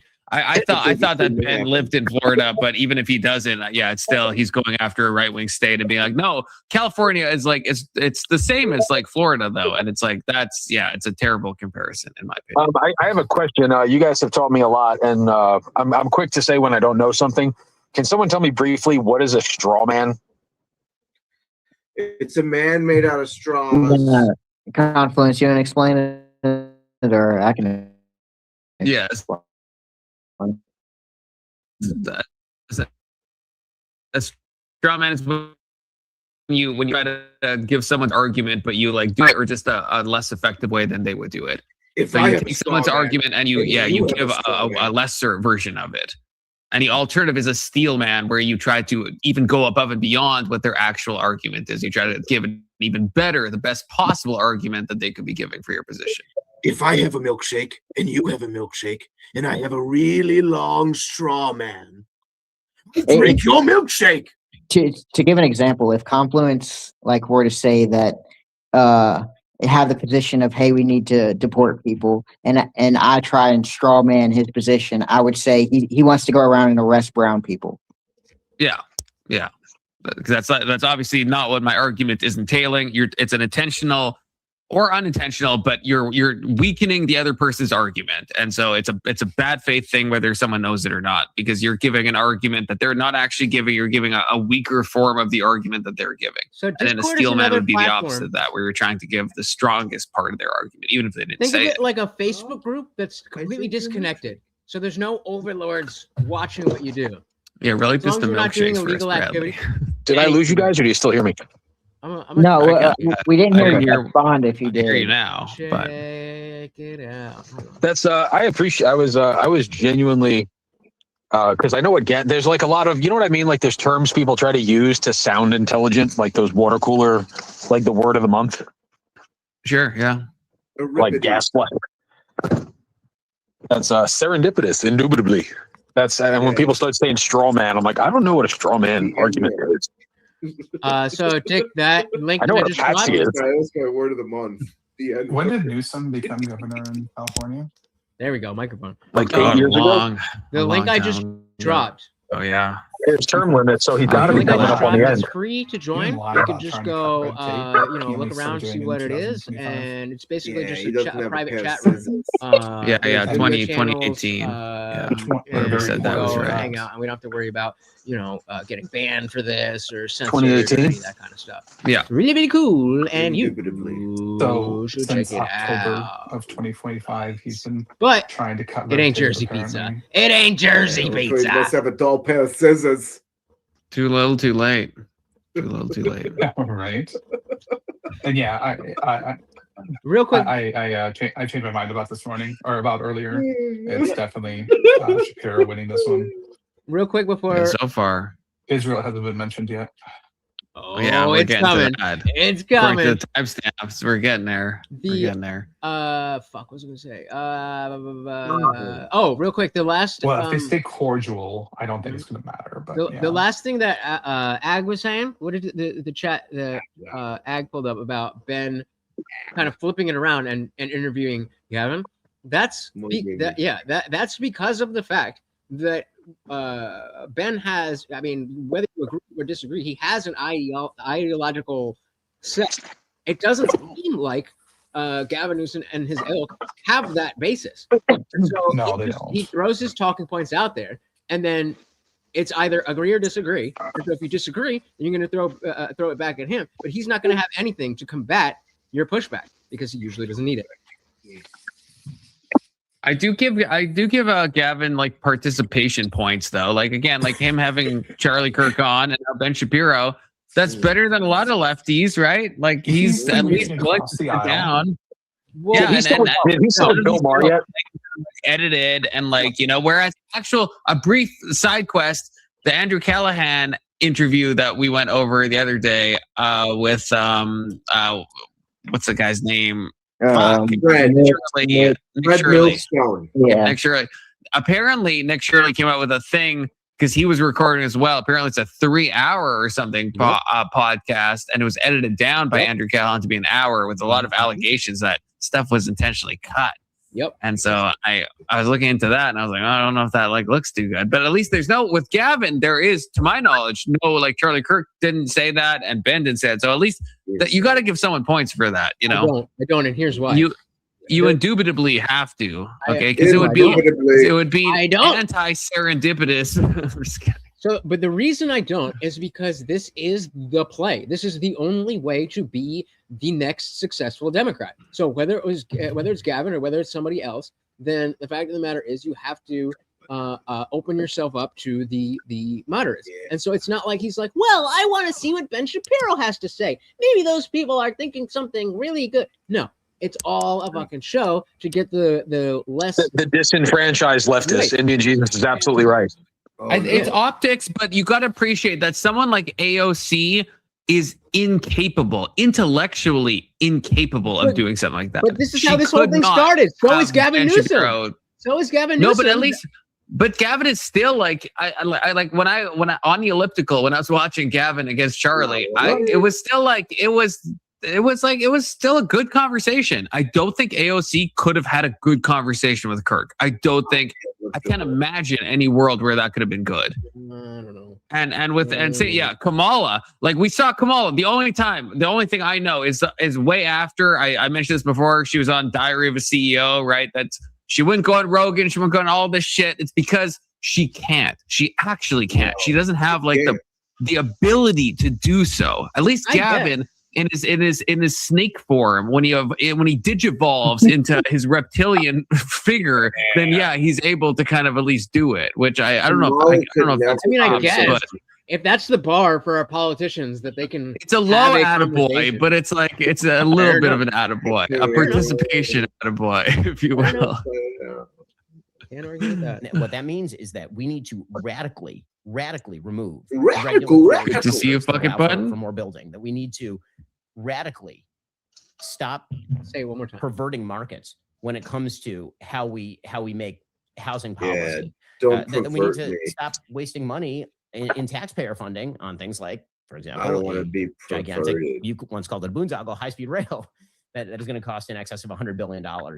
In this that's got to hurt to Gavin. That's got to hurt. And again, it's coming. The populist right too. You need to throw more money at it, right? Which is something I object to on a sort of classically conservative level. The promises that are made that if you give government more power and more taxpayer revenue, that suddenly these problems are going to be alleviated, and the actual result, which is less ability. It hasn't showed up in my StreamYards because StreamYards has been so lagged. But Fuck It Button became a member. Welcome, Fuck It Button too.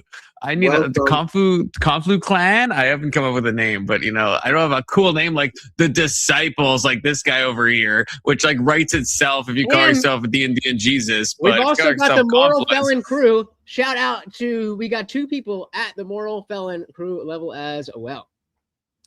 Yeah, man, he has 2 levels. I don't even have any. I don't have any levels Hold on. yet. Okay. I need a better name Wait, than wait, the wait, wait, dude. wait, wait, wait. Confluence. Sorry, I gotta like meta backstage here. You don't have different levels of your membership set up? No, I just have Do 1 that level. immediately. Do that immediately.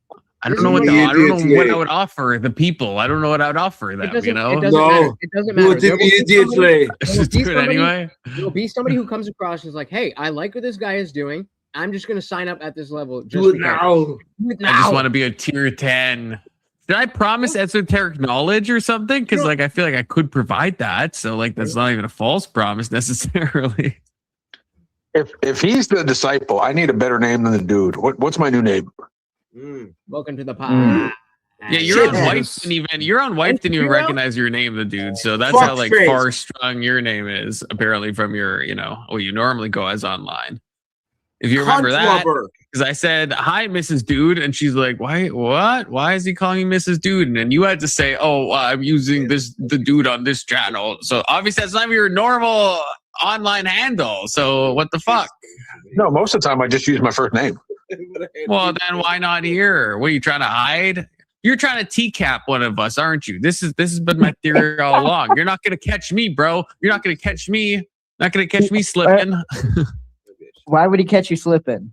Because I ain't slipping and I'm not doing the thing that I would need to slip. There's no action where I would even possibly be slipping, to be clear, okay? To be clear. Small house in Burbank to a 4-bedroom, slightly larger house in North Hollywood. Well, is no one getting me a name for real? You shitheads? School, like UCLA. It's got some Harvard Law School. And now to have a really, really nice house. I did have a nice house in I don't know your name, the dude. Is that? That's no, but he's Indian Jesus and your Confluence. Like, I want a cool name. Well, you should have a cool name, but the dude is like kind of generic. There we go. Finally, I can pull up the message. Why is StreamYard so delayed? When I look at my Chromebook, I see like 6 messages that I'm not seeing on the screen right now. I'm not sure why that is. I mean, we all know why that is. Month to some fucking service, and you think it would act a little better. I'm just saying. I love you, StreamYards, but fix your shit. Like okay? I couldn't agree with you more. It's the Blue Jay. You made my speech in my It might be years in terms of the housing it might reforms be. that we pursued. Could not agree more. I highlighted the 61 bills just last year. I didn't highlight the 42 CEQA reform bills. The original, talk about process and regulatory thickets. Those environmental rules that were established, ironically, by Ronald Reagan himself when he was governor of California. So we've been in the process of doing precisely what you're suggesting we need to do, and we've been doing it very meaningfully and been nation-leading reforms in this space. Now, of course, the private sector needs to catch up in the context of interest rate environment becoming more favorable. But now we are cities and counties we put on notice. Maybe you recall when Everett, hold up. I'm going to refresh my thing because this usually fixes it. I am the captain now. Oh, that's not good. I double down on that. The notion of how he flipped it around. It's because Gavin doesn't have anything. Hey Trey, it's open panel. I'll drop you the link. Come on up. I got a panelist. Yeah, anyone you can vouch for IJ? Yeah, we'll definitely pull him up. He's just a bad guy. He's just gonna ask you to do that. I'm just kidding. I don't know. So you don't have to no, I don't do all this on a Chromebook. No, I have a Chromebook. Maybe I can lift it up so you can see it. Proof of Chromebook. Proof of Chromebook. So when right he here. go backstage, Okay. he's just gonna ask you to do this. You don't have to be but that is sitting beside a normal PC, and then I use the Chromebook to read the live Unless chat. you're just talking shit. For instances where StreamYards gets fucked, if I remember to look down and see that it is in fact cocked. Oh. But yeah. Where's Bubsy? Yeah. First became governor of Huntington Beach, the first city, because they were out of compliance with their housing element. We established a legally binding goal of $2.5 million. Legally binding. The stretch goal. What needed to get some equilibrium in our prices, the supply-demand imbalance, but we created a legally binding goal of $2.5 million. So what could be done to make that happen in not Huntington Beach, but LA, All right, San so Francisco? we created a housing accountability unit. We pursued 46 actions. We've unlocked. But I guess the question is from the common man perspective, right? From So this is the YouTube link. Where I left. I took This is the YouTube link, from that and then the pinned how do we link get to the material is change? the and description. not. Just go then there and click perhaps the that pin link. requires a completely new there. thing. And come over to my classical libertarian economics here, Governor, is I guess what I'm saying. And maybe Where's recognize Anson that when you the need amount of him? tax Damn. revenue that's taken in Yeah, the I state, don't know if you would reverse like to hear market that from Ben. incentives, that what's been generated in the state is a middle class that is really struggling. Yeah. Vast social services for people who are at poverty line or below and slightly above. And then, a group of people who are either so wealthy they don't care, or so wealthy now that they're leaving, right? Because of the prospective wealth tax, which I know you oppose, right? You understand markets. So that's why I'm always a little bit bewildered when there are measures taken by the state. I'm sick of these two that end up retards perverting jerking each markets other in a off, very okay? specific way. I'm so sick of this. You mean on my screen in the I think it's nice too. AMD or in and the It's chat. like, Ben, I've always what's been going a on with Intel fan. and what's happening with the Trump It's like, administration in that what the respect. I fuck agree is with you this? broadly in all this. These Gavin people Newsom looks disagree like on like almost every line. I understand you build repertoire. Literally. Okay, I'm gonna pause for a second. I understand you build repertoire at the beginning, right? You get some common ground, but like at a certain point, we're 36 minutes into it. Okay, just start, either start fucking or start, exactly. Okay, me and the dude are thinking the same way. Either move to the Patreon where I can't see it, or then just start fighting like men. Okay, one of the two. Really quick, go to Gavin. Tell me he doesn't look like Donald Trump and Matthew McConaughey made a baby. Oh, that'd be beautiful. Yeah. It'd be beautiful. Yeah, he does look like that. Yeah, he actually does. Rating the child tax credit. I don't know. I'm the analogy guy. Yeah, no, you do a good job of that. Income tax rates in Well, Like, what do you call me, Timu Jack White or whatever? I feel like that is valid. That is valid. California, that's Well, I'm I'm going Team to Jack tax Black. their low wage earners more than California taxes its high wage earners. Kind of, in a way, yeah. Lowering those tax rates in those 16 states. How about the middle class? 40% of the middle class in Texas pay higher taxes. I hope he talks about the unexceptional whites of The Modesto. highest tax rate for the 1%. I mean, he's an Overall exceptional tax white, right? burden. There's been independent analysis after independent analysis. He's an exceptional reptile person, yeah, for sure.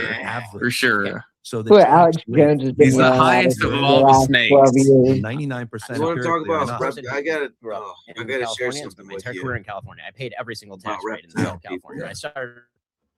Wait, Forever Bradley, just don't for the threaten me reptile with a good person. time. You tell me Okay. about your reptiles, okay? So Yeah, I don't see there what you was an mean episode of the about Opie and Anthony being show when dim. they had on Donald Rumsfeld. They Do you might know have- Donald Rumsfeld? No, he wasn't imperialist Sometimes George people W. will Bush, just be Gavin, and nobody like, knows who "Oh, Rummy no, was. we're not posting that." Okay, So all right. that So I he don't. is. I'm not gonna Well, lie. He was a Yeah, chairperson you at see on my Halliburton. screen what Okay. I see. All right. He's quite big. But anyways, he was on the show and somebody called, or no. Nobody called. It was Louis C.K. was on the show. A comedian, Louis C.K. And he kept Guy famous for referring to- jerking off on a tree. No, he didn't do that. Did he show his penis to women in hotel rooms non-consensually? No. He was on the show, and and Donald Rumsfeld was on the phone, and he kept asking him about being a lizard person, and he refused to answer. And the only explanation he gave was telling a story, a long story that made no sense, and it ended with, "Well, somebody came and paid for my bill for that when I was at the restaurant. They paid for my bill, and well, maybe you're talking to the wrong people." Said something like that. And it's That's a bit quite- lizard coded. That's a bit lizard coded. Yeah, if you believe in That's lizard people, check snakish that of out. a. Check out Donald Rumsfeld, Opie And then he Louis snatched a CK. fly You're out of the gonna air with his kick tongue. Out of that shit. The thing is, I don't normally believe in lizard people, but then I see like a Gavin Newsom or like a Mark Zuckerberg and stuff, and it's like, well, how can you not believe in lizard people? Where you Like, at, I'm Trey? looking at a lizard person. Where you at, I Trey? don't know what I don't know. It is. It's the best way to say Yeah. it. Like YouTube- maybe it's in YouTube an would be like that. analogical sense, but it's still the best. I can't. Like I I can't said think before, of how else there's to a say thing it. where You know? people will just type "said hi." So it The looks like fucking button their says, name "Stop said giving hi." Snake It's so like much credit. John He's said the hi. basic kind, For just at whatever the reason, highest that gets level." Yeah, I lost agree. every Yeah, single okay, time. yeah, he I is. don't- they're But weird to about be, that. if you're the basic kind, but at the highest level, I have to give that attaboy. Again, it's a participation attaboy, but nonetheless, still an Attaboy. attaboy. Yeah, He's good at what he does. He's good at being a basic bitch reptilian. First got out of school with a law firm. I was making maybe 60 grand a year. So you started out paying less than you would in a dozen plus other states. And I didn't. It's a progressive tax. This is about Bradley angry. The problem is that when I left, I also took 80 employees. Yeah. And there's somebody who's bills for those employees, and that's typically not the state. The person who's IJ, is this one of yours? Is this one of your flock, Trey? Yeah. Okay, safe to bring up. Indeed. What's good, brother? Okay, Trey. Nice to meet you, Trey. He said he wanted to school me. I just like me the money. I am Lutch's token black militant troll. Let's go. And whenever I get a chance to, I just like to troll. Well, you'd be surprised to learn we do actually allow a certain number of black people on the panel. Okay, that's great. Well, hey, look, we have to meet. We have certain quotas we have to meet. Okay, it is what it is. As a person who's legit been a quota, they gonna block that. I'm all for it. Don't ever threaten me with a job. Got it. You said something about me being schooled, though, Trey. What am I being schooled on right now? Mm-hmm. Yeah, I just wanted to troll you, Les. You know how like fat kids love cake. All right, well, feel free to hop in on the discussion, brother. Is he an exceptional black? We always need the out of respect for compliments. I don't know if there's it, but we always need the black perspective. So that's what we use you for. We do need the black perspective. Yeah. Get frosting in your pee hole. Well, actually, before we dive into the video, I'm curious, Trey, on how you feel about Gavin Newsom and how you feel about Ben Shapiro just in general. Feel like a woman. At the end of the day, Ben Shapiro has legit the funniest video I've ever seen in my life with his rendition of reading WAP. So as much as I find Ben annoying, just as like a pompous asshole type annoying, I don't really have no issues with him. You know, everybody has their own beliefs. Galvin, I wish he'd get his shit together so they can all stop moving to my state. There you go. But, there we go. Got it through. What's your state? Texas. Where you are you a Texas Democrat? Mm-hmm. He's black. What do you think? You live in Austin. You live in Austin, don't you? You live in fucking Austin. No, I live in Dallas. From Dallas, born and raised in Dallas. Okay. I will vouch for 100%. Trey's not like a woke liberal. Like I think you guys know, Box. They're both very different types of liberals, but there's a reason we keep Trey around. He's very on top. It's not like woke bullshit. It's more So my ideology comes from the fact that my father is a member of the Nation of Islam. And my grandfather was a member of the original Black Panther Party.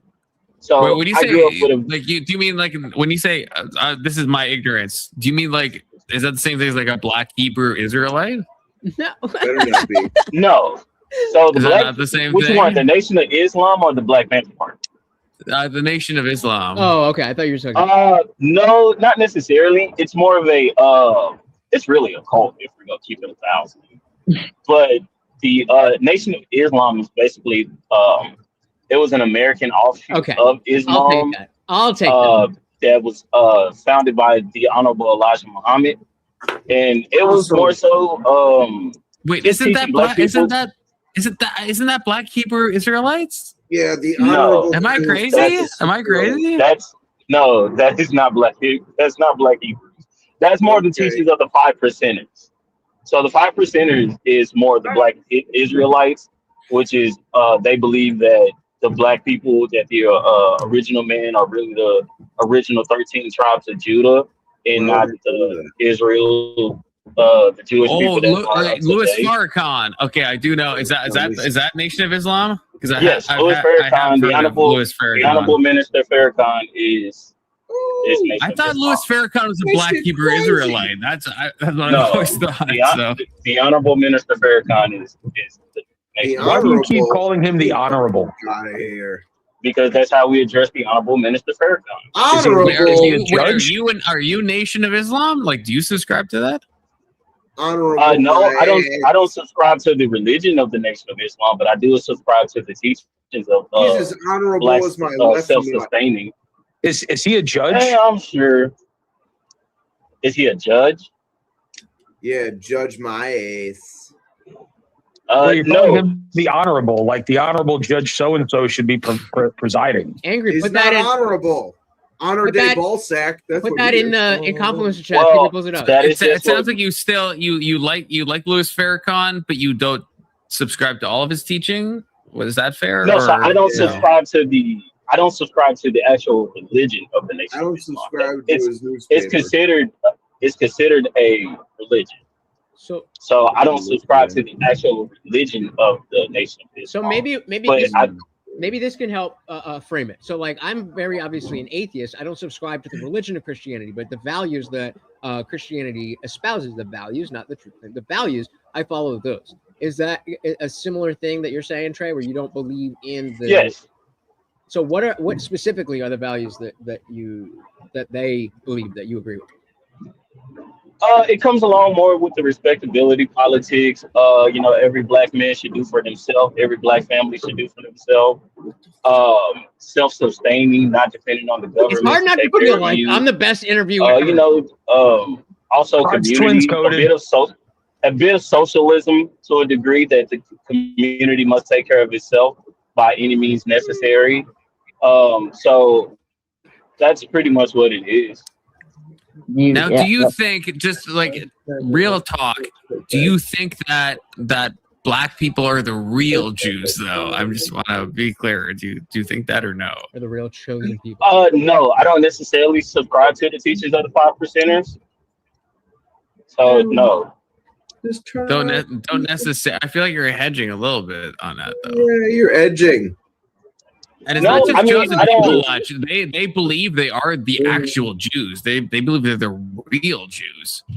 Yeah, Black I'm a people, real Israelites, Jew. they do believe That's that. why I don't. I'm a I don't Jew. necessarily- The fucking claims. So I don't and I believe will because believe them. it's more specific to the I'm lining not of fighting that. it. I'm open. The 13 Y'all tribes do of your Judah part. are like I'll do specific, like black people. So like Indians, like Native Americans, things of What's like the 13th? What's the So- 13th tribe? Oh, it's scary tribe. It's 13. I would be lying to you if I gave you any name of the 13 tribes. But there's Are like they 12 honorable? Is the tribes, isn't 13th there? tribe honorable? Where's the Am I hockey crazy? There's like 12 tribes. Am I? Unless I misunderstanding something. That's 12 the second. I was always taught that it was the 13 tribes of Judah. You know what I'm saying? Like I said, I would be lying to you if I gave you any names of these 13 tribes of Judah. But the ideology of it is that the black people of Africa, South America, in North America, just in general, are the real tribes of Judah, and that it has been real ones. Wait. You Black do people don't have enough think that? No, I personally don't think that. That's just the Oh, you ideology. I say black people are fucking So already complaining about racism and everything. You want to be the Jews too? You want to be the blacks and the Jews? God damn. Yeah, you're gonna get like hate from every side, brother. Yo, I heard they want reparations. What is that? No, Okay, so it's what- it's reparations. What is reparations? Reparations. Yo, I want my money. Trey, It's what my do you money. like? I need guess it yeah. now. I feel like I'm trying to guess what you think, but what? Yeah, I guess what do you think about all like what is? Because it sounds like you have some respect for Louis Farrakhan and the Nation of Islam, but you don't. Oh, yes. You don't subscribe to it. So like, what? Like, give us kind of your thoughts. Louis Farrakhan. That's what I As far as what? As far as the Honorable Minister Farrakhan, or just like the religion in general?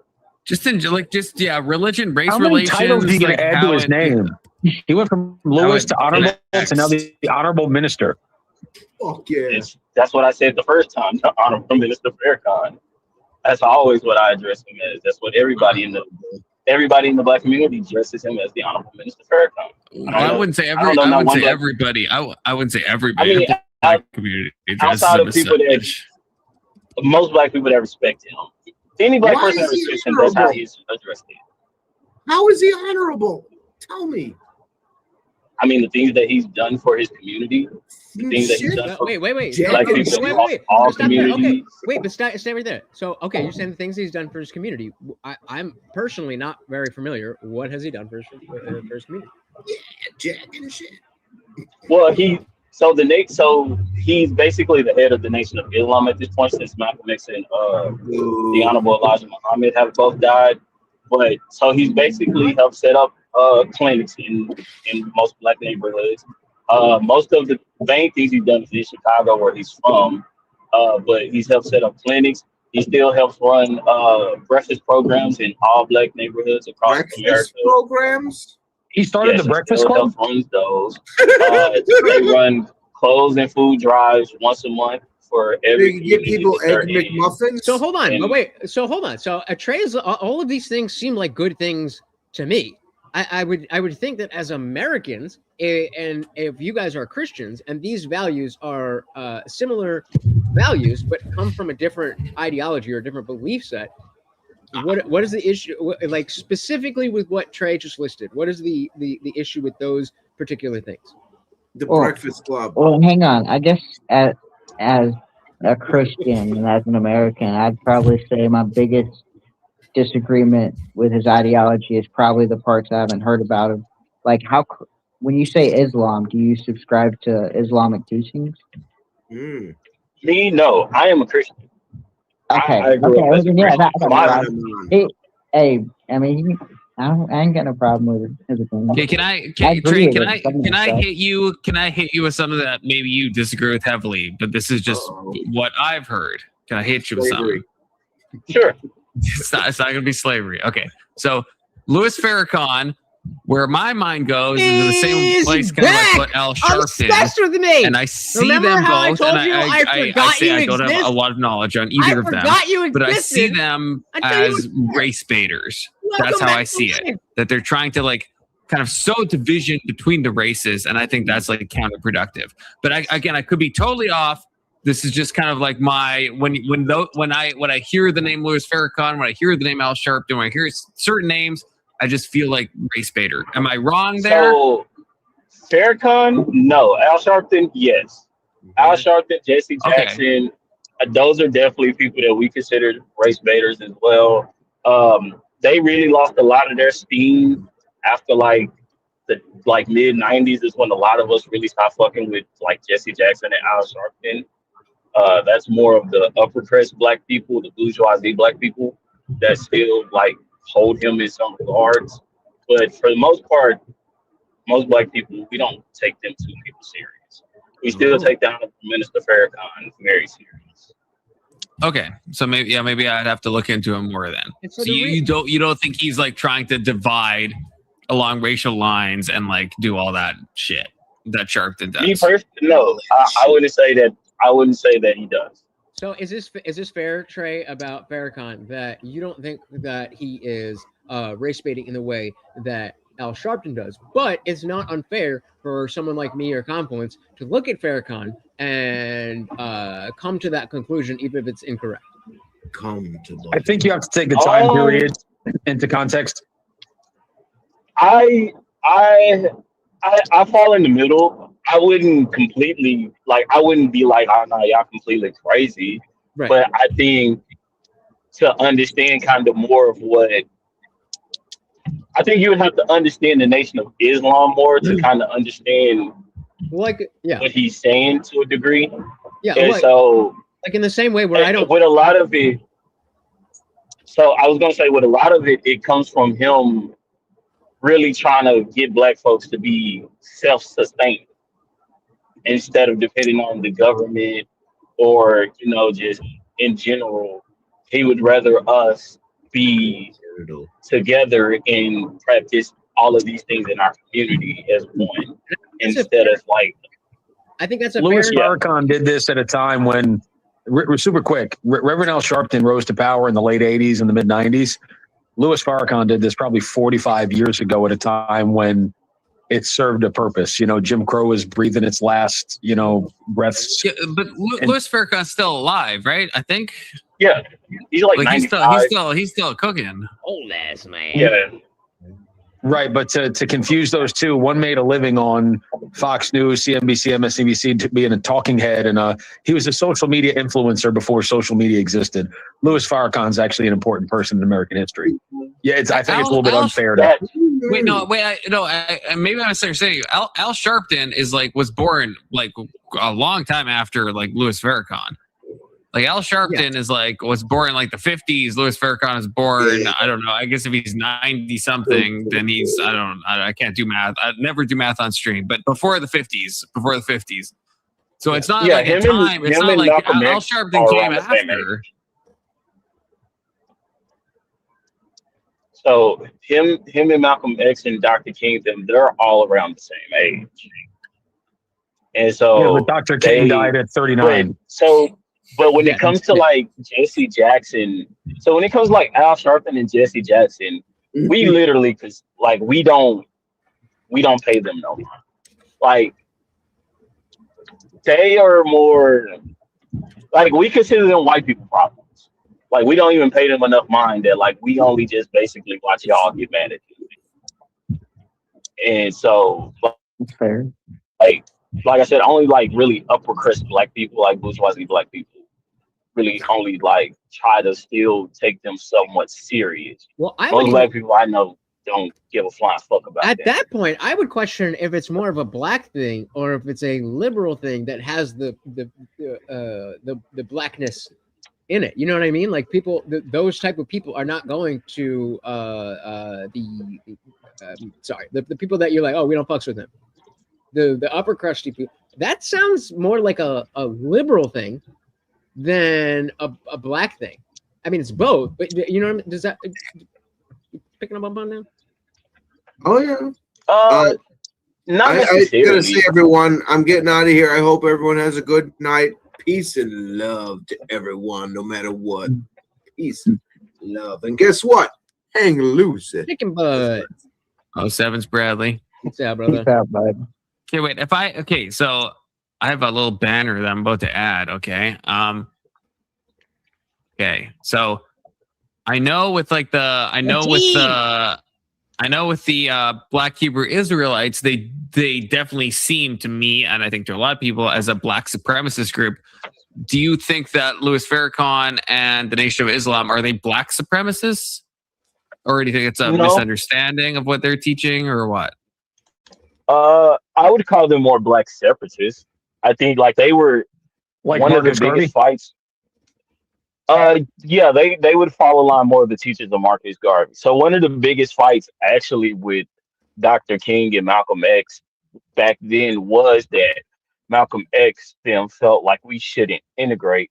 We should be doing what we can to make our stuff the best. But to Dr. King's point was, whenever we do that, at the time, white people would just fuck our shit up. So that was one of their actual biggest like fights in between each other of that, is that the Nation of Islam, Marcus Garvey, and those types believed more in we need to do for ourselves and get our shit together. Whereas Dr. King, the NAACP, you got beef with W.E.B. Du Bois, they all believe that you can be we can do that, but then white people come fuck it up. W.E.B. Du Bois. So wait, on that note, W.E.B. Du Bois. Do you see like Black Wall Street? Do you see that as like a thing that was fucked by like white people? Do you know what I mean by that? It was a two-tier thing. Yeah, it was. Yes and no. I mean, yes to the most part, because after they destroyed it, we did rebuild it, and then legislation came through and basically kind of just fucked it over, like tore it down type shit, and did whatever they did with it. But the part that doesn't get talked about a lot with Black Wall Street in Tulsa was that they rebuilt. I've heard the name God Logic a lot, but I'm not very familiar. I think for like another 20, 30 years, it was good. And then eventually, whatever Oklahoma's legislation was, they basically tore it down. So, I mean, there is that. But, I mean, I think when you just look back on a lot of the prosperous things that were happening to black people in the 30s, the 40s, and 50s, eventually somebody would get mad and come fuck it up. Yeah, So, I don't think. Yeah, I don't think that's unreasonable. I don't think it is. I don't think it is. Especially if you mean like the separatist versus supremacist. I feel like I can understand that difference there. This guy? What are you talking about? I guess I'm trying to, because I don't know a lot about your group. I know some things about Black Hebrew Israelites, but you're saying that's different, and those people strike me as like not like totally in a good headspace. well, so I think the part that gets them mixed up is they are more strictly religious versus as the Nation of Islam is kind of mixed in between religion and activism. So for the most part, most of the Nation of Islam is legit, really just anti-Semitic religious people. Like they don't fuck with, I guess, the white Jews. I don't know if that's a thing. I don't really know if that's a thing or Also whatever. known as just the Jews. Well, So yeah. so you are wait, are so you are anti-Semitic, like you would own that title. Nigga, I'm not a 5%er. So I'm not sure exactly what that means exactly. Those two black He said that coded. multiple times. That's not his ideology. He does. The 5%er is basically the Hebrew Israelites. It's called the 5%ers. I don't know. I guess to y'all they're just the Hebrew Israelites, but I've always grown up and just always called them the 5%ers. 5% of what? What are they referring to themselves? Yeah, of the general So population, because Jews make up way less than that, like way. No, less than that. it's supposed to be. It's shit. Hold on. 5%ers of which you'll see a lot of the time in prison, like in the Nation of Islam that's in incarceration, militant Muslims. Yeah, what, so is the the nation what does the 5% mean? No, so the nation of so 5% of what? it's basically that it's the 5% of the people that will see the truth that the black man is the real Jewish people. Wait, so you do wait? No, he's I saying thought I that's asked what that. I they thought I believe. asked That's that. what he said. I'm That's not a what they 5%er. believe. Oh, you I'm don't not a believe that. 5%er. Okay, so Yeah, from I don't You don't believe believe that. that. I am Okay, a Baptist From Sorry, I ChatGPT. was, you were sending me for a second. From ChatGPT. I am a Baptist Christian. It represent what it's supposed to represent is the 5% are the ones who educate the 85% about their true identities as gods. Man, there's a missing 10% in here, though, if you think about it. Okay, from ChatGPT, what does the 5%ers mean when it comes to black groups? 5% of what? In context of black groups, the 5%er refers to the nation of gods and the nation of gods and earth, founded in 1964 by Clarence 13X, formerly of the Nation of Islam. What 5% means? It comes from a worldview that divides humanity into three groups. Oh, somebody was right. Somebody's right. The 85% of masses of people described as ignorant of the truth, said to be misled by religion, institutions, and elites. The 10%, the powerful elite, they are said to know the truth but deliberately hide it, use religion, politics, and economics to control the 85%, and the 5%ers are the ones who know the truth and try to teach it to others, believe that black men are God and black women are earth, and see it as their role to enlighten the 85% and expose the 10%. So it is 5%. So wait, is this what? Hold on, just real quick. This is where we got this is where we got woke from. Like this in the black community, this is where woke came from. Where like if you knew these teachings, it was like, oh, that brother's woke. Yes, I do know that, but okay, what IJ just read off is that, so that's not what you believe, though? No, I don't believe that. I am a Baptist Christian. Praise Jesus. I am a Christian that grew up in a Baptist church. My grandfather is a pastor, but he was a part. So the thing is, like I was saying, the thing is, so my mother's father, my grandfather, that's the preacher. He grew up in California and he was a part of the Black Panther Party. So he got that teaching of the Black Panther Party. My father, he grew up in the Nation of Islam. So I grew up with very militant black men who were teaching me these things. while I don't subscribe to the Nation of Islam or the Five Percenters, I took in a lot of the life lessons that came from that. The things of the codes of honor, the codes of wisdom, the codes of always seeking wisdom, the codes of knowing you, knowing that you're a king, so you believe in it, you act as it, you elevate yourself as one. So those are the teachings and the concepts that I took from those things. While I don't necessarily believe in the actual religions of them, I took the teachings of them. Same exact thing with me and Christianity.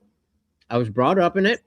I don't believe in the specific truth claims, but I am very well versed in the values, and I agree with a lot of them. And so Yeah. I think this highlights that there's definitely a lot of conversation to be had, especially on the right, about the different demographics of Black people, because it's at least politically, like voting wise, because people talk about Blacks as a monolith. And this is where I get this whole thing that the Black community TM is the worst thing for Black Americans. Because if you're a 5%er, then you're not going to be, you're not in the same community as the 85%ers or the 10%ers. And then that's only one version of an ideology held predominantly by Black people. But I guess okay, so what I guess I'm confused at one point. Like, so you said you're a Southern Baptist, Trey? Yeah, I'm just a Christian Baptist. I grew up in a Baptist church. I'm Okay, a Christian. I believe that Jesus is my Lord and Savior. Babe. But then, I guess why? Well, I guess my confusion is like when you talk about like Louis Farrakhan, you're saying like the Honorable Most High Omni Goated, or I can't remember what you said exactly, but something like that. I think Bradley was the Most High. The Honorable Minister Farrakhan. The Honorable Okay, so I guess so. Like, Muhammad, so the obviously Honorable you say that for a reason, right? So like, it's not. It feels like you're like Well, you're like that's how Southern they- Baptist plus maybe some like No. other stuff, and I guess I'm curious on the plus. No, so it's no plus. Growing up my whole life, that's how they've always been addressed. From regular people, Christian people, Muslims, like anybody that believes in those teachings or kind of just walked or was around those things or just has respect for what they do for our communities. That's just always how they've been addressed. So that is how I address them. So you don't mean, you're not implying any like theological, I guess, statement with that. You're just like, it's just a thing you just say. It's almost as if like when I address any adult, I'm 33 years old and I still say ma'am and sir. Oh, it's still it's in that line of things. So wait, as long as I've been alive, it's been the Honorable Minister Farrakhan. It's been the Honorable Elijah Muhammad. It's been the Honorable Malcolm X. Like that's how they were always addressed as I was growing up, and that's just how I'm going to address them. Can you say President Trump really quick? Just say Mr. President Trump. President Trump. Yeah, Here you and go. so Same idea. I think what's being highlighted here is that, again, within the Black community, there's so much difference that people in general, not like every person, but people in general want to understand, because we generally want to understand people's different experiences, whether you're a liberal or whatever. But there's a semantic block there when I'll specifically talk about, mainstream media and stuff, talk about the Black community, the Black vote, the Black caucus. It puts it all in one group. And there is, on the other side of that, from Black people have a benefit in or at least feel like they have a benefit in coming to bat for each other. And so there's a mixture of cultures. There's American culture, there's Black culture, there's all of these things. And so I'm not saying, like, when I talk about the Black community, I'm certainly not saying that all Black, but like being Black is going to give you a different experience in America than being white or being Indian or any of those things. But the differences aren't going to be the same for every Black person. Yeah, I would agree to a certain point in that. I think that we all I think once you get into like the social economic parts of it, I think that's what varies it. But I think I would argue that every black person in these Canadian their conservatives, respective social economic, between the Canadian and the conservatives, they life don't know how to talk style, about these issues. They don't know they're, how to do it. are going to pretty much experience somewhat the same things as far as, social life Well, or exactly, just, and that's why we need to separate being out and about navigating through the from United whatever States. Trey believes. And I think So, we know because yeah, you're completely right that like we still all kind of grow up in different ways and different lives, and those things kind of vary. But to a degree, like if you're around me and all my friends, which is about a good, just friends and associates all together, about 15, 20 of us, we're all going to a degree have experienced almost the exact same thing, like all the way down to like seeing people seeing like just everything, seeing unnecessary pullovers, getting denied jobs when you were he qualified, lives in just Canada. all of He those was things born that in Wisconsin, but kind of come he with some of lives these experiences. he lives in Canada. I think it would almost be the same thing for like most Southern white kids in different social economic lifestyles. Most Southern white kids I know that are poor all grew up the same way. Just like most Southern white kids I know that had some money, pretty much all grew up the same way. So like right, like I think it breaks down once you get to the social economic levels, like there's a and huge then it differentiates once you get to like your races and stuff. Yeah, we definitely understand the difference between, like a wasp and a redneck, even though they're both white. The Yeah. problem is that we on the outside of the black community we're not permitted, and I get a little more leeway as not being white, but we're not permitted to explore these things enough to be able to understand the nuances of those differences. When like to be like just in the way that when you said I'm not a 5%er, like if you were white and you said I'm not a redneck, we all would completely understand what you're meaning. But because of the purity testing, not with you personally, but I just mean in general, it's difficult for us, not white people, not Americans, not just people who are not black, to be able to investigate this. So, Well, so where I would disagree with that statement is how you go about it. Like, me and you had like some heated discussions kind of about how things get. But you never came from a place of like you never came in on some like, I'm trying to put it in the right words to explain it. But there's a certain way that people come in with it where it's like, oh, I still see like I'm low key talking to a brick wall. So I can be explaining this to you, but to a degree, you're still like, yeah, whatever. And I find that most people who actually come in inquisitive about it, they usually come out with a level of understanding about black culture versus people who just feel like niggas need to explain themselves to them. If that makes sense. Yeah, I think that's fair, but I think like we all experience that, like especially in a space like this, being an atheist, like they don't understand. That's why they say things like the atheist perspective, because they have no clue what atheism actually is. But I need to be the one that understands that it's my responsibility to enlighten them, and not asking anybody to agree or disagree, but just so for a Christian to understand what it means to be an atheist who is not, just the typical whatever, and how that can be detached from the stereotype of what they have. That's my responsibility. And I think you do a good job, but I think a lot of black people don't feel like it's their responsibility. Like we should just already know. So I think a lot of that comes from, I think at least with me and like most black people who can do it, is because at one point I was the only black kid in my school. I can At tell. one point I was the only black kid in my neighborhood. Like you know, That's pretty obvious. I'm just throwing. I was going to say you have really big. I grew up around white people, but a strong tie to Black history energy. Like what? Oh no, like I grew up in the hood. Then at one point I had to go live in Ohio with my dad's side of the family for like a good 4 or 5 years.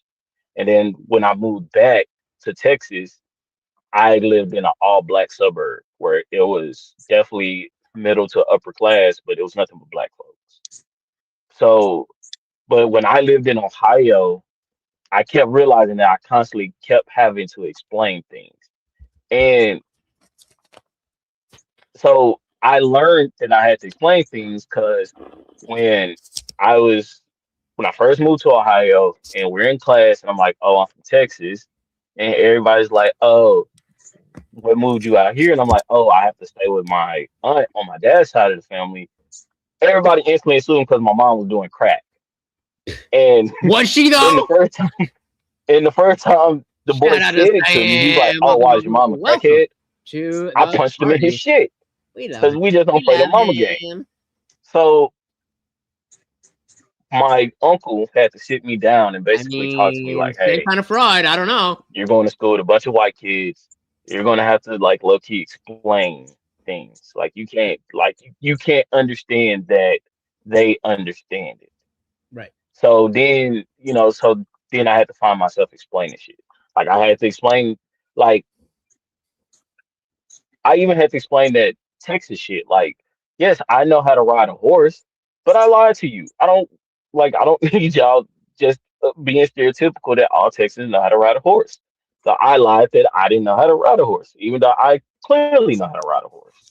So I just always ended up finding myself having to either explain Texas lifestyle or my black lifestyle. And that's the only reason why I'm comfortable with it.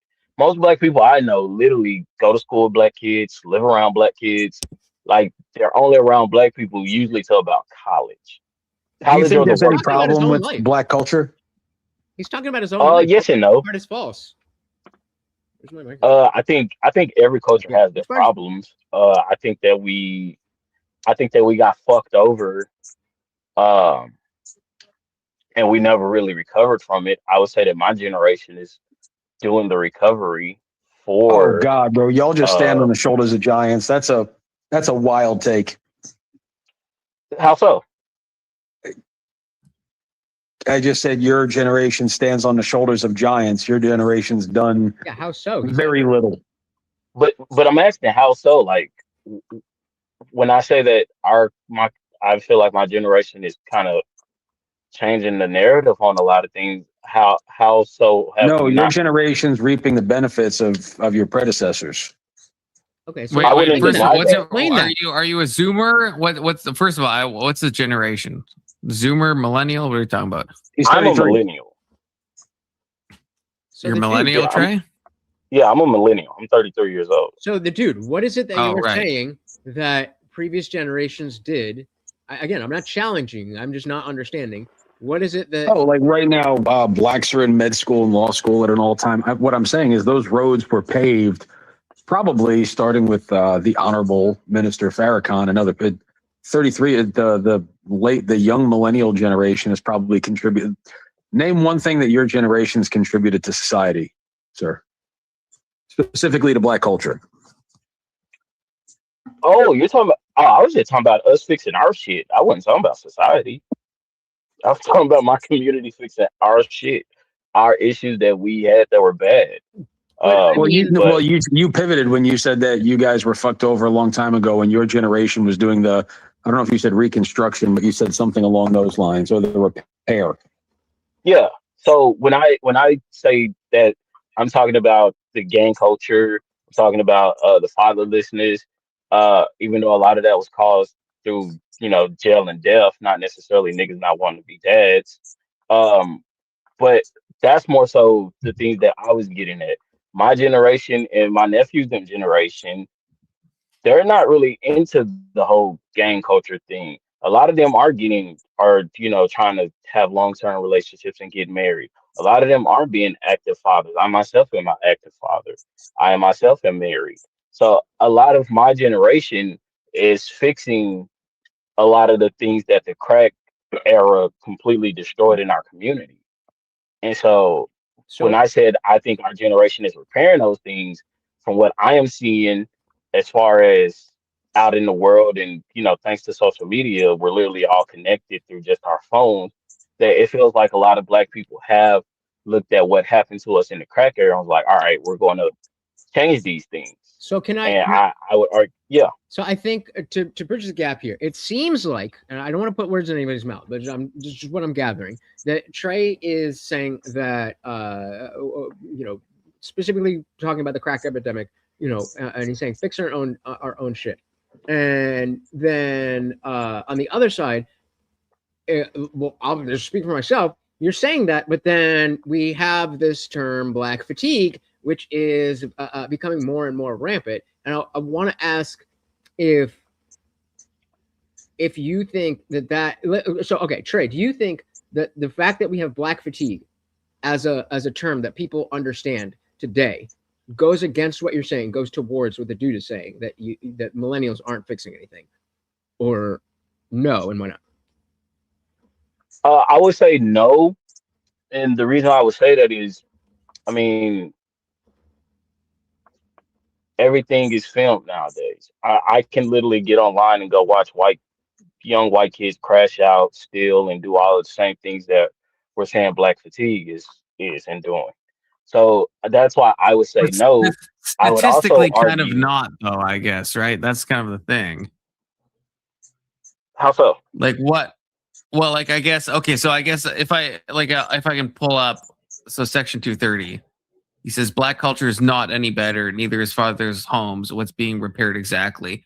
And so I guess if I'm understanding him correctly, it's like what I would be wanting to know is, like, statistically, has there been improvements in the stuff you're talking about, or is it something different, right? In terms of like violence rates or fatherless homes, or like what has been changed, I guess. Statistically, I'm on my phone, so I wouldn't be able to like kind of jump out of StreamYard without kicking myself off. No, that's so valid. That's valid. I definitely send the links to the Discord. I'm in Lutch's Discord. But do you think those things do you think those things have changed statistically? Yes, I would like definitely the Black homicide rate in the past, 10 years, or the amount of fatherless homes. Fatherless homes, definitely.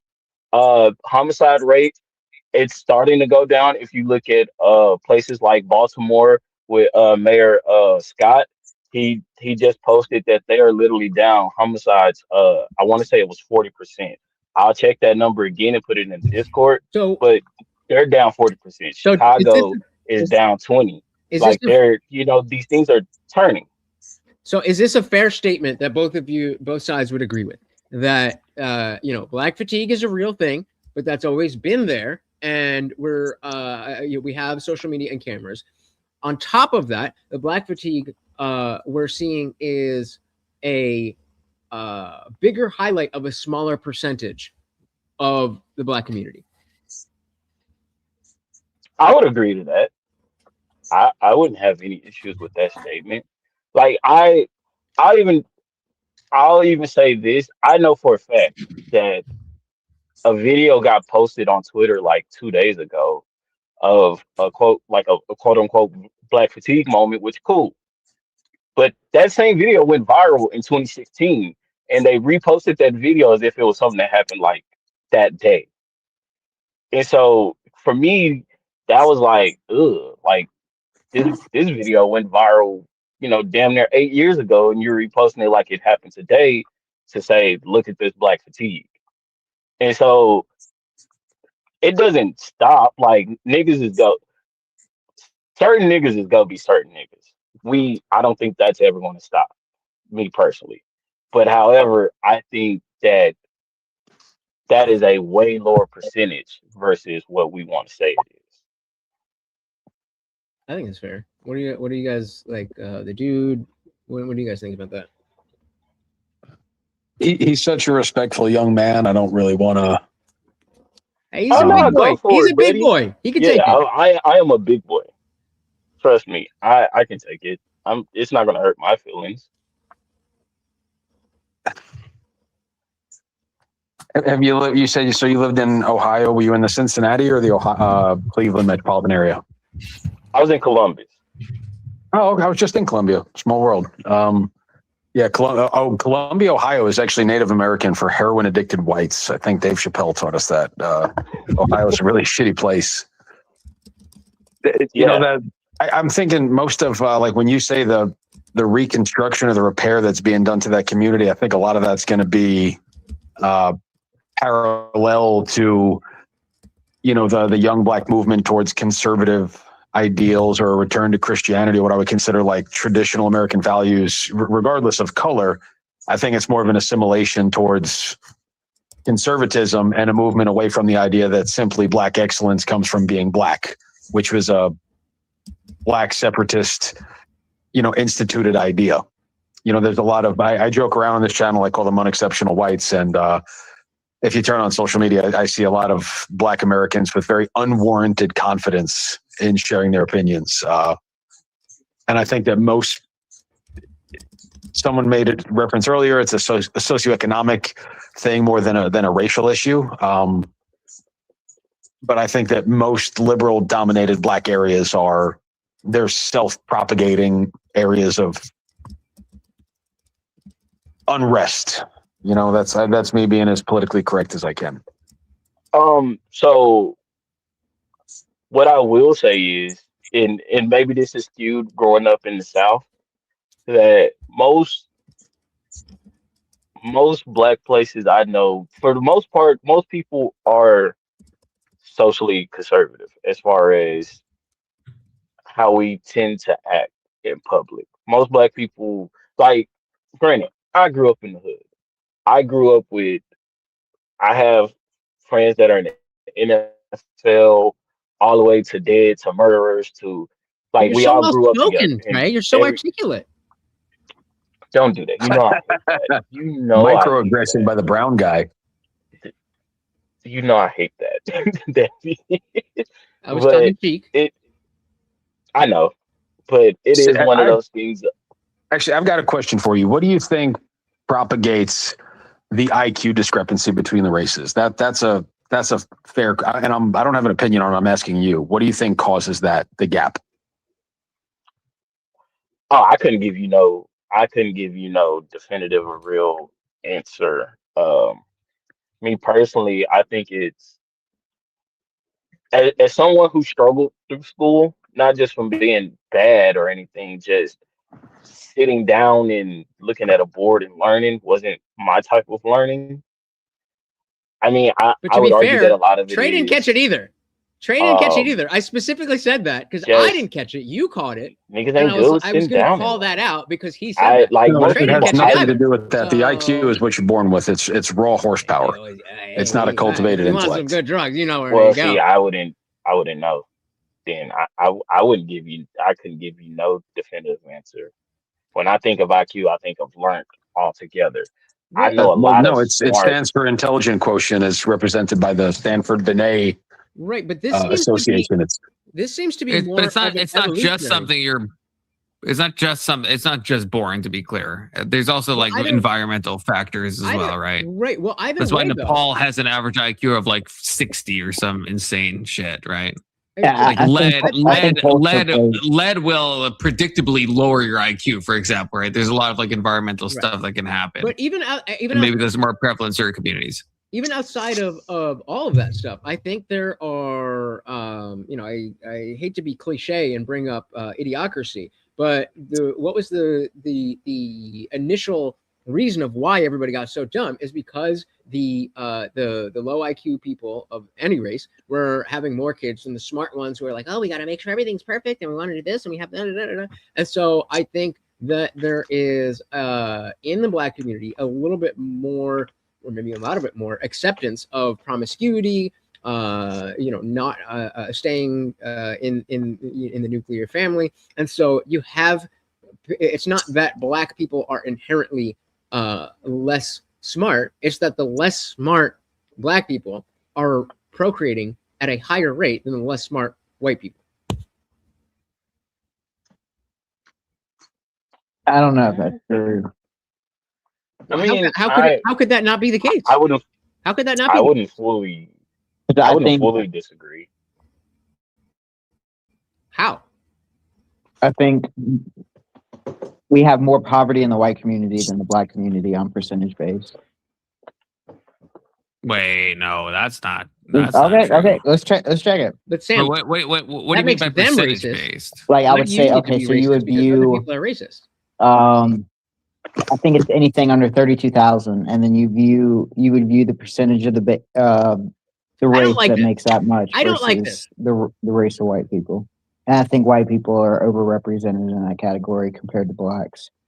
I mean, it's pretty. I think it's. So you're saying like per capita on average, white people are I don't know for poorer sure, than black people but per I'm pretty sure capita? it's well I established. mean, you could probably do per capita. I think that would have to be Well, something you would do percentage of the population. But is it no? But no, And what I'm percentage asking, of isn't white that the people same are in thing as what trailer you're parks saying, versus or are you saying black something people in different? ghettos? Well, I think if you were to break it down into Not per because capita, they're then black, you would see cities them being more black overrepresented, and that makes would them be more higher likely percentages of black people. to be in a So I don't culture think I think you would have to judge that does like this stuff. something bigger than per capita. I guess what I'm trying to Does ask that is, make do you think I'm that not- white I'm not- no, Americans have I'm had a not- net what's positive? bigger than per capita?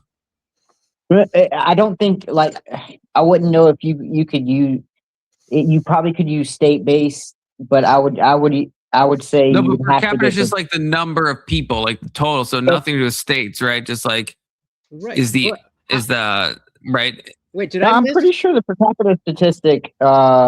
There's one flaw in it, in the fact if you garner like a town like Alabama and you compare it to New York City, you're going to see a higher percentage tendency lean toward New York City.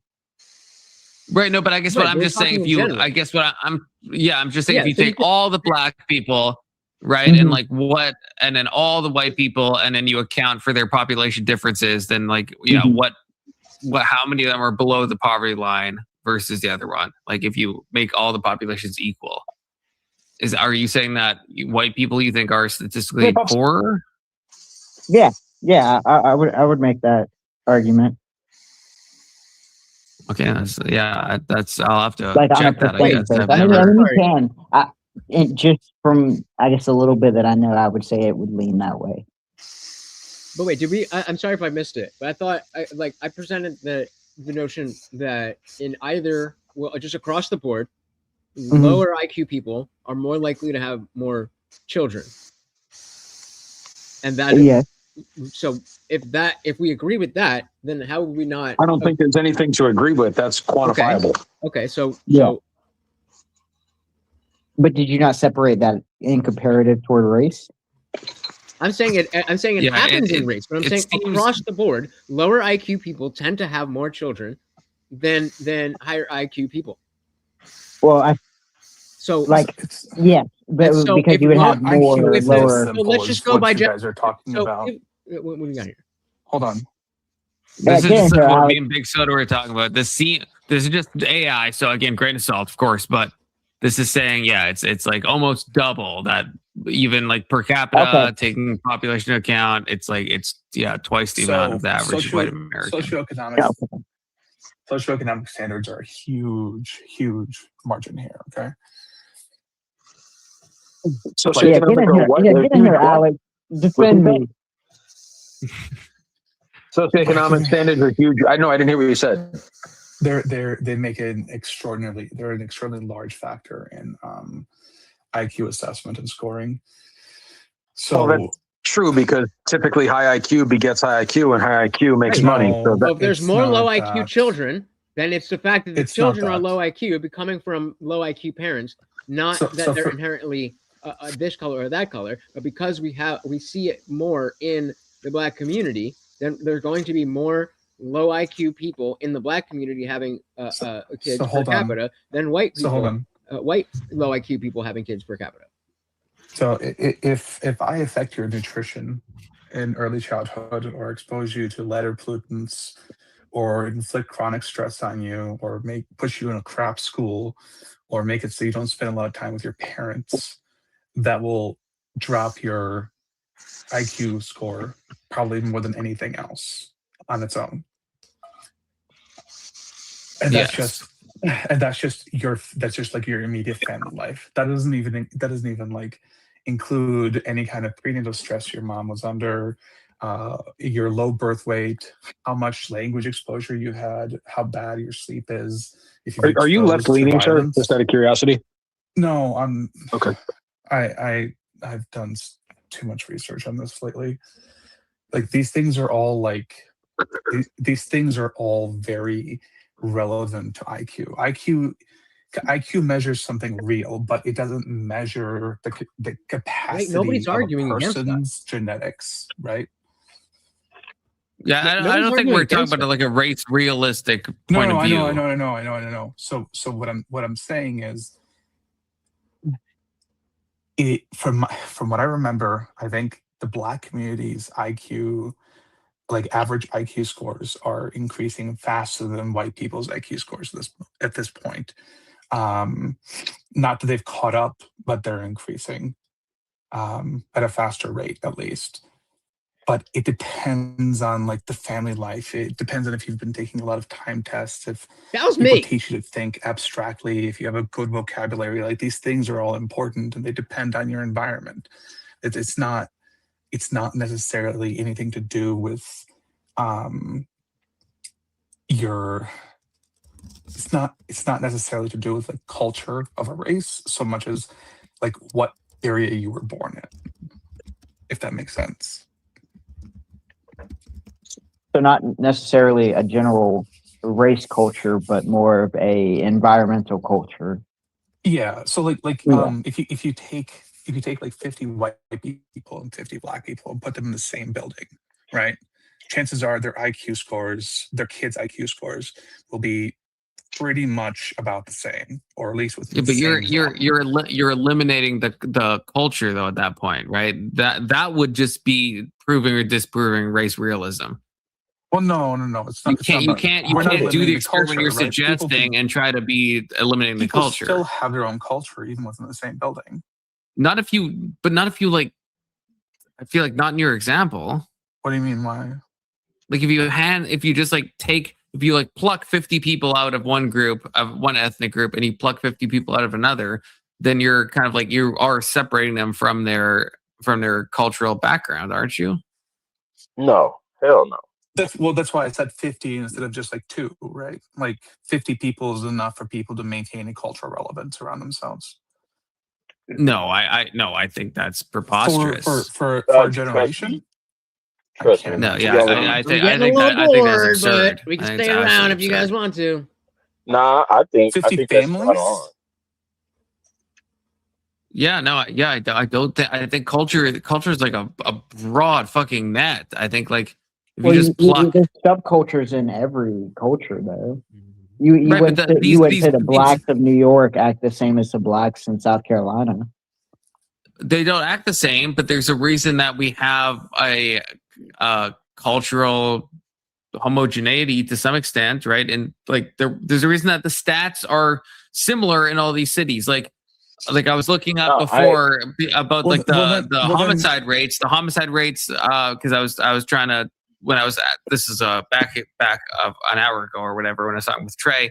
The homicide rates in the Black community have not gone down in the past 15 years. In all of the cities, they have not gone down. So there's some like transcultural thing. It's not like you can't just look at these microcosms of any specific city. These things do have like a cultural web. But that's not what I'm saying.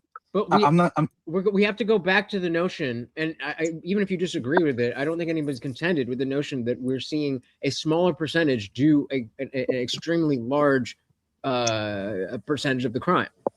So even if most of the, let's just take murder, most of the murder that occurs is Black people. It's not most Black people that are murdering, like they say about with school shootings. Like, yeah, all school shootings are white people, but the relevant question there is how many white people are doing school shootings.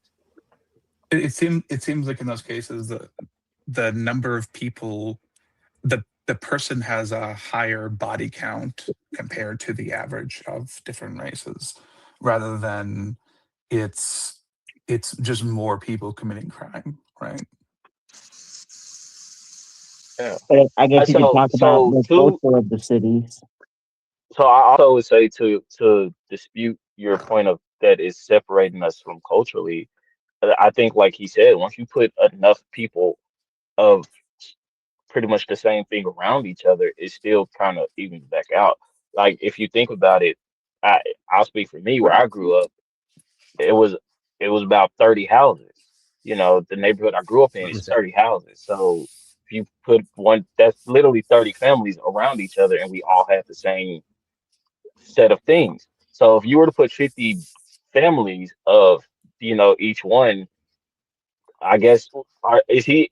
I think he's saying like relative to the socioeconomic Yeah, So like, denominators of it. Then I right. think I think that 50 families is definitely a good enough sample size that it doesn't negate the cultural separation. It's I don't. Well, otherwise, Confluence. How would you like? It isn't statistically. It isn't like it actually isn't. Well, because again, you can look at like every major city and pull up like their crime stats. There is some type of larger cultural phenomenon, or it's the same phenomenon happening in like 1,000 different places at the same time, which is also possible. No But offense, but who are the governor? Who are the governor, and who's the leadership of these? In any, I don't like if anyone It can doesn't matter. find. If anyone can doesn't find matter. any major metropolitan area where, like, let's say black homicide rates have like substantially gone down in the past 15 years, I would love to see that. I don't think that's happened. There could be some points where it's gone down a little bit. You think it could be the element of just the city itself? Like that every ki- city, like- that becomes kind of like hard to imagine, right? If it's every city, Well, young it's kind of Christian, a is this city you? effect. Young Christian, hit me with one of these. Bow. It's kind of the effect of living in the city, and it's something that generates in all It's just a cities. metropolitan thing. K2 says with the $2. Okay. Are you a Democrat, Trey? You drive. No, we cannot talk about Warhammer. Absolutely not. Fuck no. Trey, are you a Democrat? No, I am politically independent. I only vote locally anyway. I don't vote nationally. Confluence, just real quick, when you say that's kind of based out. when you say the last 15 years, how do you factor in like the COVID time period? Because that kind of screwed a lot of things up. No, that's true. You could forget about that. I'm saying even going from like 2000 to 2025, you have some cities that have like some drop in the black crime rate, right? But it's like there's no substantial there's not. It's all like kind of a bit of like meaningless noise, especially when compared to other racial groups. It's not like I don't see the correction that I think is being posited here. And that's because I think there probably is a bigger cultural thing than just like 50 family groups. I don't think that actually is what we live in a globalized world. Is the party over? But also tribes of like 120 people or whatever it is. But also, again, to kind of his point, he was more so talking about, you know, the levels of IQ. I don't think we got to like, you know, what the acts would be like what is going to be actually like happening. But how come black people don't tip, Trey? That's a serious question. I got to get on that. Nigga, what am I tipping you for? Doing your job? That's a good point. That's a good point. Based. No, that's not based because We're not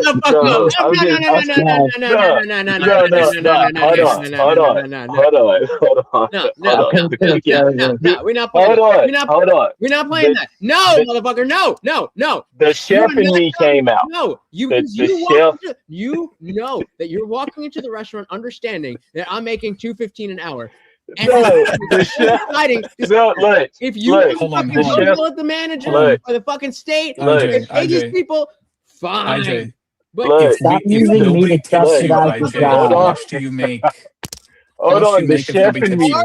You chip at the bar? Hold on. How much do you make if nobody tips you? $2.15 an hour as a server. Hold on. What does the company have to do if you don't make enough in tips? Give you minimum. They don't have to do anything. No, they have to. They do. No, they give you minimum wage. Pay minimum wage. But I will just say, all you insane people on panel besides Lutch, I just want to say this. I live in Canada, where if you're a server or you work at a restaurant, you get paid the minimum of 15 an hour, and then there's tips on top of that. And when I go into a restaurant, I feel obligated to tip, okay? Unless they do like a really shitty job or something. And it's minimum wage plus all the tips, and I still feel obligated to tip. You've Come been on. mugged before. Why would I take you? I do. King, I was I do want to say but I couldn't buy that my statement came from the jadedness of being a chef. It doesn't come from black cultural influence. No, hold on. Hell no. My jadedness came from being a chef and how the servers used to kind of bitch at me because, like, What do you mean you were a chef? Were you like a line cook at the Olive Garden, or were you really a chef? No, I was a chef. I worked at Roof Chris. I worked at the Monarch, which is a high-end restaurant here in Did you work?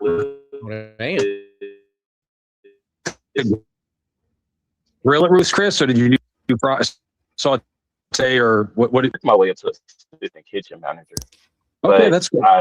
I had a mental shutdown after my sister got unalived, and that's a long story. But I had worked myself up to assistant kitchen manager, and I was well on my way to being kitchen manager if I didn't go through what I went through with my sister. So were you jaded when they said, "Oh, there's 6 black people at table so and so. I don't want them"? Is that what bothered you?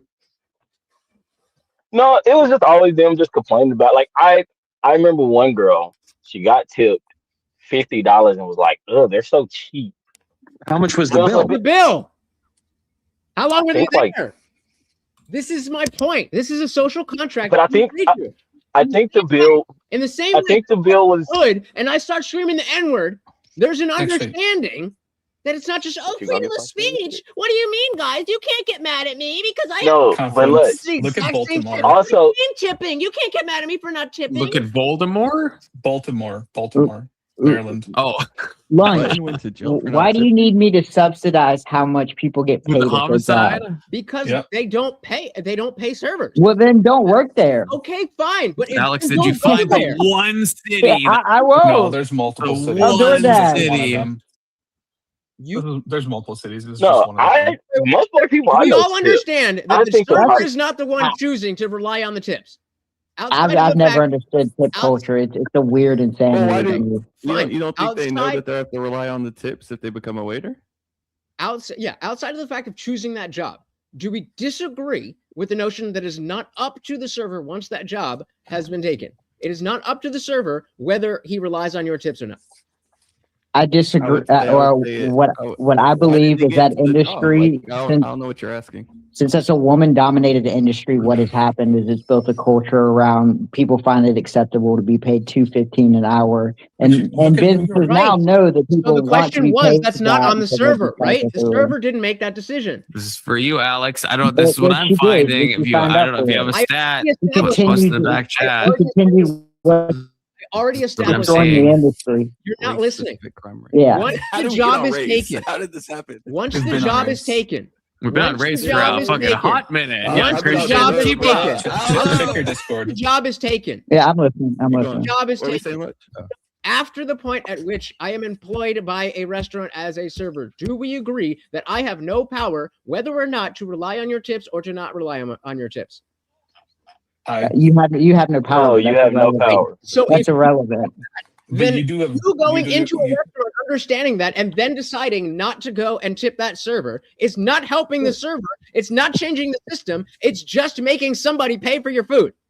If So you hold on. don't, How do you? But they How do they you? took the How job. would you? don't go to the Wait, restaurant. what? They took Hold the on, job. hold on. IJ, if people keep doing this, if people keep tipping to facilitate these restaurants to not have to pay a proper wage or not have to charge the right amount for food because they want to rely on tips for their servers instead of actually putting what the food is going to Okay, cost so them is it to is it provide for impossible you. to go out Hold to on, dinner? hold on. If these are all things that are happening, how would you change that? Or do you think that's just I'm I getting would- his in, Alex. I just Oh my omni God. cucked you in I'll tell you. Discord. Okay, so I will not tell to you. interrupt. Can I say No, something that was since a I posed direct the question. question? May I answer the question? So the question was, how do you do that? Is it not? Is it impossible for when you go out to dinner to tip appropriately, and also when you're not in the restaurant, advocate for at least a minimum wage or whatever, which would actually be a downgrade, which is a stupid point, because if I wanted to work for minimum wage, I would get a minimum wage job. The reason I would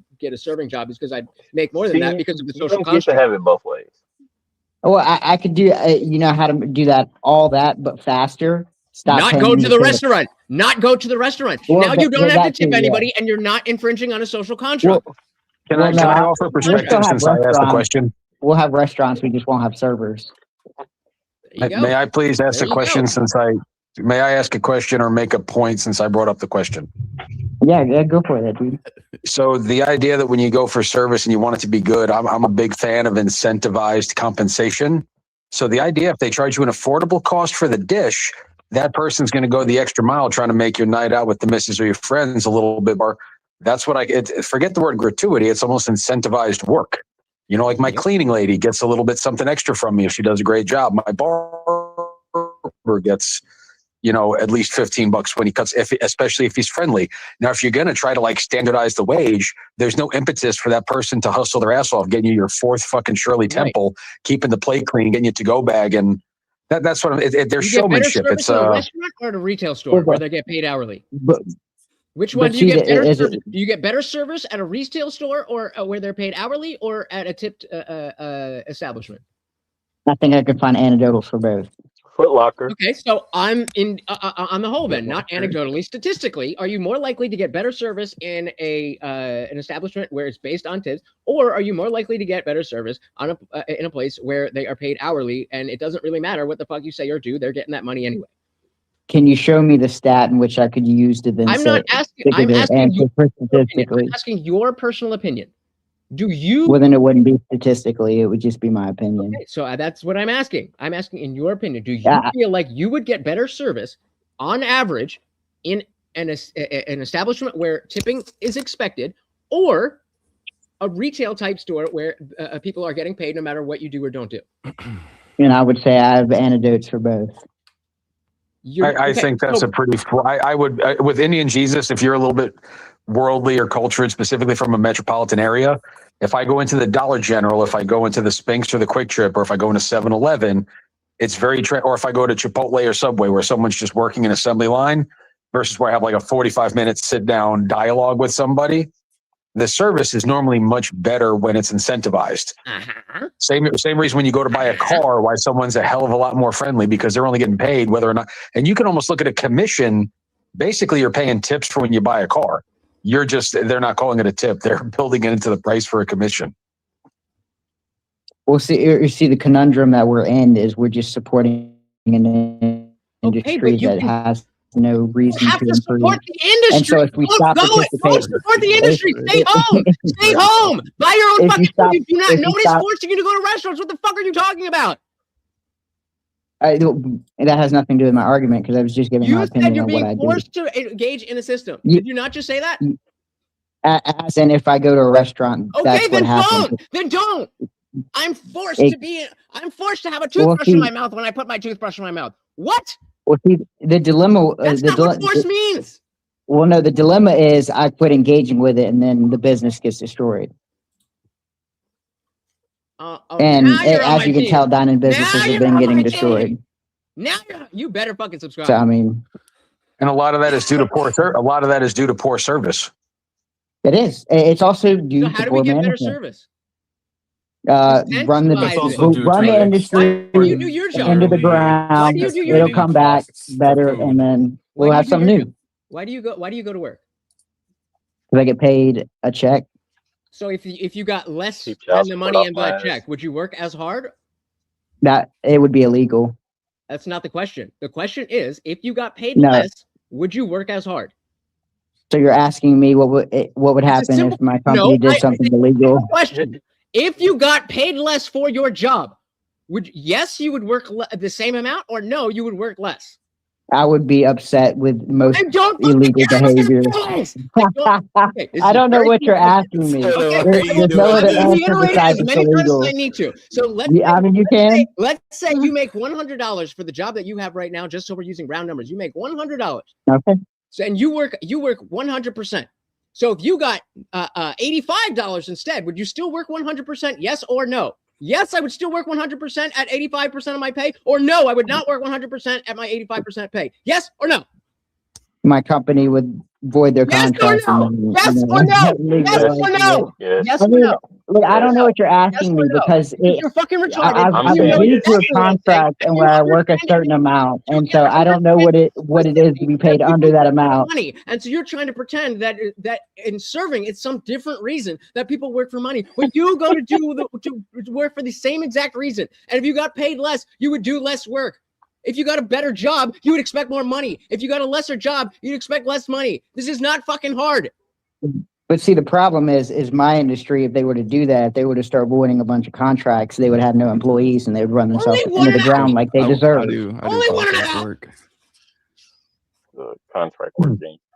Well, let's go back to Trey. My question is why do black people not tip? Every black person not no tip. Now, bro, I worked in food and beverage. I'm guessing Indian Jesus did too. Two of my groomsmen were men of color. Like there's no racism in it. It's just a purely empirical observation, bro. I had black friends that were waiters at days back in the day, and if there were a table full of 6 black guys, they were like, "Fuck." No, for the most part, like I said, don't say no because that's not true. You shut up and listen. Yeah, I ain't the white boy that you would punch in the shit, bro. But go ahead, please proceed. What I was going to say is, again, most of the black people I know tip. Now, if it's the amount that you think you should get, probably not. But then stay your ass home. Don't go out and perpetuate negativity towards your culture. There you go. If you want to be true, if you don't want to get bad service at a restaurant, maybe you should tip. It doesn't matter. Do your fucking job. I can do my job. Do your fucking job. That's exactly the point, Trey. The same way you're going to come back. The same way you're going to hold on. The same way you're going to come back there to me, as a cook, and tell me that you need an extra this or extra that to get some extra money that you're not going to also give me as a cook.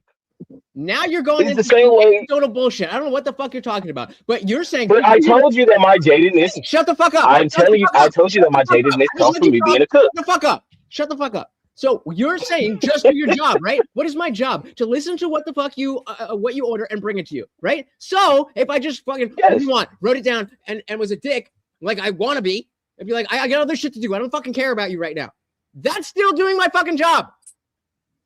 But that's not what people want, is it? That's not what people want, is it? Would you be happy if I came to you where you sat down in a restaurant just because you were black, whether or not you and your friends tip or not? It's the same thing with Indian people. I am Indian. I got upset whenever there was an Indian table because I'm not fucking. Oh fuck! I forgot about that, bro. You guys are the worst. Water. I don't care. The point is. But my thing is, I don't get to go to the point. Did you bring me my drinks? Did you bring me my food? That's all that matters. To you. What about the IJ. Jesus. Wait 1 second. What about the fact that if you have to tip out on average 5%? Oh yeah. So we do tip you out. Fuck you. Okay, we have to tip out to the host, to the bartender, to the bus boy, usually to a food runner.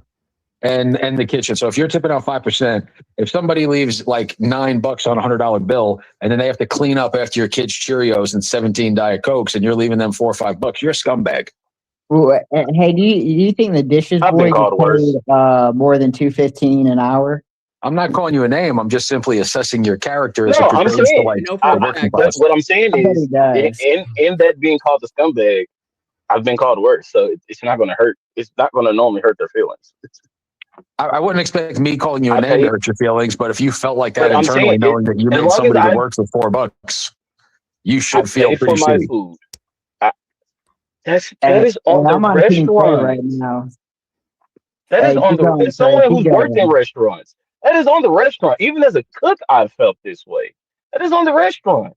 Like, why aren't you on the panel to help moderate this? Yeah, okay, I'm Am I I'm not capable of moderating, Ag. This is why I have you, Ag. You're the chief moderator. To be fair, am I not being I'm getting distracted by Alex, who's saying retarded shit to me on Discord, which is definitely untrue. Okay, I'm just saying, Alex, it's definitely untrue. Nope. Wait, can brief pause? Confluence has to.